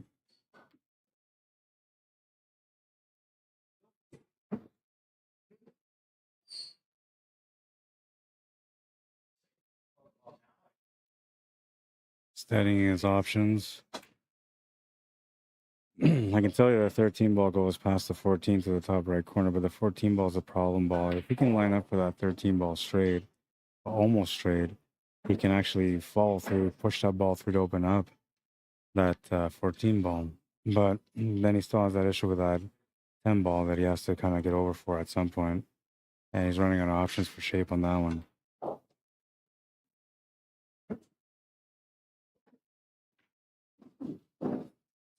It's going to change the table a little bit. He was going to come around and get close to the 3 ball, taking away all options at the table. Okay, Smith running into a bad spot. Unless he's got the shot to the corner still. Still has it.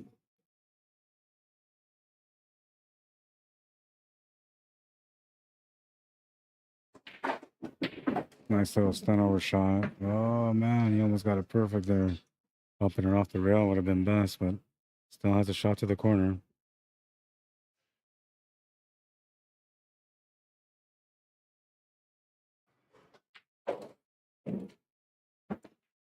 Trying to work out the last details on this rack or pattern.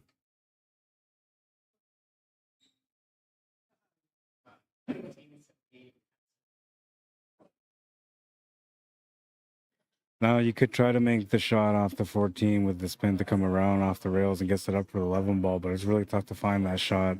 And another thing too is that you're likely to end up getting hooked or having an awkward shot on it. If you get anything on it, it'll be a tough cut. So that's not the shot. But you have to come off the rails somehow anyway to set up for that ball on the right for the 13 ball because it's so close to the pocket. And you won't be able to get right on top of it, I don't think. Oh yeah, he just turned over and held for a sharper angle. So this is okay, this works. But unfortunately for him, the shot on the 11 ball should still be tough. And then he needs something specific because from there he needs to get set up for the 8 ball, which is in a good spot, but kind of awkward to get to with that 1 ball being so close to the 11 ball. He's going to run into the 11 ball, which opens up the stripes. So unfortunately for him, he's missed the shot. Tom Hughes jumps up to the table. He can smell it. He's got the finish line in front of him. Different options to get started with, but he's going to go with the 2. 5 ball is the trouble ball, but it's not really a problem ball. But that's the one that kind of concerns. You got to get onto that one. He's trying to get into that area right now. He addresses it right away. That's going to open up the 5-ball completely now. And he can address it also. Getting straight to the point. Looking good for the finish.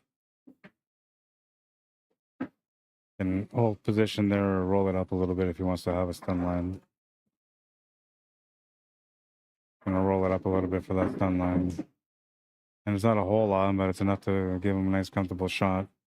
He gets set up here. And just punches through or draw over. Gonna draw.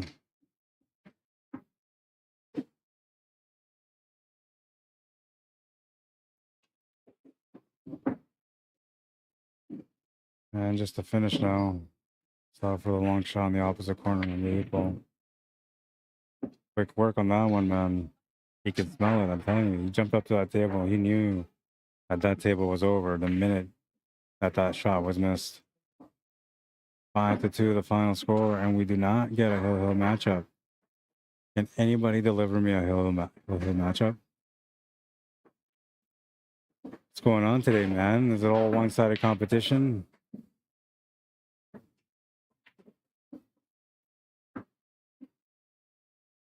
Tom Hughes with a nice win on that one. Guy Smith will have the weight. The only match we got left right now is Tracy Bernard and Mike Delgado.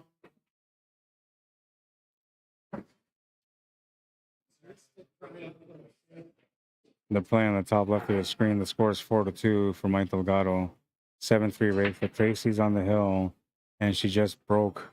She's breaking for the match. Wanting the 6 to go in, but it's not going to go in. And we're actually going to go in here and watch this match because we have no other matches anyway. And this one's a good one. I mean, they're all good, don't get me wrong. This one looks like a juicy action matchup where Mike Delgado has to do his best to come back and Tracy Bernard has to do everything she can to close out.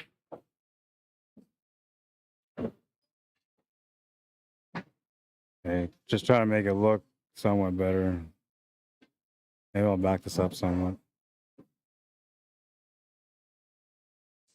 There we go. So we'll leave it like that. That kind of lets you know that it's not the real camera that we're supposed to be, or the right table that we're supposed to be using. It's 4-2 for Mike. So I'll put his name on the left. Bring down FargoRates.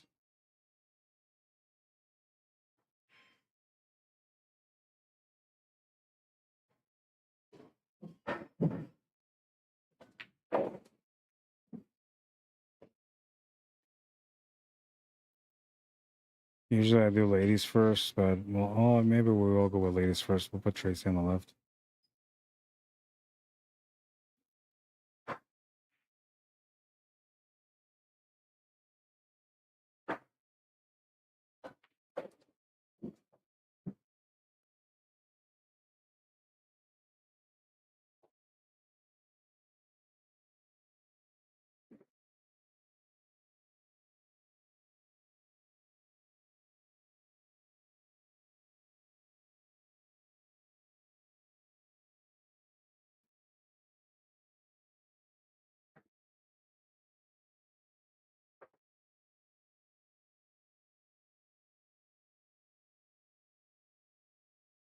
Oh, I'm getting a call. I'll be right back.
All right, I'm back.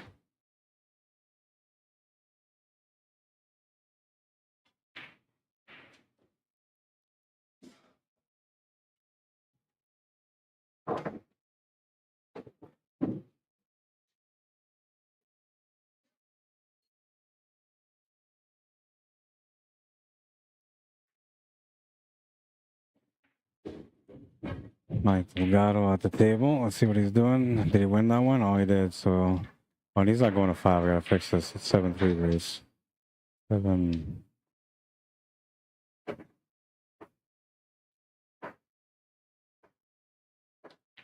And it's 5-2. We're not gonna run the clock on this one. Take it down. Mike Delgado breaking. Trying to survive. If he can win this game, he'll get on the hill. And then I'll come down to the last rack. This could be the very first hill matchup. I've said that 2 times so far.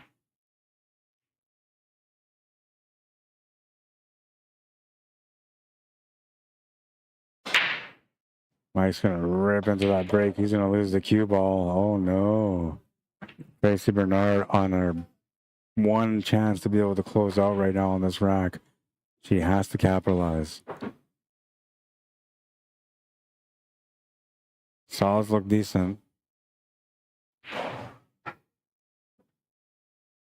I like the solids. Opening shot is tough though. You'd have to start with a 6 maybe. Just taking a look at the 1 to see if the 1's past the half or past the line.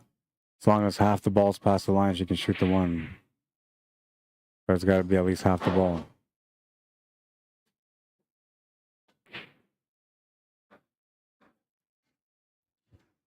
Winner of this match plays against Sam Campbell next. He's waiting patiently for his matchup. The winner of that will play against Guy Smith after. And the winner of that will have to try to double dip Tom Hughes today, which, when he's playing so far, is going to be tough for anyone.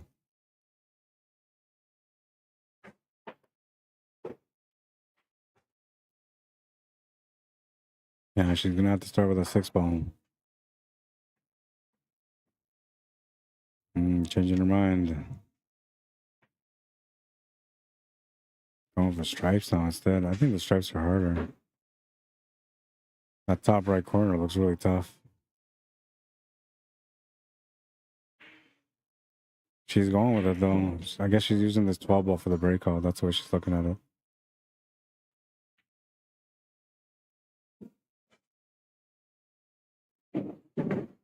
No, she got a good breakout.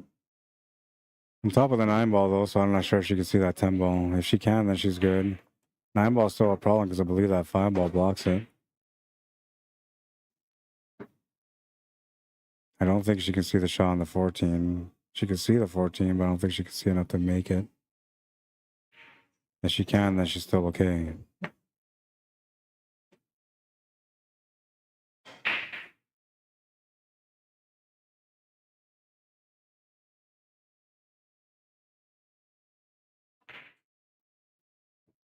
Trying to get the shape on the 15 is going to come up a little short. That's going to become the trouble ball now. Pocket on the top right is taken over, so she needs to take it over. Trying to go off the rail, off the 5. Worst comes to worst, the 9 ball will block the pocket and create a problem for the 5.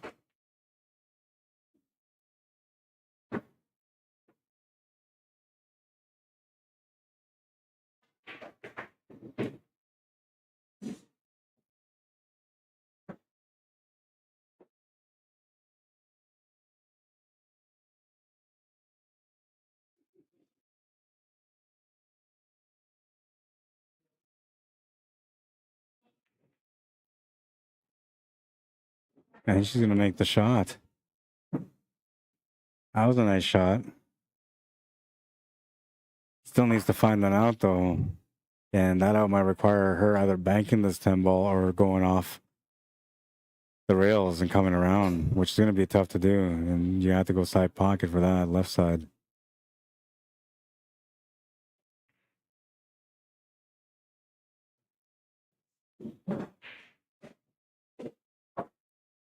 Tracy with the right hand. 3. She's on the hill. She's about to close. Hill? No, Mike needs 2. Yeah.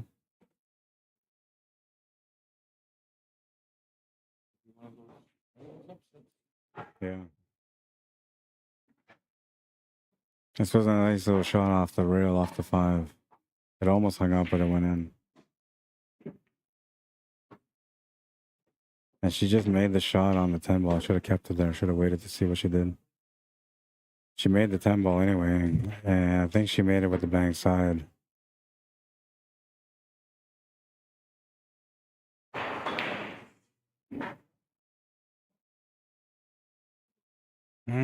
She got up on the shot. She had it.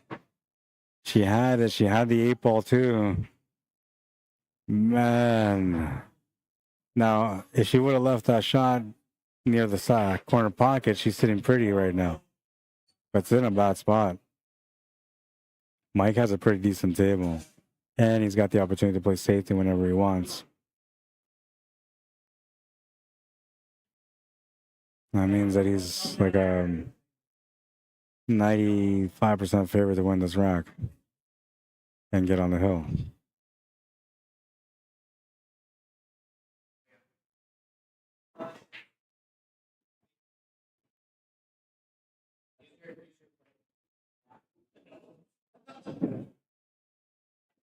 We'll know how good he is once he takes that 3 ball and moves it out of there, because that means that he's out. And I think he's got the shot at it right now.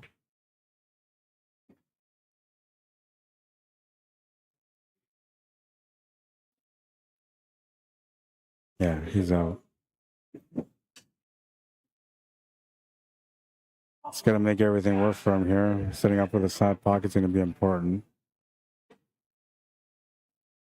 And so I took a little walk around to see where he needed the cue ball to be.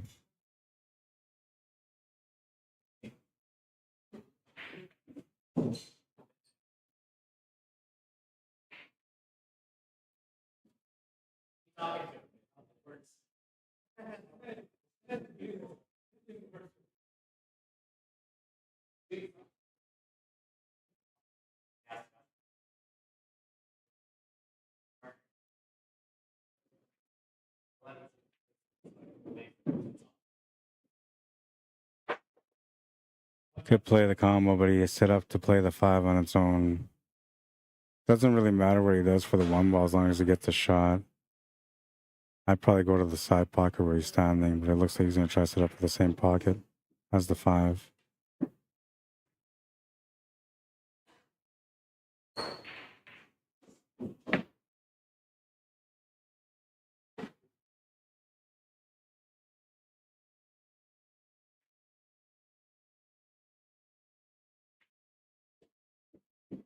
And he's going to get a straight line. I knew it, man. As soon as he took that 3 ball, like I knew he was out. And he played shape for the 3 ball right away because he knew that was the one that he had to figure out. He's on the hill. Hey, we're on the hill. It's a hill battle. Yay. That's awesome, man. Love it. I'm excited. All right, the flames work. Call the guy. Tell him he doesn't have to come prepared. All right, all right, all right, all right, all right, all right. Yeah, man. I'm ready now. Now I'm ready to go. All right, the Hangar Open just begun. Rack number 9. Tracy Bernard back against the wall. Has to try to win this rack or it's over. Mike Delgado is looking for an opportunity. If he wins this game, he keeps moving on. Will Tracy give him the chance? A big break, but nothing's going to go down. Mike will get his chance. But the pool gods, you know, they've been waiting all day for this match too, just like I've been waiting. So there'll be a turnover at some point. There should be. But this table looks pretty good. If I'm Mike right now, I'm thinking I'm out. Taking solids, I'm out. The stripes aren't that bad, even though they're all kind of clustered there. They're really not that bad. But I'm going low ball, solids. One trouble ball he's got is the 4 ball. If he's got that 4 ball right now, that's That's good. You're good to go.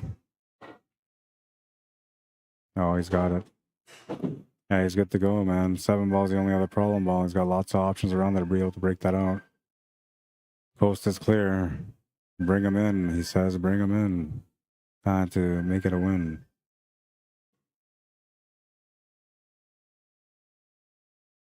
Oh, he was able to get on the 7 ball right away. That was the only other problem I could see. Table's open.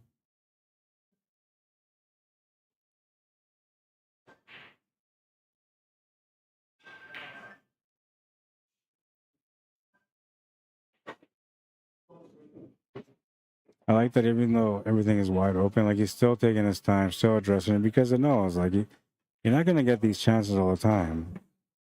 And when you do get these chances and you don't capitalize, you turn it over, it usually ends up in a loss. So he's taking the time to address it, making sure that he knows the plan. Don't want to shoot without having, you know, complete concept of what you're doing next. And what you're doing after that, usually, because you got to work. When you first start out the game, you're working like shots of 3s, but you only really try to make shots of 2s. So make the shot and get the shape. When you're getting to the finish, you have to look at the first shot, the shape on the next one, and the shape on the next one after that, because that's going to help you to decide what the shape is for the second shot. And then if you do that and you hit that shot really good, then you'll get to that 3rd ball. Now, once you get to that 3rd ball, you work another 3-ball plan, and that's usually the end of the game.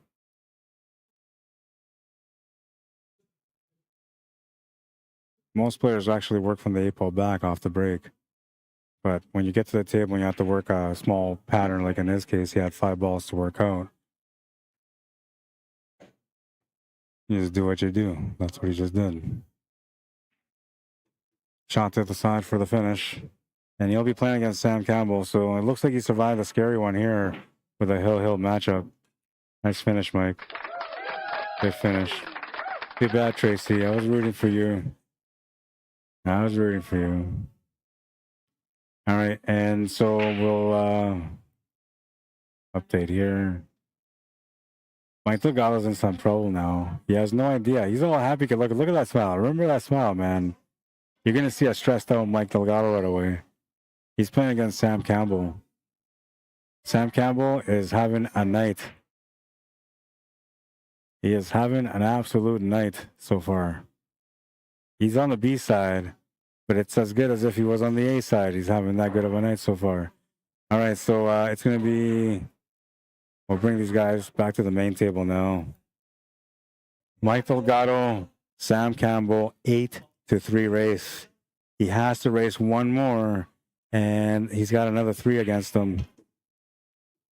It is a tough one. Watch his face in the background. He's gonna see the race. He's like, oh my God, you see that face? He's like, I can't believe it, 8-3. Oh man. 8-3. All right, and we're going to go down to like the 1 table, so we're going to get a little closer now. Time to get going at the hangar.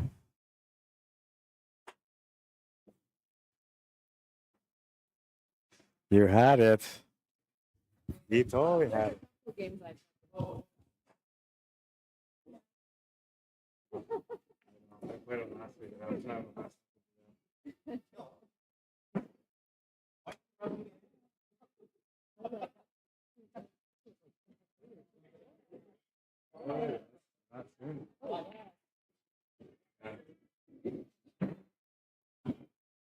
It's a learning experience, though.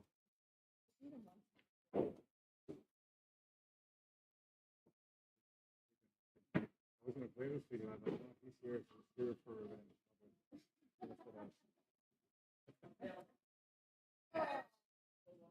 All right.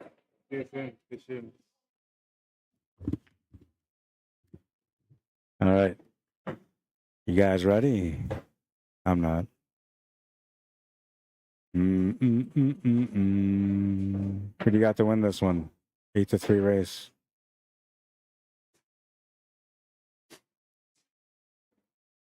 Eight to 3 race. Well, Mike's already on the right, so we'll just keep him there.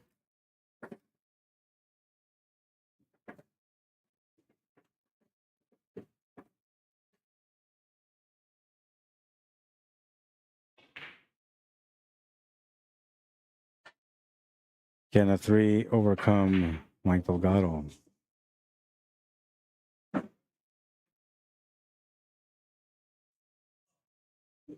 What is this Fargo rate? 506 versus 706. 200-point difference between them.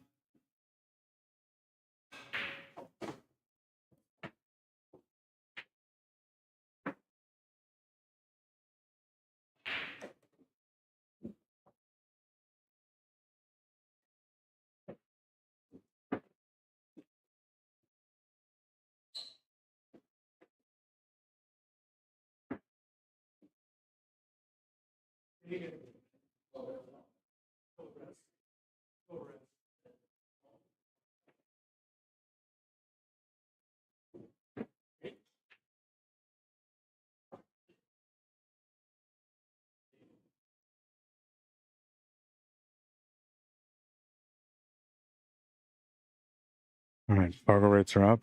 Timer started. Match is on. It's an 8-3 race. Mike Delgado quickly to work.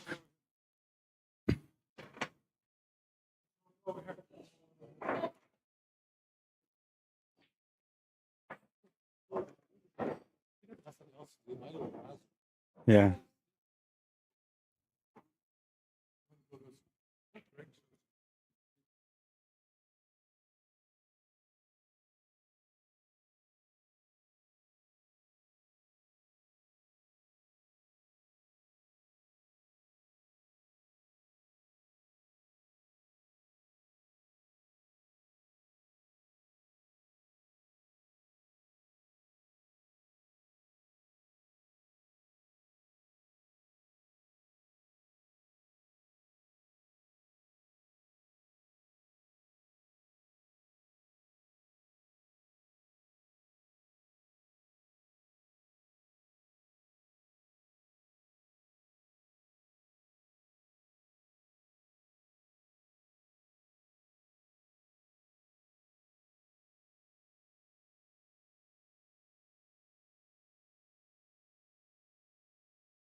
Yeah, I got the mic muted.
All right, I was just having a little conversation here on the side, and the score is 1-0 for Mike. Hopefully I didn't miss any good shots. Looks like he's gonna get this one here. Doing what a high level player would be doing here is just playing quick, solving the pattern, running the table, adding some extra pressure to your opponent's mentality. 2-0. 3.5 minutes so far for 2 racks, and well, we'll see about 8 minutes, so it's 4 minutes per rack, let's say. They didn't start the clock right away.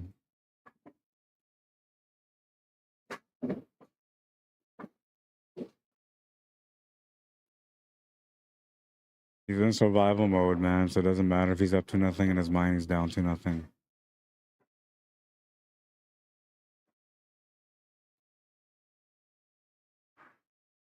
Means this game, you'll play against Guy Smith next. I think it's Guy Smith on the B-side final. Yeah, that's the next match, is the winner of this against Guy Smith in the B-side final. And then whoever wins that match will have to try a double dip Tom Hughes.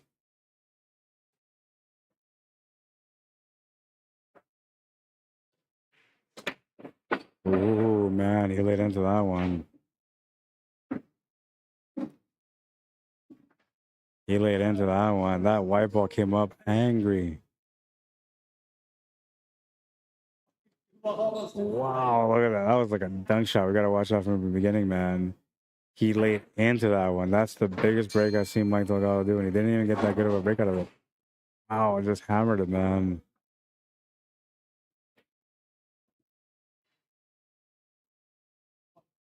He made a ball, though, so it's not that bad. Wasn't a waste of power.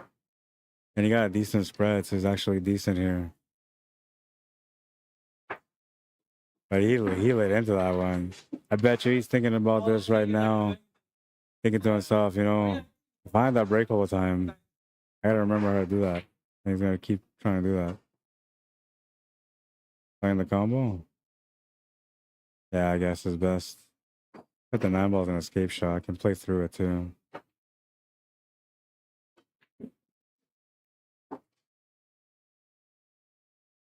$15 or $14 to the rescue. I like taking the 14 ball out. I don't think it helps you in any way. But maybe he's thinking that's gonna help him for the 8 ball. Because he's thinking 8 ball to the side pocket. Different shot here, taking the 9 ball. Wasn't part of the plan originally, but it was in order for him to get that finish.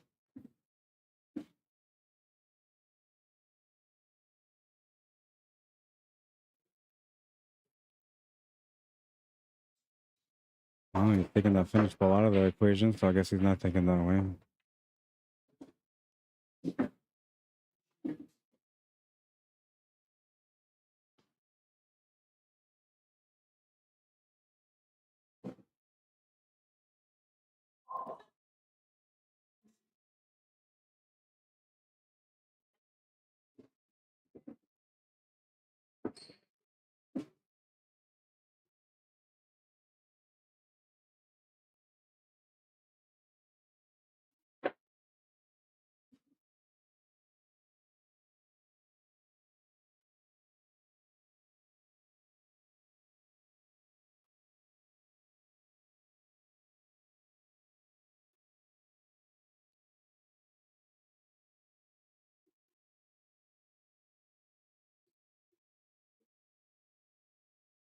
I have to come up with a different shot.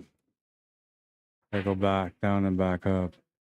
He could just, you know, take the back cut here with some draw, try to come off the side cushion, but I think the side pocket here is probably the better option that he's taken. Yeah, you have to go down, back up.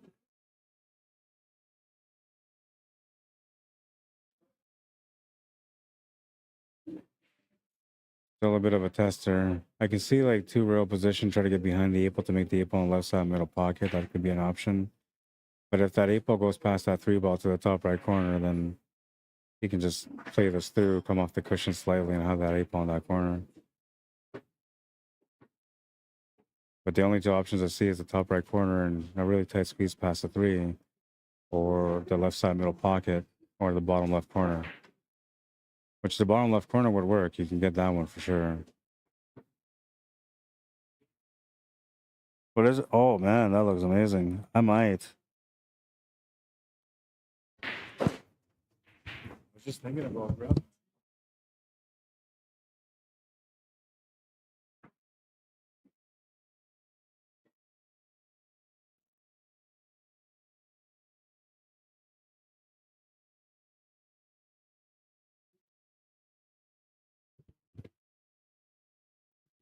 All right. Got distracted by a little bit of food, but I'm here in spirit. No, I'm really here. I'm just gonna let this pizza cool off a little bit. I usually don't eat pizza because I'm not supposed to, but every now and then it's alright. And the Hangar's got some amazing pizza, man. If you ever get a chance to come down here, check out their pizza. It's really, really good. They have one that's called the Hangar Special. It's amazing.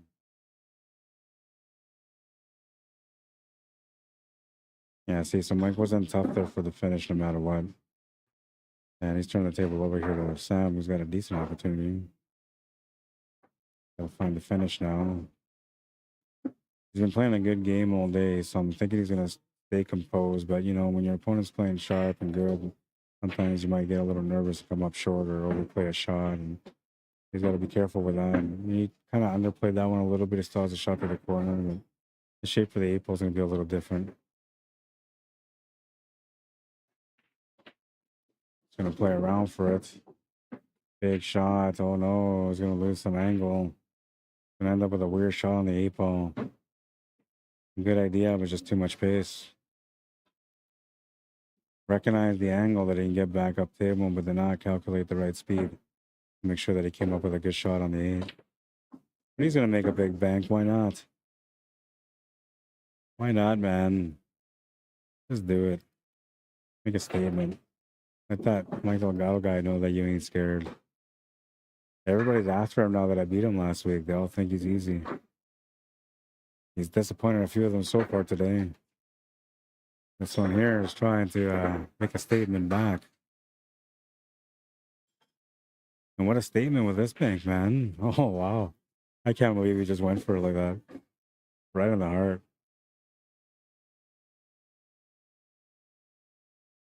And if you're Mike, you're probably thinking to yourself, like, I'm spotting this guy 5 games. Oh, and look at this. He smashes it. Makes a really nice break out of that one. And he's got a nice chance at this table. Look at this, man. Ripped into it. Like, oh, yeah, Mike, you can pop the white ball. I can pop the white ball, too. Bam.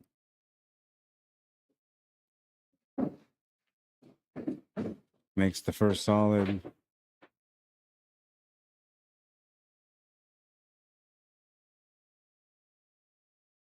It's a pretty decent table, man, once you get behind that 4 and 6. So he's going to take the 6 ball now. Or the 4 ball, I mean. Oh, he's going to call it safety. Okay. A little bit of discipline here. You say hit the rail. Didn't really give Mike a whole lot, but it might be a little bit of room here for a shot.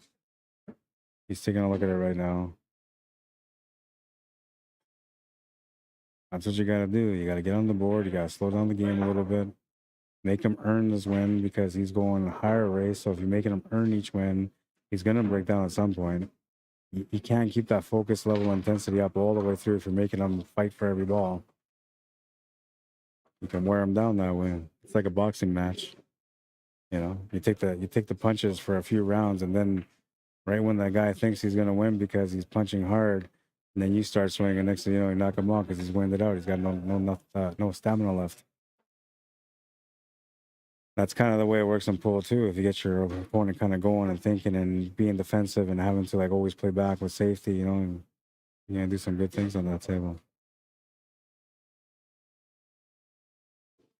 It's the 2 ball. 4 ball sitting over the pocket now. That's gonna give him a good opportunity there. 7 ball is what he's got to figure out. Only goes to technically 2 pockets. And out of those 2, one of them is easier to get to than the other. He's gonna get to that one right now with the 7. Or the 4, I mean, to the 7. It's gone a little bit too far, so he's gonna have to figure out something here for holding shape for the 6 ball.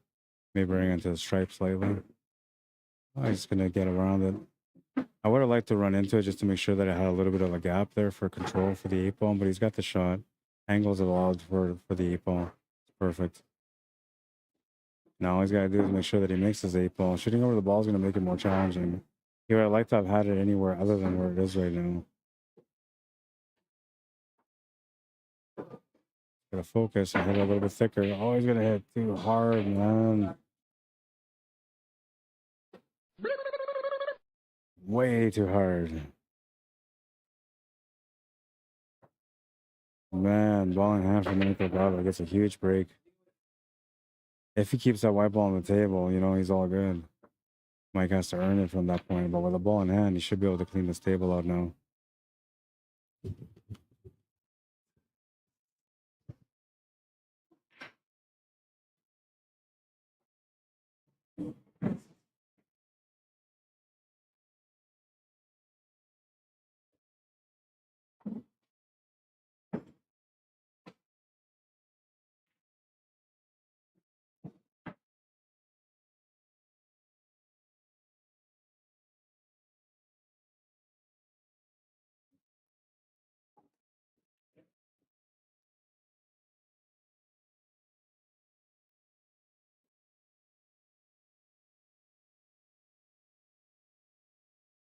Eric Loy on YouTube. Sorry for not seeing your comment on that. It says new felt and rails on my local bar table. Went 8-3 2 8-ball runs today. Nice, good for you, man. It's always nice when you get a nice table like that, right? Fresh cloth, fresh rails. Easier to control the cue ball. The shots are a little bit easier to make. 3-1. Mike survived a good one there. Sam had that one. As long as he doesn't have to shoot over the ball for that 8-ball, he's good to go, man.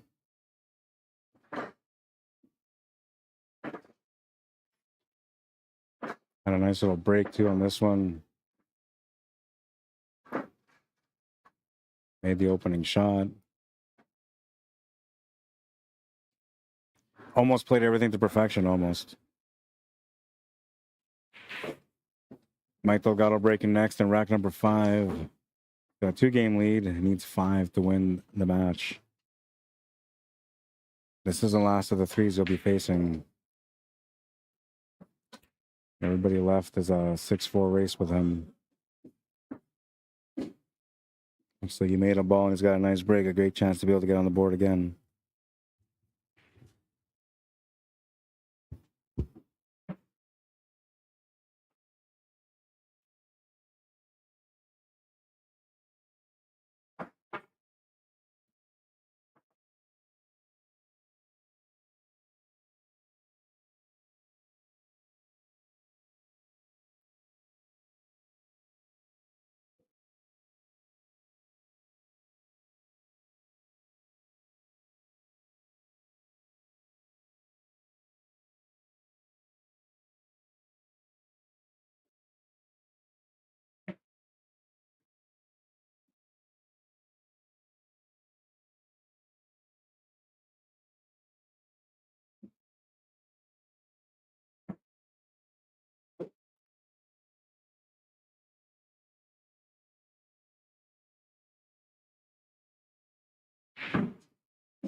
The bad guy gets on the board again. 4-1. Sam Campbell. Not in trouble yet, but his opponent is now halfway in his race, so you gotta start thinking, I gotta get another win here. Looking for some action off the break on this one.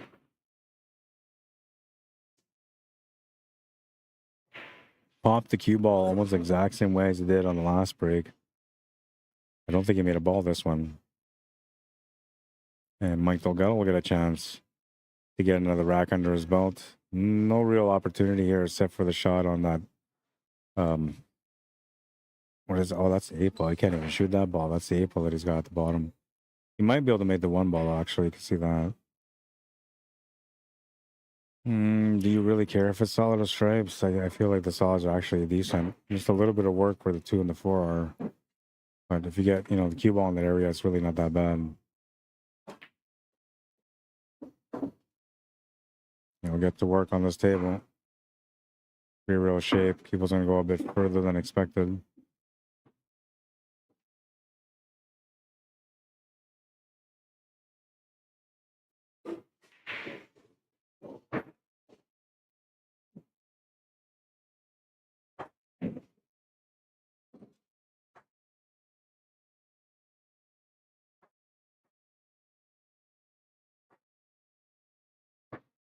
Couldn't do much. He's going to play safe.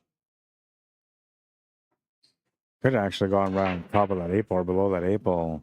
Make it really tough for Sam to be able to get anything, but give him a chance here, and Sam will work with that chance by making that first shot.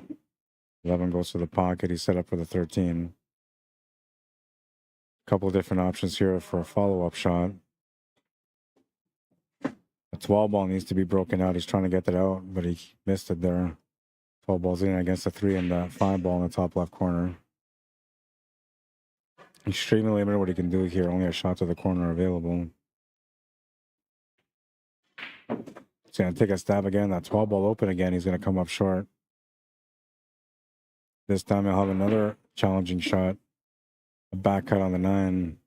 Another breakout opportunity maybe here for that 12 ball. I don't think this will be the result though. I feel like he's likely going to get hooked. Oh, and he's going to make that shot to the corner. It's not, oh, that's not what he was trying to do. I'm like, oh my God, I can't believe he came up with that creative of a shot. He didn't. He absolutely didn't. And he's left Mike tight, but I think he's got a shot still.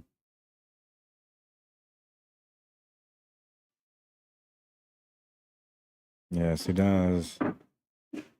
And this table's pretty open, so I expect him to finish it here. Shouldn't have any problems. Once he gets to that 7 ball. Actually, the 2 ball is more of a threat than the 7 ball. So, oh, look at that. He almost got into some trouble there. Change the plan, taking the 3 ball now.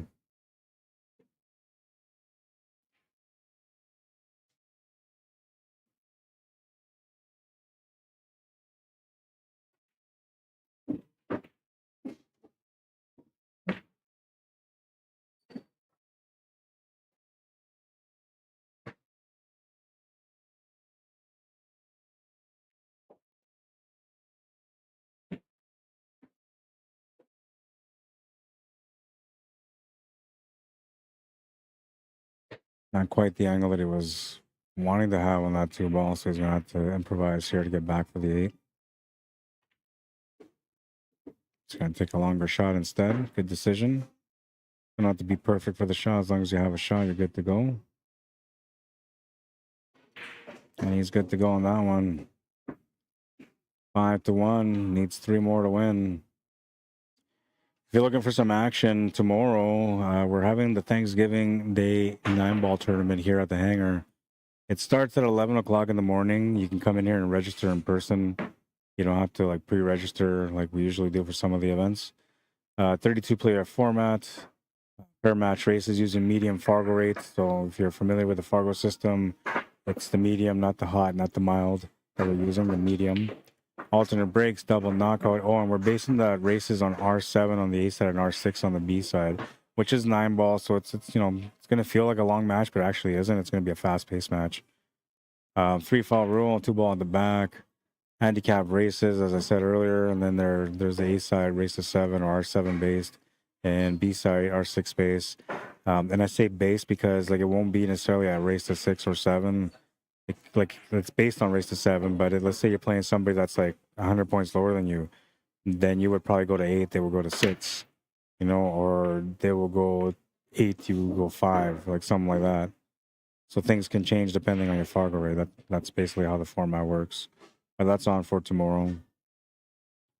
And then the Wally McLean Memorial 8-ball tournament coming up on November 15th to 17th at Sonic's Bar and Grill as well. If you guys want to get into that one, it's a $300 entry for that one.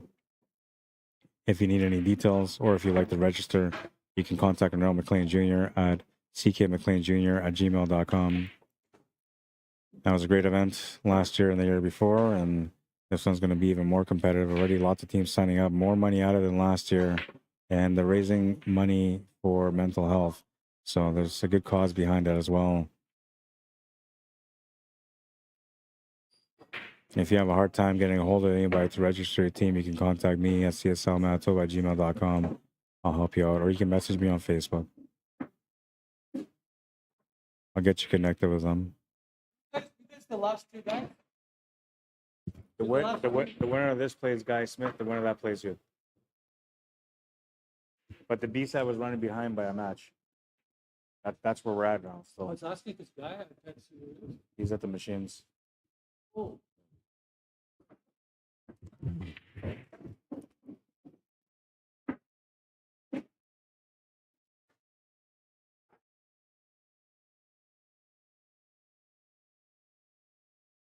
Bit of a tough shot here, shooting over the ball.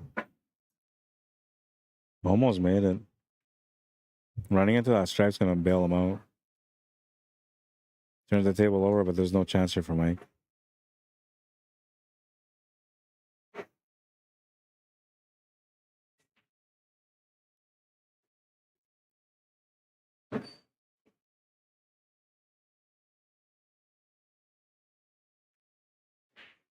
Sam had his chance. Stan Anderson, he missed 2 8-balls after running nice. Yeah, I know, man. That's crazy. Baron von Schneider, how you doing? Says nice. And it says my Fargo score is geez. Yeah. Mine's getting better now, but yeah, that's how it feels sometimes, right? Eric says if I was giving up 5 games, I would play better. Yeah, Mike. Well, he's been battling, and everybody's been battling. He's had to go 8 against every one of them, right? So he's had the most racks out of most people that have been playing today. And the fact that he lost on the A side and then going to the B side made him play even more matches. So it's just kind of the way it's working out for him. Mentally getting fatigued, it looks like. Made another mistake there. Fossil Talks has been solid competition tonight for sure. Yeah, I know it's been some good battles, man. I'm telling you.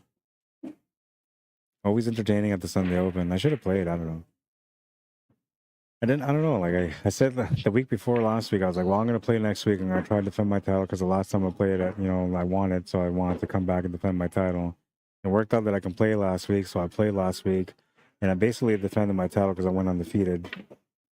And then I should have played today. But then I thought to myself, like, I don't know. Like, I'm a little tired. I'm going to have the expectation I wanted to play really good. I was going to do the stream, right? Like last week, I didn't have the stream because it wasn't working. And I kind of had an idea that it may not work, which is why I signed up for the 8-ball tournament, right? But I was going to sign up for it anyway. But I knew like I was going to have a difficult time because I'd been up till 6 in the morning trying to figure it out the night before. And there you go, Sam. There you go. He's on the hill, nice and quick, sort of. Mike Delgado with his back against the wall needs to win the last 3 racks. And Sam's breaking 2 of those 3. Odds are against him. Yeah, anyway, so I didn't play today because I was like, yeah, you know what, I played last week. And so if I would have played last week and it would have been like some easy competition, you know, then I would have won. I would have been like, yeah, you know what, like I'll play again because it's tough competition. But I had the toughest draw last week, having to play against Kendall Soria at first and Han Yu next, then Mike Delgado, and then I won the A side, so I had to play Mike Delgado again. I had a pretty tough draw and I felt pretty good about my game. So that's why this week I was like, you know what, I don't want to disturb that. I'm having a little bit of a positive momentum in my pool game right now, and I don't want to take away from it. So I decided not to play.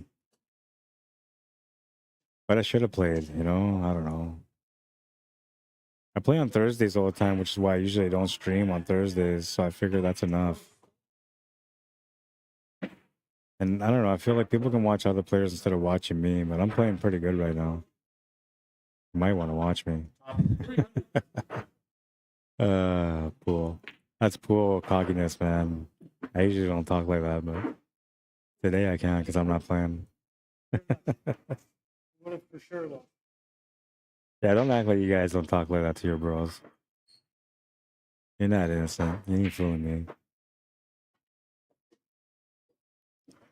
me. Night of the Gauss is good luck, Kanak. God bless. Robert Griffith, how you doing, man? Says hi, Rod. How you doing today? Sounding strong. Oh yeah, that's good. Nice. Improvements, man. Audio's been like kind of the issue for me the last little while. I've been trying to fix it and work on it, but I didn't do anything extra or anything today. It just worked out better, I guess. Maybe it's just right where I have the position on the mic. Just take a measurement of that. Because usually, like, it sounds like it's a little muffled, right? Because like it's like the mic's right on my face. I'm trying to like speak quiet so the players don't hear me, but I'm not doing that today.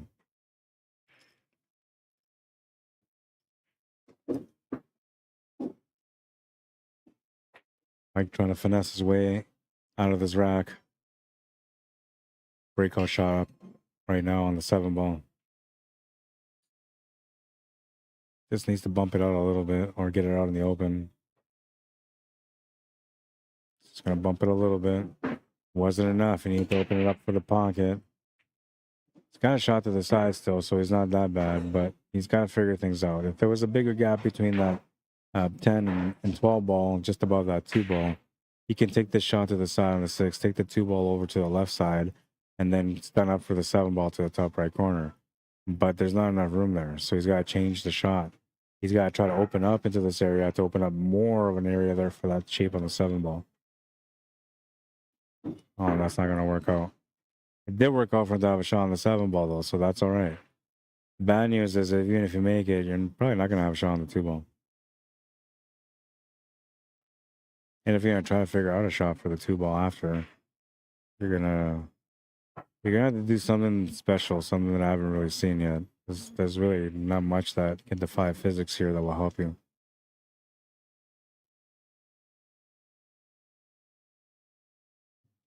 If you can avoid that stripe altogether off the shot on the 7 ball, then you can maybe do some crazy stuff. But he's likely to end up running straight into that stripe as soon as he makes contact with that 7. How he runs into that stripe is going to push the cue ball over to the left side no matter what, either towards the pocket or towards the left side cushion.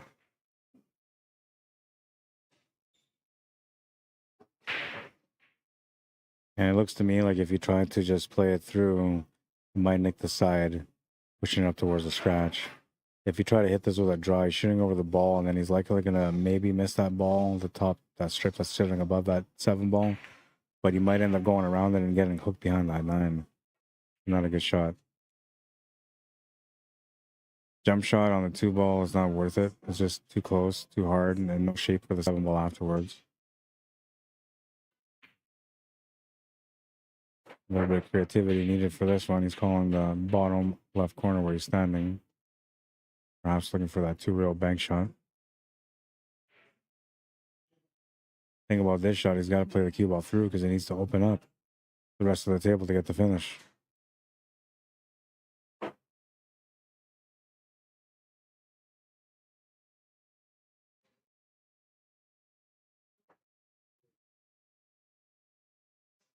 You put a shot clock up on the screen?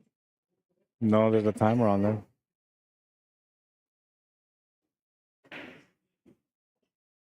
Playing the safety, he's going to hug him up against the stripes. Sam Campbell was asking me if I can put a shot clock on the screen. I don't think Mike's taking too long. He's a methodical player, so it's about average pace. Sam will play the safety. Not a bad safety. He hasn't really given him much. He left the cue ball pretty close to that stripe, making this jump shot a little bit harder. Mike's taking a look at the jump shot, see if that option is available for him, if he's comfortable with it.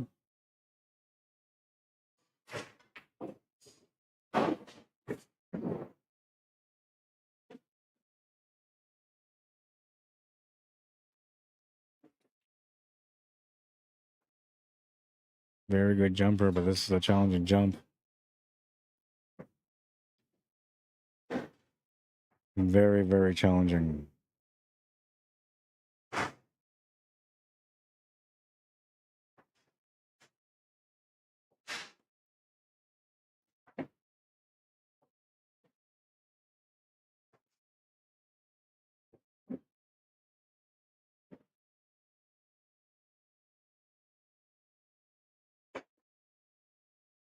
Well, he gets to get hit, but he's not going to make the shot. Sam Campbell with a chance to be able to close out the match now. Pretty good spread. He just has to win it with a cue ball. Get around the obstacles on the table and finish the table. Nye Whittington John, welcome to the stream. Blake Lamran, what's up, man? Shannon Leith. Zejko Smidjanik, welcome to the stream. Samantha Jane, Baby Che, welcome. I love you, Baby Che, if you're watching still. I'll see you in a little while, my boy. Noah and Eliana, if you guys are watching, I love you guys too. David Lewis, how you doing? Lauren Crum, welcome to the stream. Anthony Barford says, is Chris playing a Michael Kelly guitar? I'm not sure, man. Donald Lana says, hi, good luck. We got crushed today. What did you get crushed in? What were you playing or what were you competing in? Margaret Mayshel, welcome to the stream. Rona Soriano, Bayani Stel, welcome to the stream. Howard Nelson, what's up, bro? Welcome back.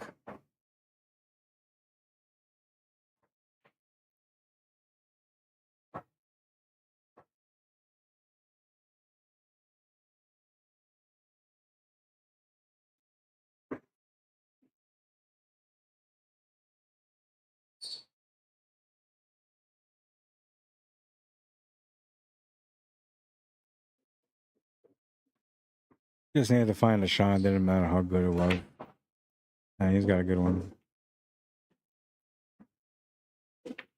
Survives that rack, 1 of 3. Needs to survive the next one after this. I believe it's Mike Delgado's break now.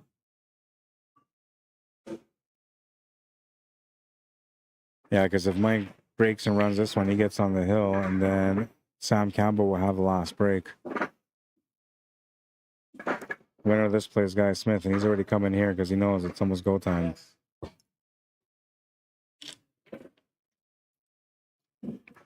As soon as these guys are done, you guys can play.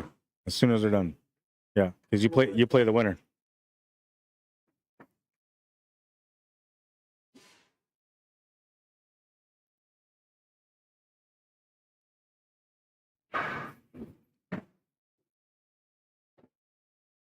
All right. Let's keep this going.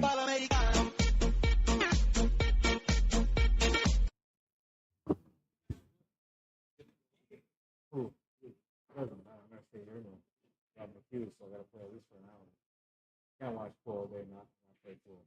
It's not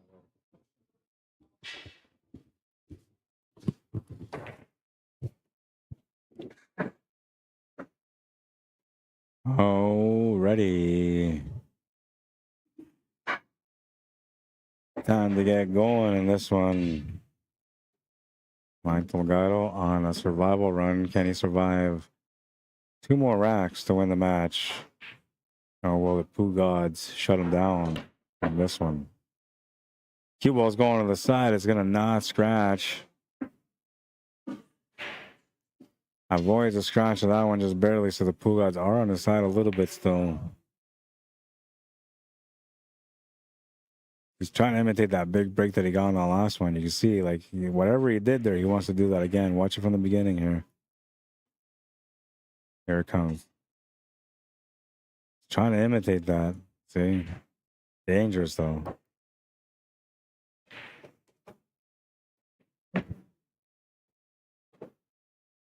Happy to make a ball and to have a shot at the table. There's not a lot of opportunity there.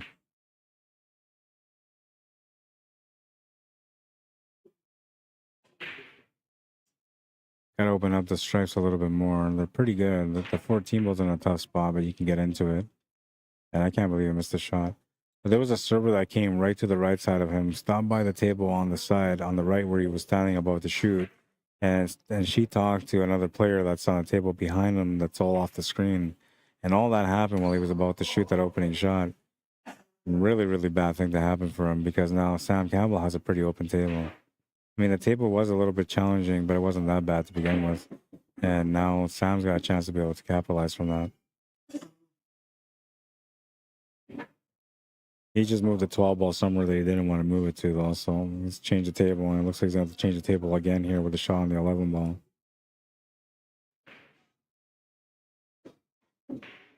Trying to get around, and he's going to get squeezed up. He might have the shot on the 13 ball still.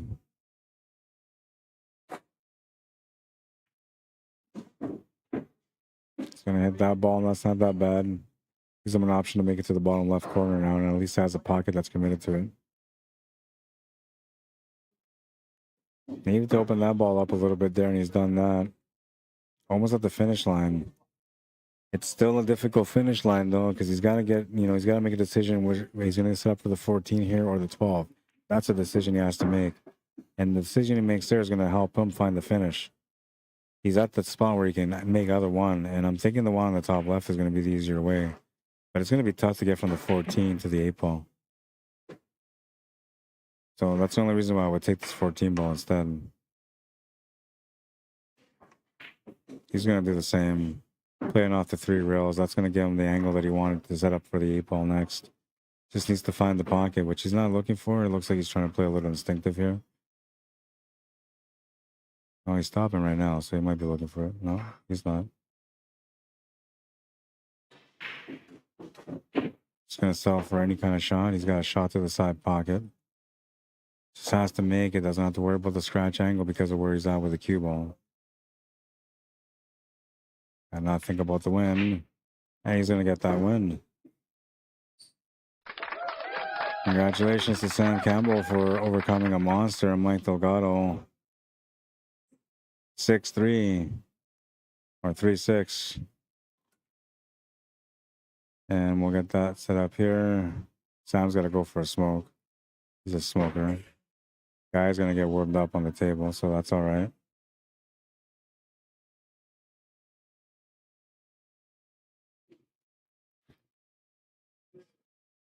All right, and their match is going to be a 5-4 race, so it's a 1-game spot between them. Stop the clock, 47 minutes for that one. Oops. Not sure what that shot was. That was a highlight day from a few days ago or a few weeks ago. Don't forget, Wally McLean Memorial Tournament, if you want to check that one out. November 15th to the 17th, Sonic's Bar and Grill. $4,000 added. Contact Ronald McLean Jr. via email if you have any questions or if you want to register. You can pay for your team via e-transfer as well, all at the same email. ckmcleanjr@gmail.com. $300 entry per team. Get your team in. Looking for some 9-ball action tomorrow? You got some time before supper, the big Thanksgiving dinner. Come check out Thanksgiving Day 9-ball tournament here at the Hangar. $40 entry, and it's a 32-player format. We're using the medium Fargo FAIRMATCH like we are here today. Alternate breaks, double knockout, 2-ball at the back, 3-foul rule. Golden breaks are okay because we're doing longer races. Races are based on R7 or race to 7 on the A side, and R6 or race to 6 on the B side. Not all matches will be race to 7 or 6. They will alternate depending what your opponent is for a FargoRate. That starts at 11 o'clock in the morning. All you got to do is show up and play. Just pay your entry fee and come here at 10:30. That's when the doors open at 10, but you can come here at 10:30 or 10, whatever you want. Register with Kevin. He'll be here tomorrow morning. I'll be here tomorrow like around noon, and then I'll take over the tournament for a few hours. But I got some things to do too, so I'm going to leave in the afternoon for a little bit. We'll see how it all works out. So far, we have about 10 people that are signed up to come out, so looks like we're going to have a nice little turnout tomorrow. I'd be happy with 16 because then, we're not going to be there all day. But if we get more than 16, I'm okay with that too. I love competition. But I love food too, and I got to go for a Thanksgiving dinner in the afternoon. My son's coming to see me, so I don't get a chance to see him too often. We're gonna do that tomorrow. And I love pool. Don't get me wrong. I do anything for pool, man. But family's always first. And my son, he's an older kid now. He's basically a young man. You know, he's an adult living his own life. So every time we get a chance to catch up, it's nice, and I'm gonna take advantage of that tomorrow. It's gonna miss that shot. I think the table's still open. And what is it? Oh, I still got these names up here. I didn't even set up anything yet. Hang on. I'm like, what's going on, man? The score is wrong, and yeah, everything's wrong. I'm wrong, man. Okay. And this is a 5-4 race.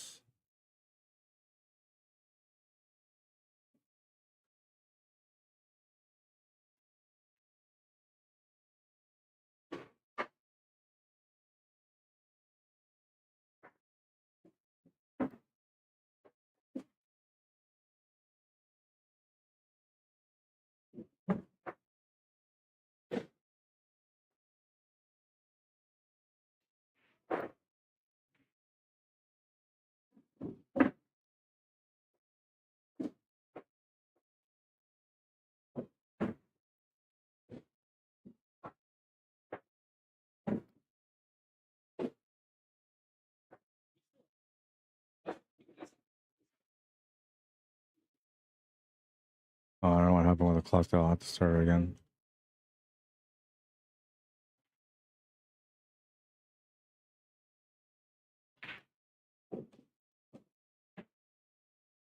All right, so the Fargo rates are up. 580 for Guy Smith at 506. Fargo rate for Sam Campbell. The race is 5-4. There's what is that? 74-point difference between them.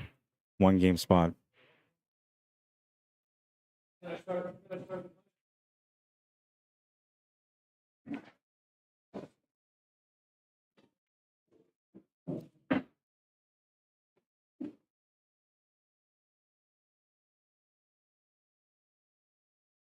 All right, and then I'm gonna take a break real quick here, get a drink, a refill. I'll be right back.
Right. But you should be learning from them. All right, what's the score now? Check here. Yeah, you got to play out. 2-0 for Guy.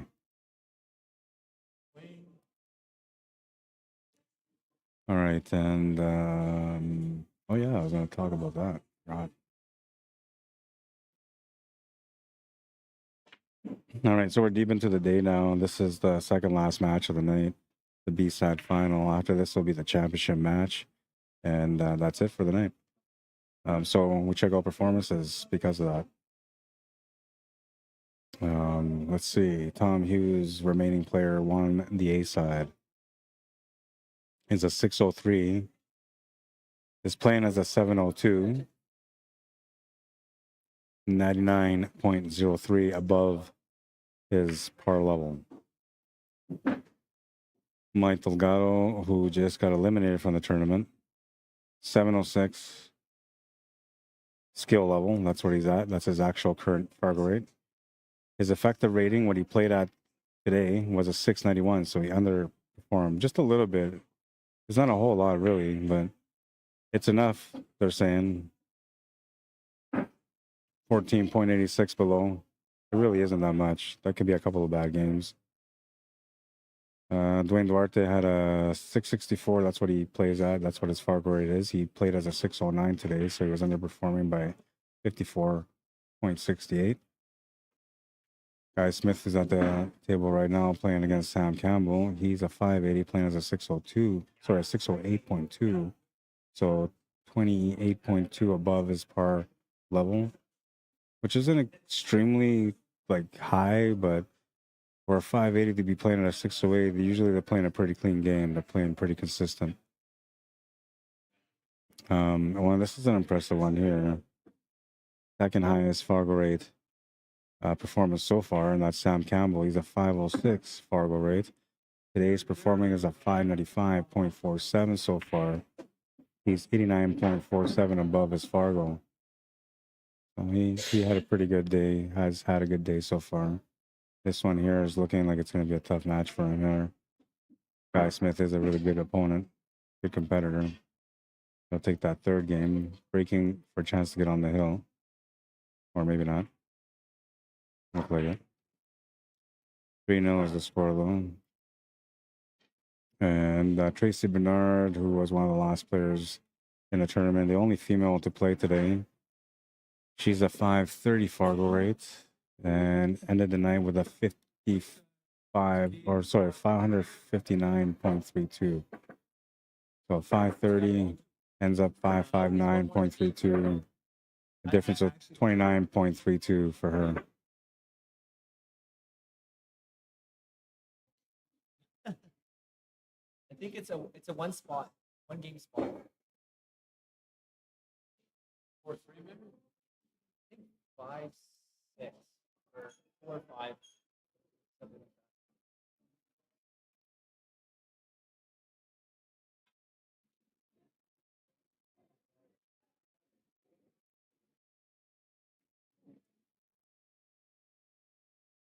that. All right, and we keep playing here.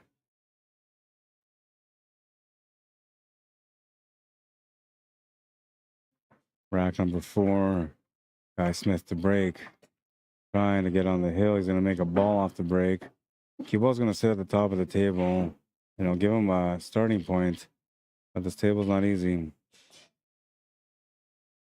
There is no best option here, but I'm thinking stripes are probably slightly better. And you do have the opening shot on the 11 ball, so that's probably where he's going to start.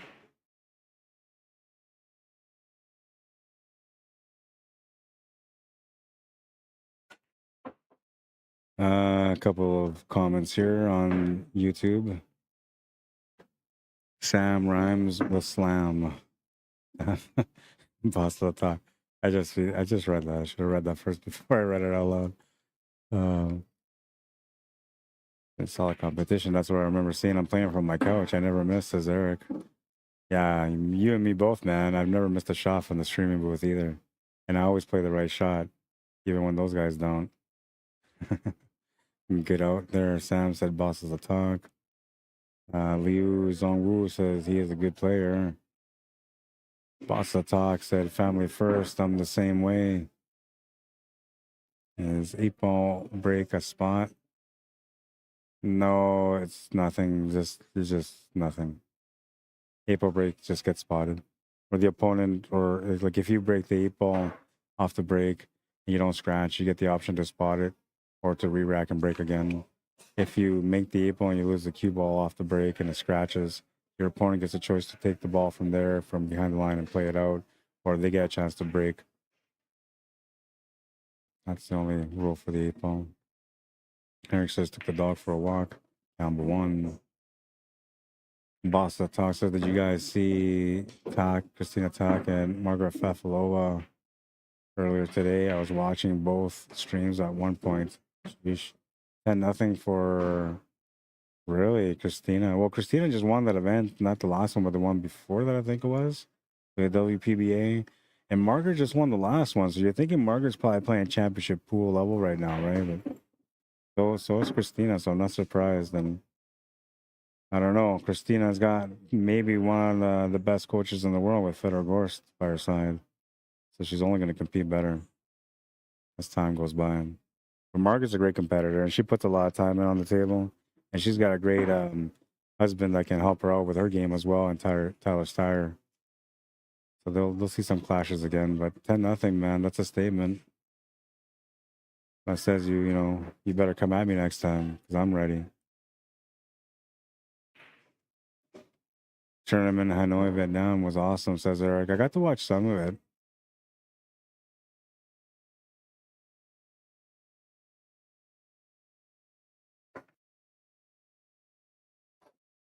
I thought it was actually pretty good.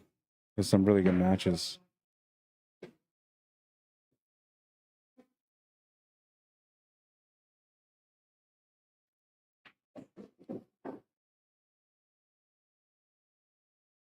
Why did you guys think about that jump shot situation with FSR where you hit that 8-ball?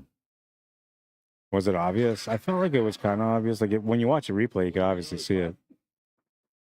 Me 5, him 4. 2 or 4-0. 4-0. 4-0, yeah.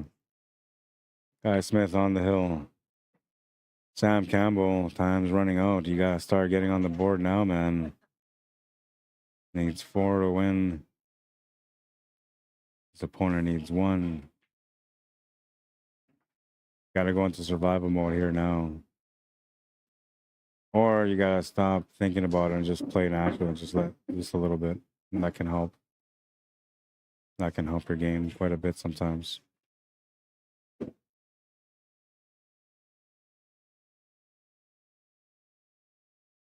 Bossa Talk said, yeah, I knew Chua was good, but I didn't know he was that good.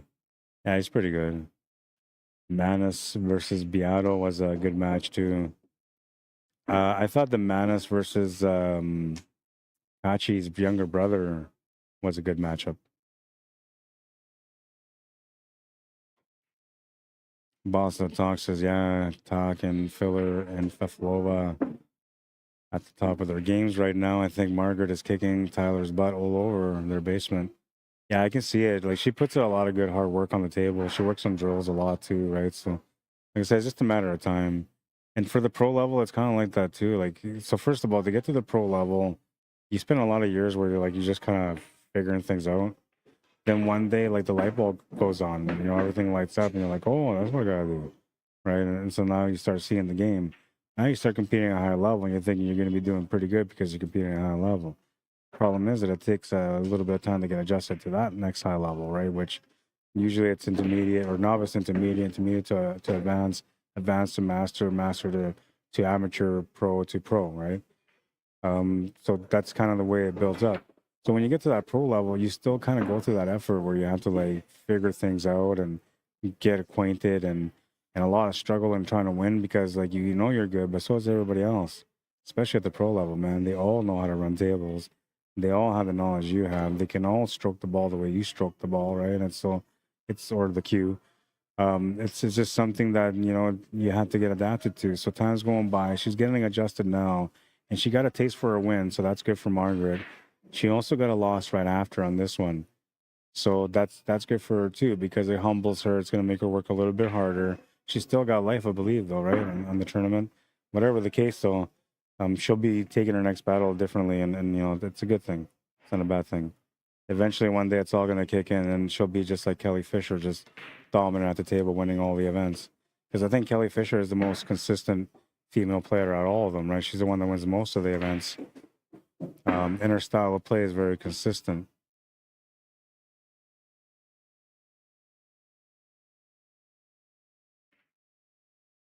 Christina Slateva too. That's another one you got to watch out for. You know, she dabbled a little bit with the snooker a little while ago, and what she did, like her stroke cleaned up really nice, and she was playing some really nice pool. I don't know if she's still doing it or not, but it's not showing at the table with the results because she hasn't won a tournament yet. I think she won one recently too, though. It wasn't too long ago. So, but her game, you know, if she keeps investing into snooker and tries to clean up that stroke a little bit more, man, be careful for that one. She'll be one of the stars to look out for in the WPBA.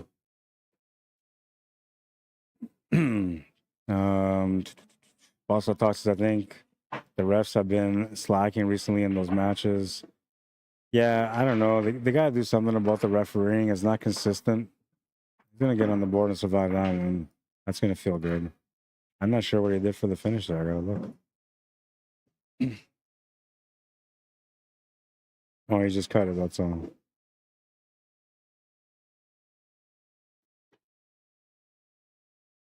I thought he tried to do something special there, but he just cut it. No biggie. All right, I'm going to go here to Facebook because I haven't sent anything to Facebook. I've been trying to catch up with it. I still got some more on YouTube, but I'm going to go to Facebook here quickly. CJ Farnham, how you doing? Says Rod the Bot, how you doing? I'm doing good, man. How are you? Welcome to the stream. Howard Nelson says, thanks, Slick. Always good to watch the tournament.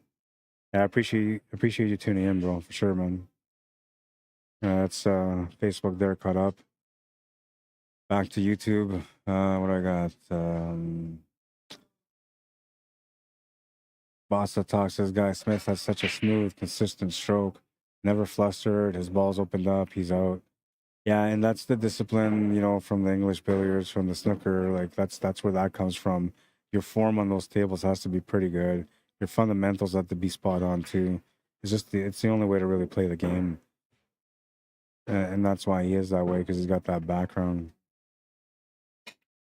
April is something new to him technically, because he never really played April until a couple of years ago. And over the last couple of years, he's grown strong into the game, and he's been fairly successful at, you know, winning a few tournaments, making some decent money in the singles and teams tournaments, playoffs. You know, he's gonna, you know, be a force to be reckoned now that he's playing 8-ball too. But I ain't scared. Yeah, I'm not, man. I said that to Mike Delgado last week too. When I walked into the tournament and I seen him here, I walked up to him, I put my hand on his shoulder. I was like, hey, Mike. I said, I hope you're okay with taking second today. I said, I'm playing. And then he laughed at me. And I thought it was funny too, because I was joking around, but I meant it. I told him I wasn't scared. And then we faced off and I beat him. And then at the end of the night when we left, I said, don't forget, Mike, I'm not scared. I'm not, honestly. It's just pool, man. Worst thing that's going to happen, you're going to lose. You know, best thing that's going to happen, you're going to learn. Even if you lose.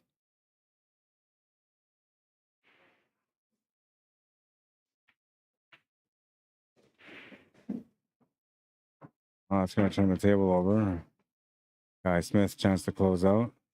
He's got that 7-ball tied up near that 13-ball still, so he needs to find a way to get that out.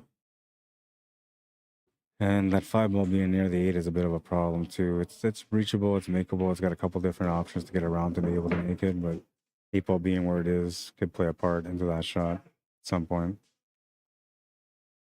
And so the only shot he's got available here is a 2-ball, which will push him towards that 8-ball. He can either embrace it or he can try to come short of it. Gonna play safety instead, use that angle for the safe. Not a bad option. Even if you can make anything here, it's gonna be tough.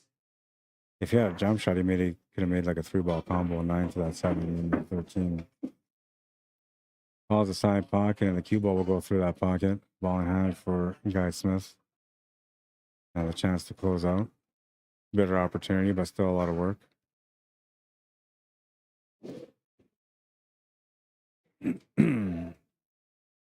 Boss tosses out. Sam had a great run and then hit himself. Yeah, that was too bad. That was too bad. But he ended up getting that win anyway, so that worked out okay. I think you're right. Kelly Fisher has the most accolades, and yes, Slateva is also a very good shot, and she can shoot with both hands. Yeah, and I love that. You know, any player that can shoot with both hands, man, they're like my favorite player already. Because like I learned that art. It's hard. It's not easy to learn, but it's the greatest thing you can do for yourself. Don't do it if you're an average player. But if you're an advanced level player turning into a master level player or trying to aspire to become a pro, spend the time. I'm telling you, it's worth it. I can go to a table and shoot alternate shots with different hands, like alternating my hands, and run the table out, all 15 balls by switching hands. I can spin with, I'm a lefty by nature, but I can spin with my right hand, and I'm about maybe 80% accurate with spins. I'd say I'm a little bit more accurate when I'm not using spin, and if the shot is straight, obviously I can make it. But yeah, it's so worth it, man. And when you go play on snooker tables, they're 6x12, so they're a lot bigger. There's a lot of spots on the table where like you have to kind of find a way to be able to like not have to use a reach, but most of them you need to use a reach. So when you learn how to switch hands, you take away that reach factor for most of the table, and it actually helps you quite a bit. But I'm telling you, man, when you start potting balls on a 6x12 on a snooker table with the opposite hand, you know you're onto something. You kind of ask yourself, like, why didn't I do this sooner? I know that's what I went through. And I use it all the time. Like, I don't know if you guys ever get a chance to watch me play or not, but from time to time, you'll see me switching hands, you know, and it takes you from a shot where you're like maybe 7 feet away from the shot because you're stretching out full to be able to reach the cue ball to suddenly being right there. Now you're over top of the ball. You can see it easily. You know what I mean? It's a big difference learning how to switch over. It's going to make a huge difference for your game. You don't have to do it all the time. That's a beautiful thing. But when you get better at it, when you're consistent with it, you can lean on it. And that's awesome, man. It's a great tool to have. Because a lot of times you can play that against a player too. Let's say you got a lefty or a right player, right-handed player. You can play shots, safeties where you're forcing them on their weak side, where they're going to be uncomfortable. So it's a disadvantage to that player. But if that player is ambidextrous, it makes no difference now. Eric Lloyd says Efren Reyes Cup and then Moscone Cup in Colorado, Florida, or in Orlando, Florida, USA. Yeah, Efren Reyes Cup is going to be a fun one, man. I want to watch that one. Who do you guys think is going to take that one? Basata says, I have so much fun playing pool. It's hard to be scared. Yeah, you should never be scared anyway. Like, if you're a 500 and you play against an 800, the 800 is not going to take off his belt and spank your ass. You're not going to get sore out of this. You're not going to be hurt. You're just going to lose to an 800. You're supposed to lose to an 800, man. Don't worry about it. Just enjoy the ride, you know, and play your best game. Let things work out. And if you beat them, good for you, man. That's just the way it's supposed to be. You earned that. Oh, we got crowd coming in now. Slowly starting to pick up, but it's pretty dead today. It's, you know, a long weekend here for everybody, Thanksgiving. So a lot of people are doing Thanksgiving dinner right now. And it's 8 o'clock, so they're actually right into dinner. I think it's going to be busy here right about 10 o'clock. That's when everybody's done dinner and they're kind of stuff. They want to work it out a little bit, so go to the pool hall, you know what I mean? Allison Fisher still got games, says Eric, for sure. I love the way the Duchess plays, you know. She's just so gracious at the table, so elegant when she strokes the cue ball, you know, it's beautiful, man. And I got a chance to watch her in person, which is even better, honestly. I'm telling you, there's no better experience than having the opportunity to sit there and watch one of your favorite pros play live in front of you. Boss that talks this for sure, Eric, for sure. Yeah, I agree, man. I need to get on a snooker table, says Boss that talk. Oh, you don't know, man. I'm telling you. Okay, first of all, like, just get on the snooker table and shoot. You're going to enjoy it with the 2 1/16 balls, the snooker balls. But if you want to get really good, just take 2 1/4 inch balls, the bigger size balls, and work on that. You'll see your stroke will clean up real quick, man. Every shot that you don't like shoot straight, it's going to spit out of that pocket. It won't allow it to go in. So you're gonna have no choice but to clean up your game. You'll see. Best medicine for a bad game or for a bad stroke. Eric says I can't see far enough for a snooker table. Well, and that's the thing. So like I have videos actually. I don't know if I can upload it now, but maybe next time I will. I have videos where I shoot and I'm shooting on a snooker table and putting the blue ball on the spot where the blue ball goes in the middle of the table. The white ball in the kitchen on the left side where the green ball goes. And then making the shot to the top right corner while looking away. And I made, I think it was 3 out of 5 or 3 out of 4.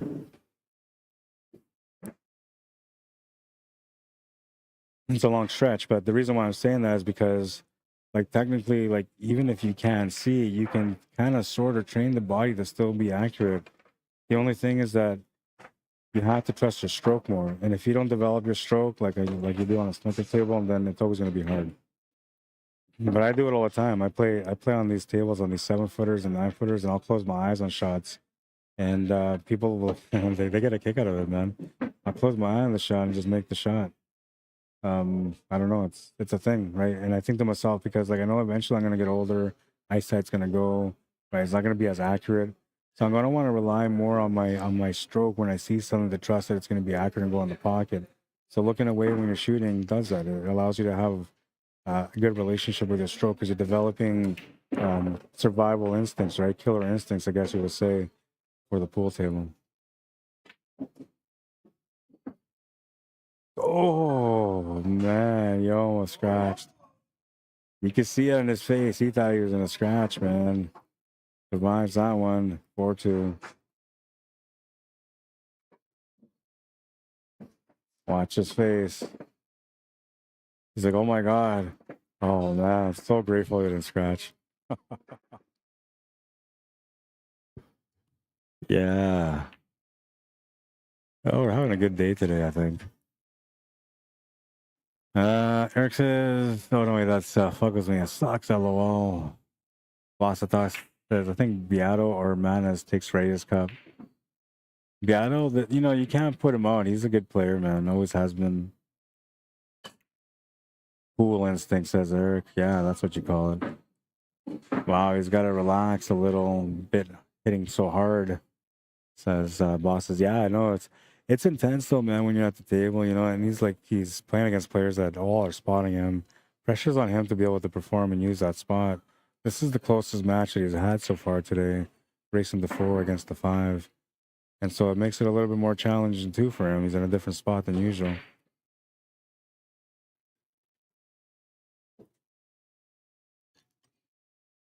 If this was an 8-3 race right now, he'd be licking his chops thinking to himself, I'm out. I got this.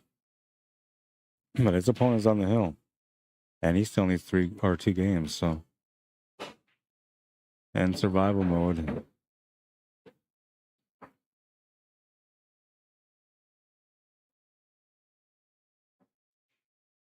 Not a bad table here for Guy.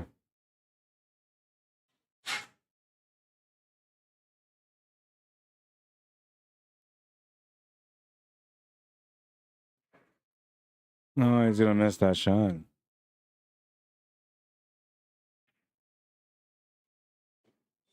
Is it still open?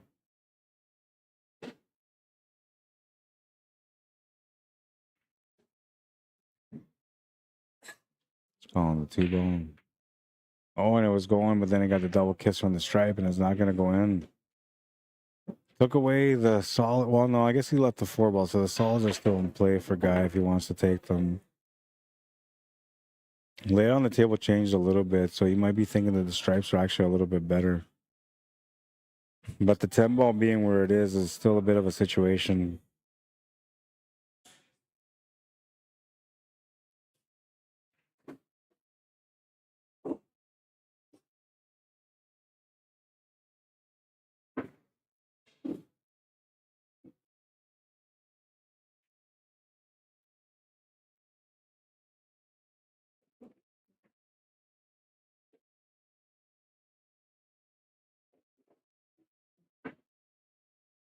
He just had to go with the stripes for sure.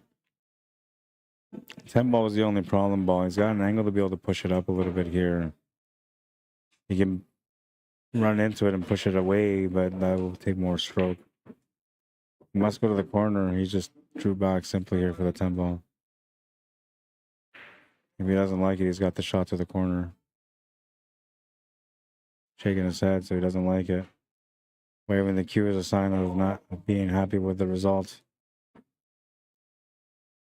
He's going to have to take that 10 ball. That's what he's not happy about. So he has no choice but to take it. And there's a risk that this table might change for the worst when he has control of the table.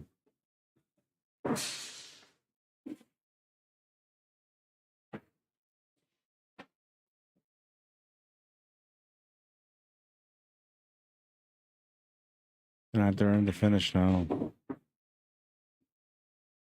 Oh, man. And he's run into that 8 ball, which is tying up the 11 ball slightly. There might be a cross side, but other than that, I don't think he's got any other option. Safety is kind of pointless from where he's at. Pretty open table for the solids. It's the cross side that he's got to make, and if he makes it, he should get out. The only thing you have to watch out for is that he gets a bad roll off the 3 and scratches in the side pocket or something like that.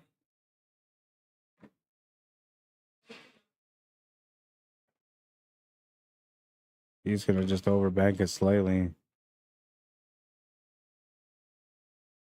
Sam jumps to the table. Smells an opportunity to get on the hill here. He's going to make the 3. The 3 goes off the 1, but it still goes into the pocket. Good angle on the 1 to go off table now to still where that 7 and 2 are. He's going to miss the 1 ball. Oh, no. And he missed the 1 ball in the way where he's left the shot to the side pocket for Guy Smith. That's going to be the match.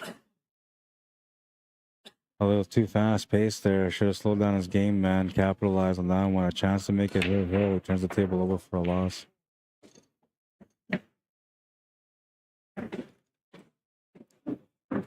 And Guy Smith ain't going to hesitate here. He wants the out.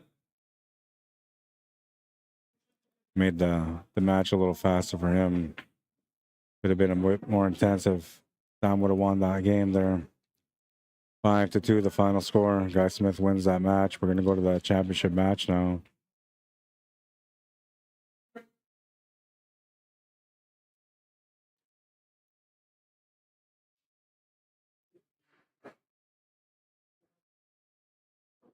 Tom Hughes, Guy Smith. Guy Smith has to double dip Tom Hughes.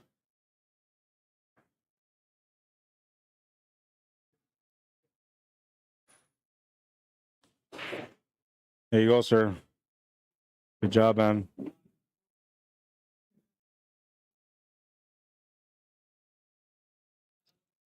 All right, and we got to get things going here. Championship match. You guys are going ahead of me, man. I thought they were smokers. I guess not.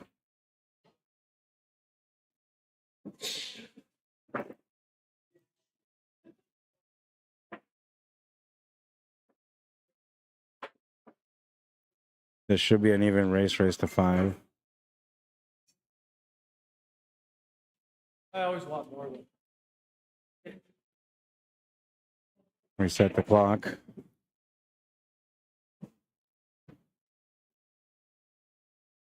Is it official? It's go time.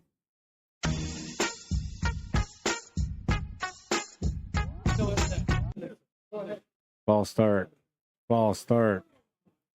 Surrender your weapons. Guy says you want to go for a smoke break. So they're taking a smoke break. All right, man. What am I going to do? I'll challenge somebody here. I should just break and run this table. It would give me a reason to put my keys together. I think somebody was calling me. Or messaging me.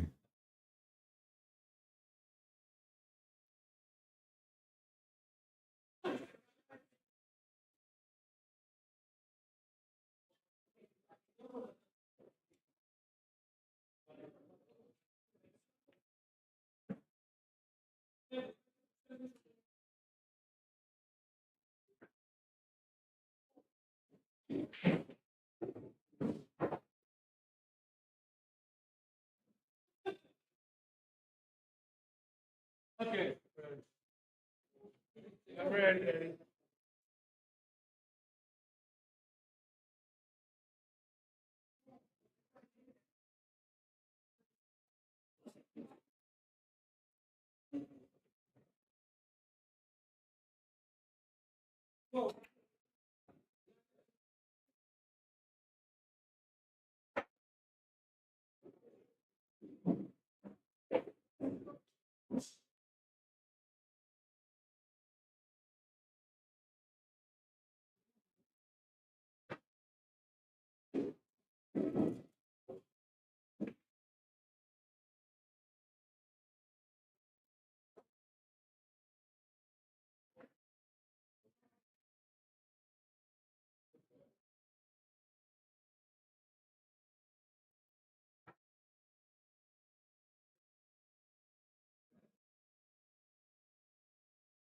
Give me a sec. I gotta mute the mic. Oh, they started already. Okay, so here we go. Oh man, these guys caught me off guard. Hang on. All right, so we'll do it again because these guys started already, and well,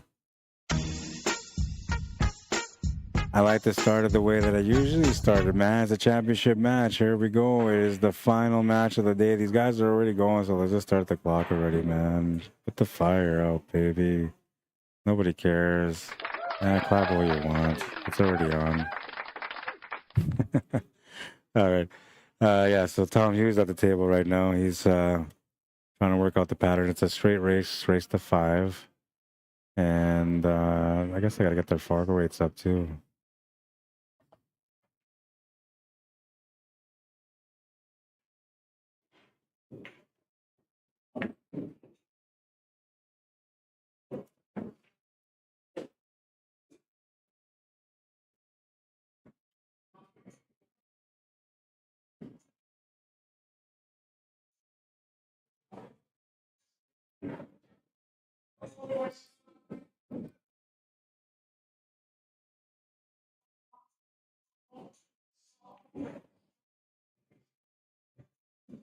All right, so there it is. There's the Fargo rates. Last match of the night, possibly double dip. But likely if guy wins the first set, Tom's probably going to say you want to split because Tom kind of wants to go already.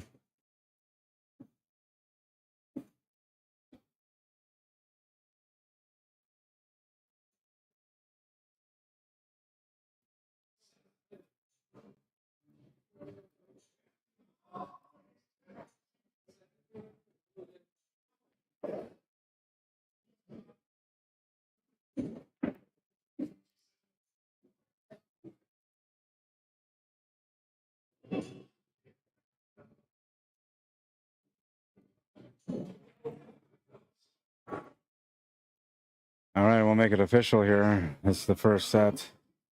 Championship match. We're playing some rhymes, some beats. The people are starting to come in. Pool players coming into practice too. The mood is getting set here at the hangar for this championship match. Tom Hughes trying to make a statement in the opening rack, showing why he's the guy that won the A side. He's almost there.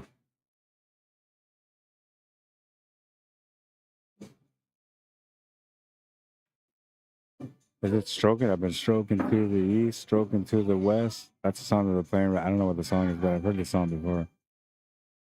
Is it smoking or stroking? Because it sounds like you'd be stroking to the west, and he's just sitting there around the table. I'm like, wow, man. Nice little start there for Tom Hughes, taking the first rack. 1-0. Race to 5. Just needs to win 4 more. And he's breaking next. A chance to get another game under his belt. I got to call my wife. I'll be right back.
Okay, all that's taken care of. Where are we at here in this match? It was 1-0. Let me check out the bracket. Not showing what the score is.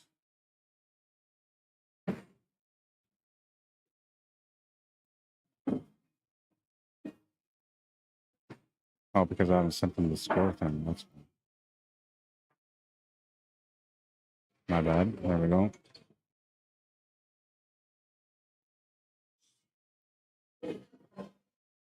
Okay, so I was away for a couple of minutes here. I need you, the viewers, to tell me what's up. What's the score? Tom Hughes was up 1-0. What is the score now, please? Got a couple of comments here. Eric says I will rate myself a 580, but I will rate myself. Hey, Tom, what's the score? What's the score right now? 2-0. Okay, I just sent you guys the score thing. That score is okay. Score 2-0. Okay. All right, so everybody's in agreement. The score is 2-0. It's been updated.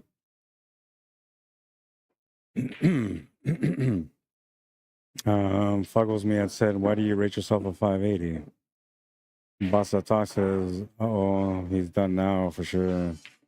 10 ball goes all day. Shaking my head. Said Fuggles me. And Eric is replying to Fuggles saying he's not consistent.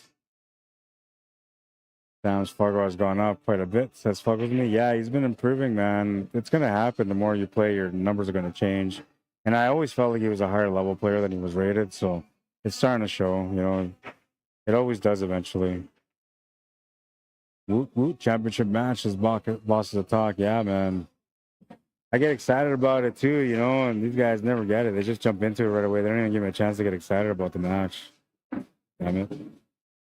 Nobody giving up weight on this one. Absolutely not, Eric. Nice run, said Eric there. Earl Strickland spotted me the 7, lost $40. Did he spot it wild? Was it wild off the break? It's a pretty good spot. Back in the 90s, in the mid 90s, like 9-ball was a dominant game here in Winnipeg, and there was a lot of that. Like people would go and play and spot, and there was guys that would even spot like the Orange Crush, you know, and they would still win. Spotting guys Orange Crush, and they would still win. But one of the biggest things about it was whether or not they're gonna get lucky here with a hook.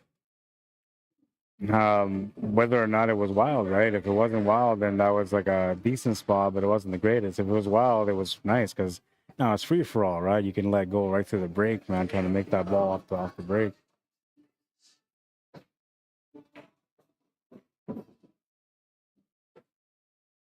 Now it's back in the golden era of pool. He still has a shot, going for it anyway. Oh, he's gonna make a beautiful cut on this 8-ball. Very nice.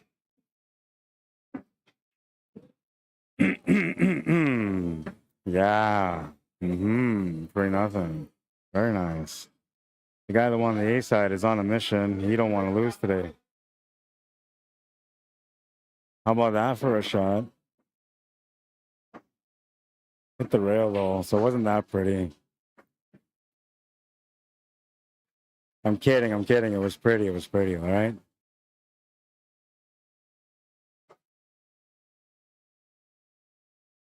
And the Jets won their game against Minnesota Wild. Nice, 2-1. The Jets are on a roll this year, man. I'm telling you. Everybody talking about how the Oilers year, but I don't know, man. The Jets are off to a good start anyway. And no, I know it doesn't always last. Eventually they got to lose, but good start is a good start. That's all I know. All right, so we're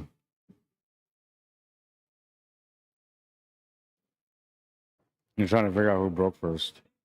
It is Tom's break, so Tom's going to break now in rack number 4. Looking for a chance to get on the hill. 17 minutes into the match, and we're quickly getting there. The way he's shooting, he's going to make a ball off the break. Got an opening shot for solids and stripes.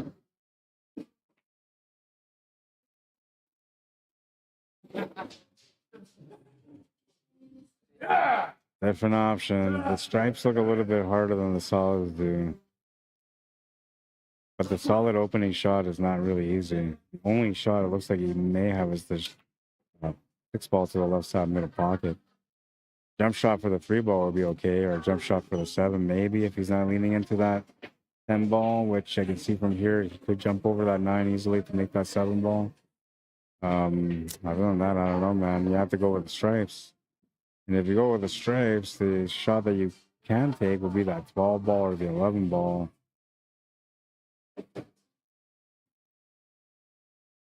I don't need the table though for the stripes.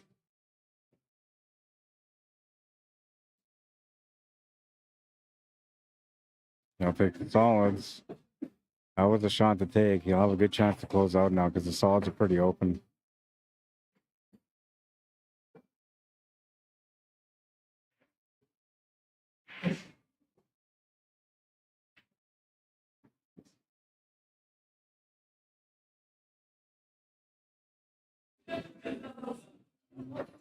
Got people walking in.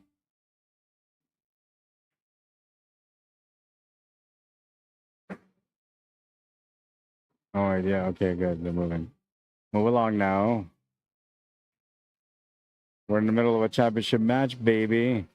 Get the hell out of the way, man.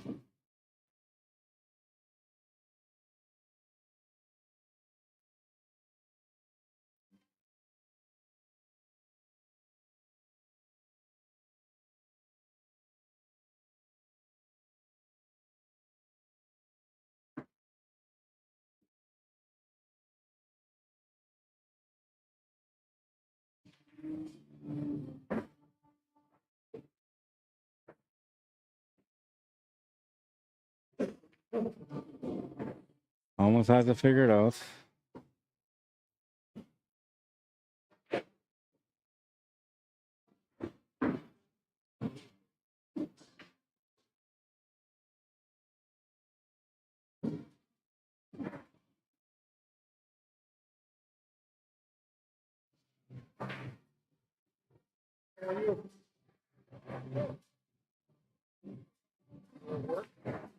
It'd be nice if he can play through for the side pocket here, but he's gonna have to draw back, I think. Oh, he played through, good. Oh, that was beauty, man. Chabela, that was beautiful.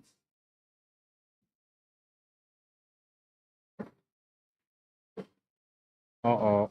Did he get it? Oh, he's got it. He's got it. Needs to find the pocket for the 8 ball now. There it is. It's all about the pace. Have faith in your pace, man.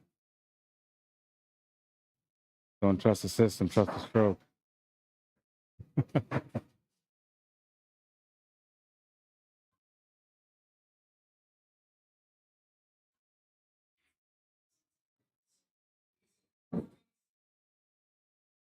Trying to get this game over with. Needs 2 more to win. 2 balls away here from making it 1 more to win. Oh, look at this, man. A little fashionist. Decides to come off the 2 rails with some draw for the 8 ball to the side, making sure to get the finish. That's a high IQ decision there.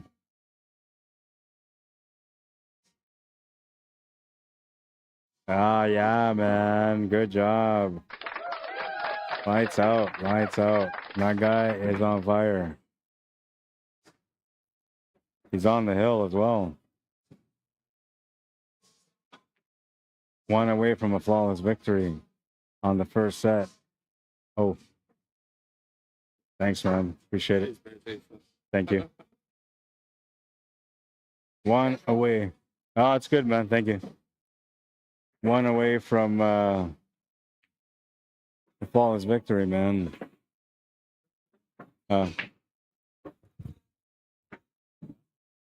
Sharing. Sharing is always good. Oh, you want? It's sriracha. There's sriracha, man. It's like, I usually don't eat them, but if I have anything in wings, it's always going to be hot. I used to eat them suicide. I used to eat it. Oh, yeah. Yeah.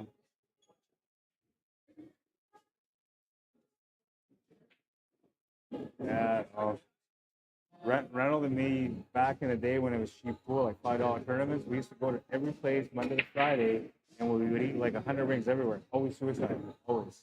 It's crazy, man. That's why, like, I almost got ulcers from this. Yeah. Yeah, suicide wings, baby. That's where it's at. It makes me want to eat some right now. Burn your tongue right off with every bite.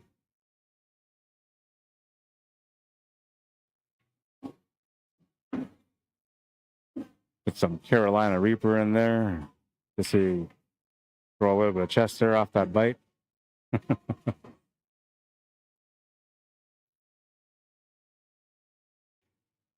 You're supposed to hit that stripe. That's a foul. Ball in hand for Tom Hughes. A chance to close out. This could be the quickest championship match I've ever streamed on a Sunday at the Hangar. 24 minutes in. A chance for a flawless victory.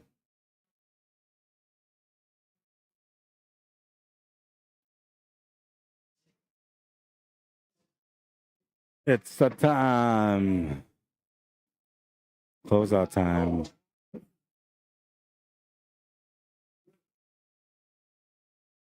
It's not an open table anymore, I don't think. Is it open, man? Where's my phone? Oh, I'm not even on the stream, so I can't even see. You're back.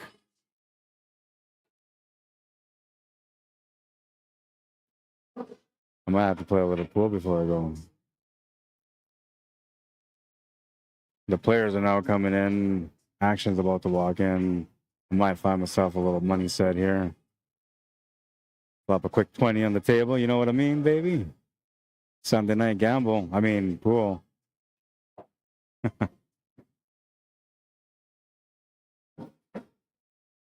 CJ on Facebook says, I love Thanksgiving so much. I'm going to start traveling to Canada in October so I can get a second one each year. Yeah, man, do it. Lots of turkey over here for sure. Lots of turkey, baby. That stuff will put you to sleep, man. I try to stay away from it, but I don't know. It's really good. And here in Canada, they like to make it a lot with beer, which is really cool too. Makes it nice and soft, juicy and tender. Thinking about the beer.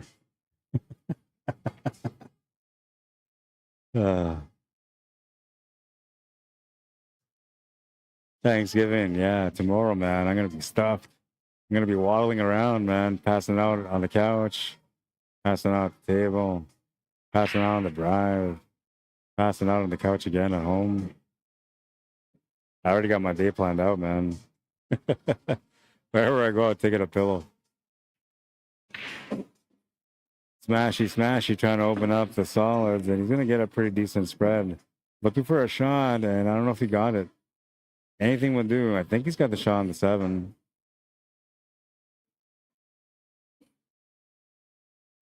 If he does, he can take the angle there almost to be able to break out that 1 and 6 and 4.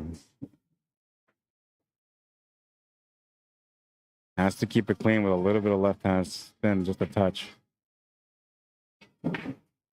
Oh, I just missed it, man. What an effort. Now he's got to come up with a different shot. No safety option or no combo option there. A safety option might be something you can look at. Not going to be easy to find one, though. Oh, he's trying to make a shot. He's eyeing out to see if he can maybe make this 4, make the 6. The 4 ball he's calling. Oh, too much. Needs a little bit of help here on the lead. Guy Smith is going to have a chance to be able to get on the board. Flawless victory at stake here. Tom Hughes had a chance. This now looks like Guy Smith should be able to get this win on the table. 15 ball is there. Shot on the 10 is going to be available. 13 ball's not in a bad spot. He's pretty good. It's all positional, really. And that's really where the gamble is, whether or not he gets good position from shot to shot.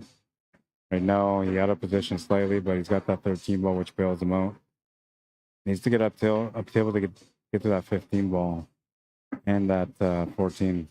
Those are the 2 balls he has to address. He's got the shot at the 15 ball where he can maybe open up that shot on the 14 ball, but bumping the 1 ball off the rail, but that might also push the 1 ball into that 14 ball, tying it up. He could easily play the shape to where he's at right now with the cue ball if he wanted to replicate this angle.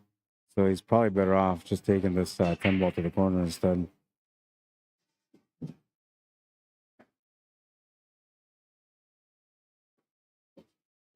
Yeah, so now he's got that angle again. And if you want to be able to make the shot, you like just bump out the 1 ball. It's going to be tough, but you have to hit it, slightly thick with a lot of spin. It's actually better just to give into that 1 ball and bump into it. Yeah, it was better to do that. And he got lucky there with the shape. Totally got lucky with the shape. But he deserved a little bit of luck, man. He's been having the short end of it so far with the score being down 4-0. Obviously, it's going to be tough for him to get back into the match, but a little bit of a lucky roll here might be the beginning of something. Perhaps a second hill matchup of the day. Oh, he almost bobbled that one. The commentator's curse was on the line. It doesn't exist. I told you guys. But being scared of the commentator's curse. It's you that's missing, not me. I never miss from the seat. Oh, and he's going to miss that April. Oh, no, the commentator's curse is true. Tom Hughes with a chance to close out. Oh, my God, I'm going to eat my fries. I can't handle the suspense. I'm just hungry, really. Oh, and that's so good. I got to mute the mic now.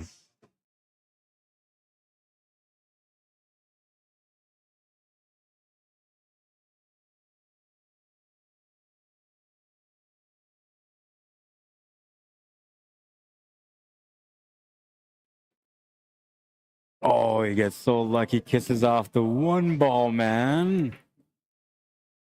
Flawless victory back on the line. Commentator's curse is real. Okay, let's test it.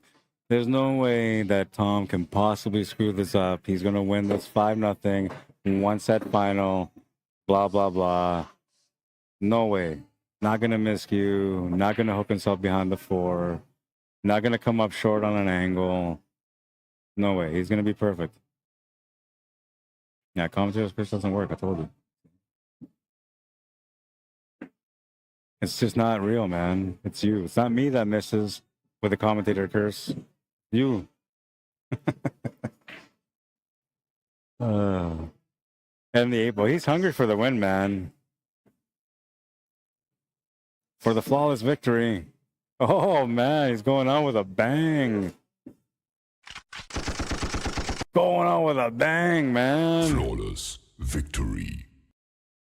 Flawless victory and everything. This guy gets the clap. He gets the give him the lightning too, man. He deserves everything. That guy is crazy. He's just absolutely dominated the match with a little bit of luck at the end, of course. But nobody knows.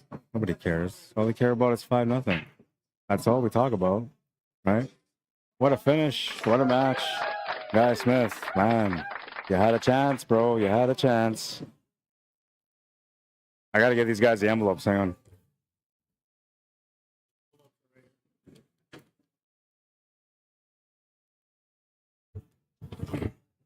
Man, I'm a little disappointed. I had one hill matchup today, man. What is up with that? One hill matchup all day long? Like, why? Don't want to love pool enough? Well, it is what it is. I guess that's it. We're just kind of set in the mood because the match is over. Let's reset the clock because it's over. Take down the Fargo rates because it's over. Congratulations, Guy Smith, 5-0. Or, I mean, Tom Hughes, 5-0. Guy Smith, sorry about that. Apologies. Got second place, man. But I don't know. Like, Tom was playing good today. It's not that he was having, like, lucky rolls. He was just playing good today, man. Things were working out really good at the table for him. Good shooting. I thought that was the beginning of the comeback, man. It looked like it. 2 mistakes in 5 games. Yeah, no, he played pretty good. In all his other matches, he played the same way, too. Yeah. Linda says that was masterpiece run out with that 4th rack. Yeah, no, that was pretty good. It was really nice. What stick is Tom playing with? I'll ask him when he comes back over this way. I was a Houston Oilers fan. Envelope at the bar. He's got them.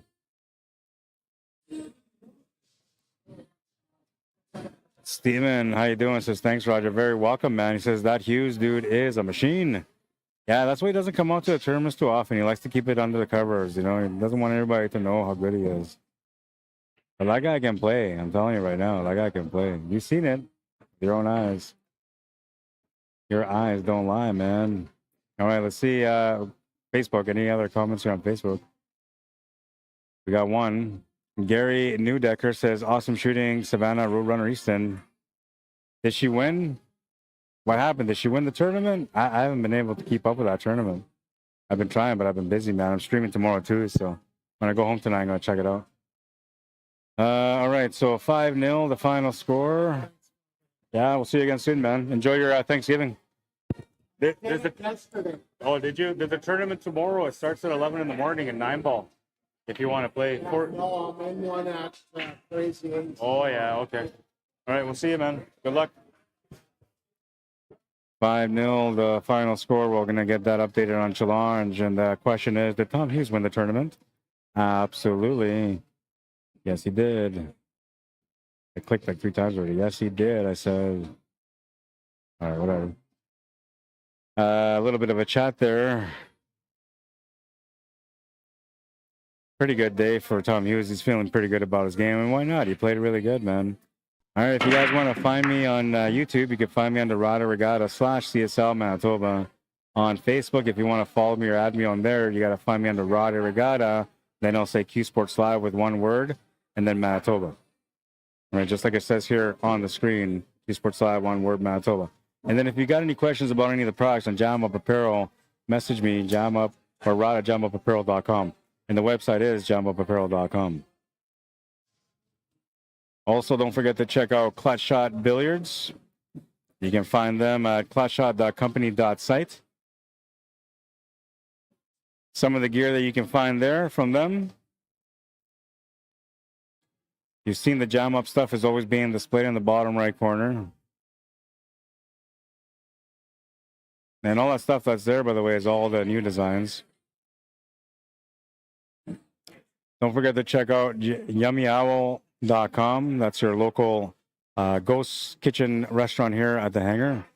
They specialize in vegetarian food, but they also give you the option to add any kind of protein you want, any kind of meat you want to any of the dishes that they have. yummyowl.com. All right, and well, we'll put this up real quick. Some of the new jam up stuff that you can see there on the bottom right is now on the big screen. Nice shirts, man. Really nice shirts. Good quality too. jamupapparel.com. All right, get out of here, man. I got to get out of here too. It was a good time, man. I don't know. Tom Hughes went beast mode today. Absolute beast mode. Nobody can beat him today, man. The undefeated player dominating the Sunday Open. Rah! Where's my money? Get out of my pool hall. Good job, Tom Hughes. And I don't know. I hope you guys had a good time. I had a good time. I know this guy's having a good time. Get out of here, man. And that's it. Arriagada is the name. If you guys want me to come on and cover an event for you, message me at CSLMANITOBA@gmail.com. I love pool. I'll do whatever I can to promote your event in the best way possible. Message me. I would love to work with you. You see the work already, man. Dedicated to the game. Yeah, baby. If you want to support my work and you want to join me in my journey, there's two ways you can do it. And one of them is by supporting me via PayPal or e-transfer at CSLMANITOBA@gmail.com. And the other way is by joining me in my journey by subscribing to my YouTube channel, Arriagada/CSLManitoba. When you subscribe to my channel, you like my streams, you help me to be able to monetize from the work that I do, and I appreciate the support that you guys have given me so far with the little bit of money I've been able to make so far from the streaming and the advertising.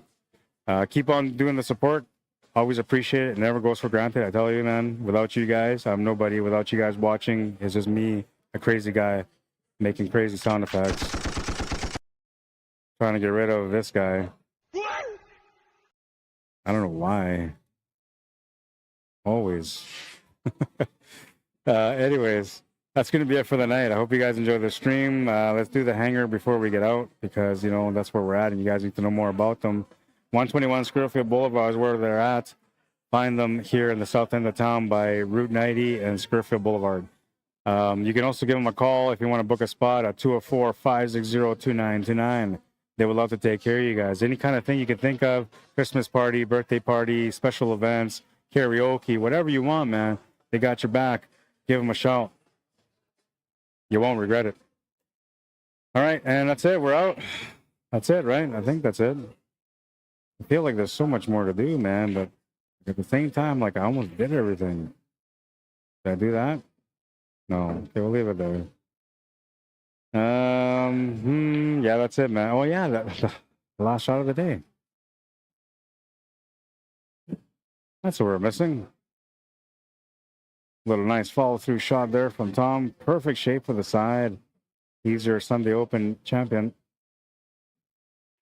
And don't forget the pool wisdom. The more you sweat in practice, the less you'll bleed in battle. Get to those tables to become the champion within.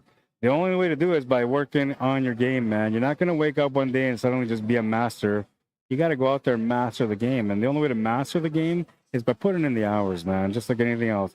The same life, if you put in 10,000 hours into anything you do, then you'll become great at it. And you will become a master at it. In pool, it's more about 100,000 hours. But you can get there, you know, a few hours a day, a couple times a week. Whatever your schedule is, man, just find that window, you know, an hour here and there. Put in the time on some good quality practice. Don't just rack balls and run tables, but literally work on things that you're not good at. And you'll see, your game will come along, man. 1 hour a day keeps the losing away. Hey? Ooh, I'm a poet now, I know it. All right, don't forget, once again, if you guys want me to come out and cover an event, CSLMANITOBA@gmail.com. Any kind of event, too. It doesn't have to be pool-related, man. I do indoor events, outdoor events, elections, concerts, talent shows. You want to play marbles, man, I'll do that, you know. You want to go on the monkey bar for a couple hours, we'll call it a contest against your neighbor. I'll stream that, bro. I'll give you a scoreboard. Let's do it. Just let me know. CSLMANITOBA@gmail.com. Anything you can think of. Anything. All right, let's keep going. We're going to do the outro now. I hope you guys enjoyed the stream. Thank you for tuning in. Thank you for liking and watching the stream. My name is Arriagada. Add me or follow me on Facebook or, you know, whatever. QUESPORTS Live, we're on Facebook. Make sure you guys follow and hit that notification button so you get notified every time we go live. They also have a QUESPORTS Live channel on YouTube. It's under QUESPORTS Live. Mine is under Arriagada/CSLMANITOBA. All right? I got to get this guy this cue ball before he knocks my stuff over. Yeah. And all right, so let's go to the outro. If there's any comments on Facebook or YouTube, I'm gonna do that while I'm out of here. Ooh, I'll be back tomorrow. Oh wait, I gotta go back. Damn it. Why did I forget? Because I always forget. Don't forget about the Wally McLean Memorial Tournament, the 4th annual, happening November 15th to the 17th. Here's all the information. $300 per team, 5-player teams. It's a handicap system, which is explained right there on the poster. If you want a copy of the poster, or if you want to understand more about the handicap system, you can message me at CSLMANITOBA@gmail.com or on my Facebook and ask me about it. I'll get you connected with Junior. I can explain the point system, how it works, give you a rough idea based on Fargo rate, and then also get you connected with Junior. You can message him directly for those questions as well at ckmcleanjr@gmail.com. That's Cornell McLean Jr. And if you're looking for some action tomorrow, or if you want to watch some action tomorrow, we have the Thanksgiving Day 9-ball tournament happening here at the Hangar, 32-player tournament. We're using the medium fair match system like we did today. Alternate breaks, double knockout, 2 at the back, 3-foul rule. Golden breaks are good to go. The handicap is based on R7 and R6, medium Fargo fair match system. And we're playing on 7-foot diamonds. The action starts at 11 a.m. Oh, wait, there's not going to be no stream. I forgot about that. Yeah, never mind. That's for the people that want to come out and play. I'm not going to be here. I can't. I got family plans, so I can't be here. But I'm here to get it started. I'll be here till 3:30. If the tournament runs longer all night, let's say we get 32 players, and it keeps running longer throughout the night, I will come back after my dinner plans are done with my family, and I'll stream then. All right? That's my promise to you guys. But other than that, we'll see you guys at the table tomorrow. If not, we'll see you at the tables next time, which is going to be, I don't know. Oh, wait, did I do that one already? I did. Go on to this one. Maybe Sunday, because no tournament this Thursday, by the way. That's why I'm having the tournament on Monday. All right, we'll see you guys at tables next time. Oh, yes, I was going to do the shutouts. Anything here on Facebook? Facebook is quiet. Thank you for tuning in, guys. Thank you for watching today, all of you on Facebook. Always appreciate your support on there. And let's see, YouTube usually is, you know, they're more interactive, so they have like some comments. Eric with a nice donation, $5. Thank you, sir. I appreciate it, man. Appreciate it. You have no idea. Steven says, thanks, Rod. Boss is a toxic solid performance by Tom Hughes. Eric Lois says, Thanksgiving is in November. For us, is in October. And Boss of Toxics, thank you. Great stream. Thank you for tuning in. I appreciate it, man. Every single time you tune in, it's always a good time interacting with you, too. Thank you for coming into the stream and to hanging out with me today. I appreciate it, guys. I'm just getting distracted here by the side, but all right, that's it for all the comments on YouTube. Facebook is taken care of. I hope you guys enjoyed the stream. We'll see you guys at the tables next time, whichever it is, whether it's Thursday or no way, it's not no tournament Thursday, so either tomorrow night or it's going to be on Sunday for sure. Either way, I'll see you at the tables next time. Have a good night, everyone. Cheers. Practice time, baby. Yeah, we're going to have some fun. I'm not going home yet. You heard me. I'm not going home yet. Don't try to act like you're my wife, man. Oh, that's it. You asked for it again. Get him out of here. Have a good night, guys. Cheers.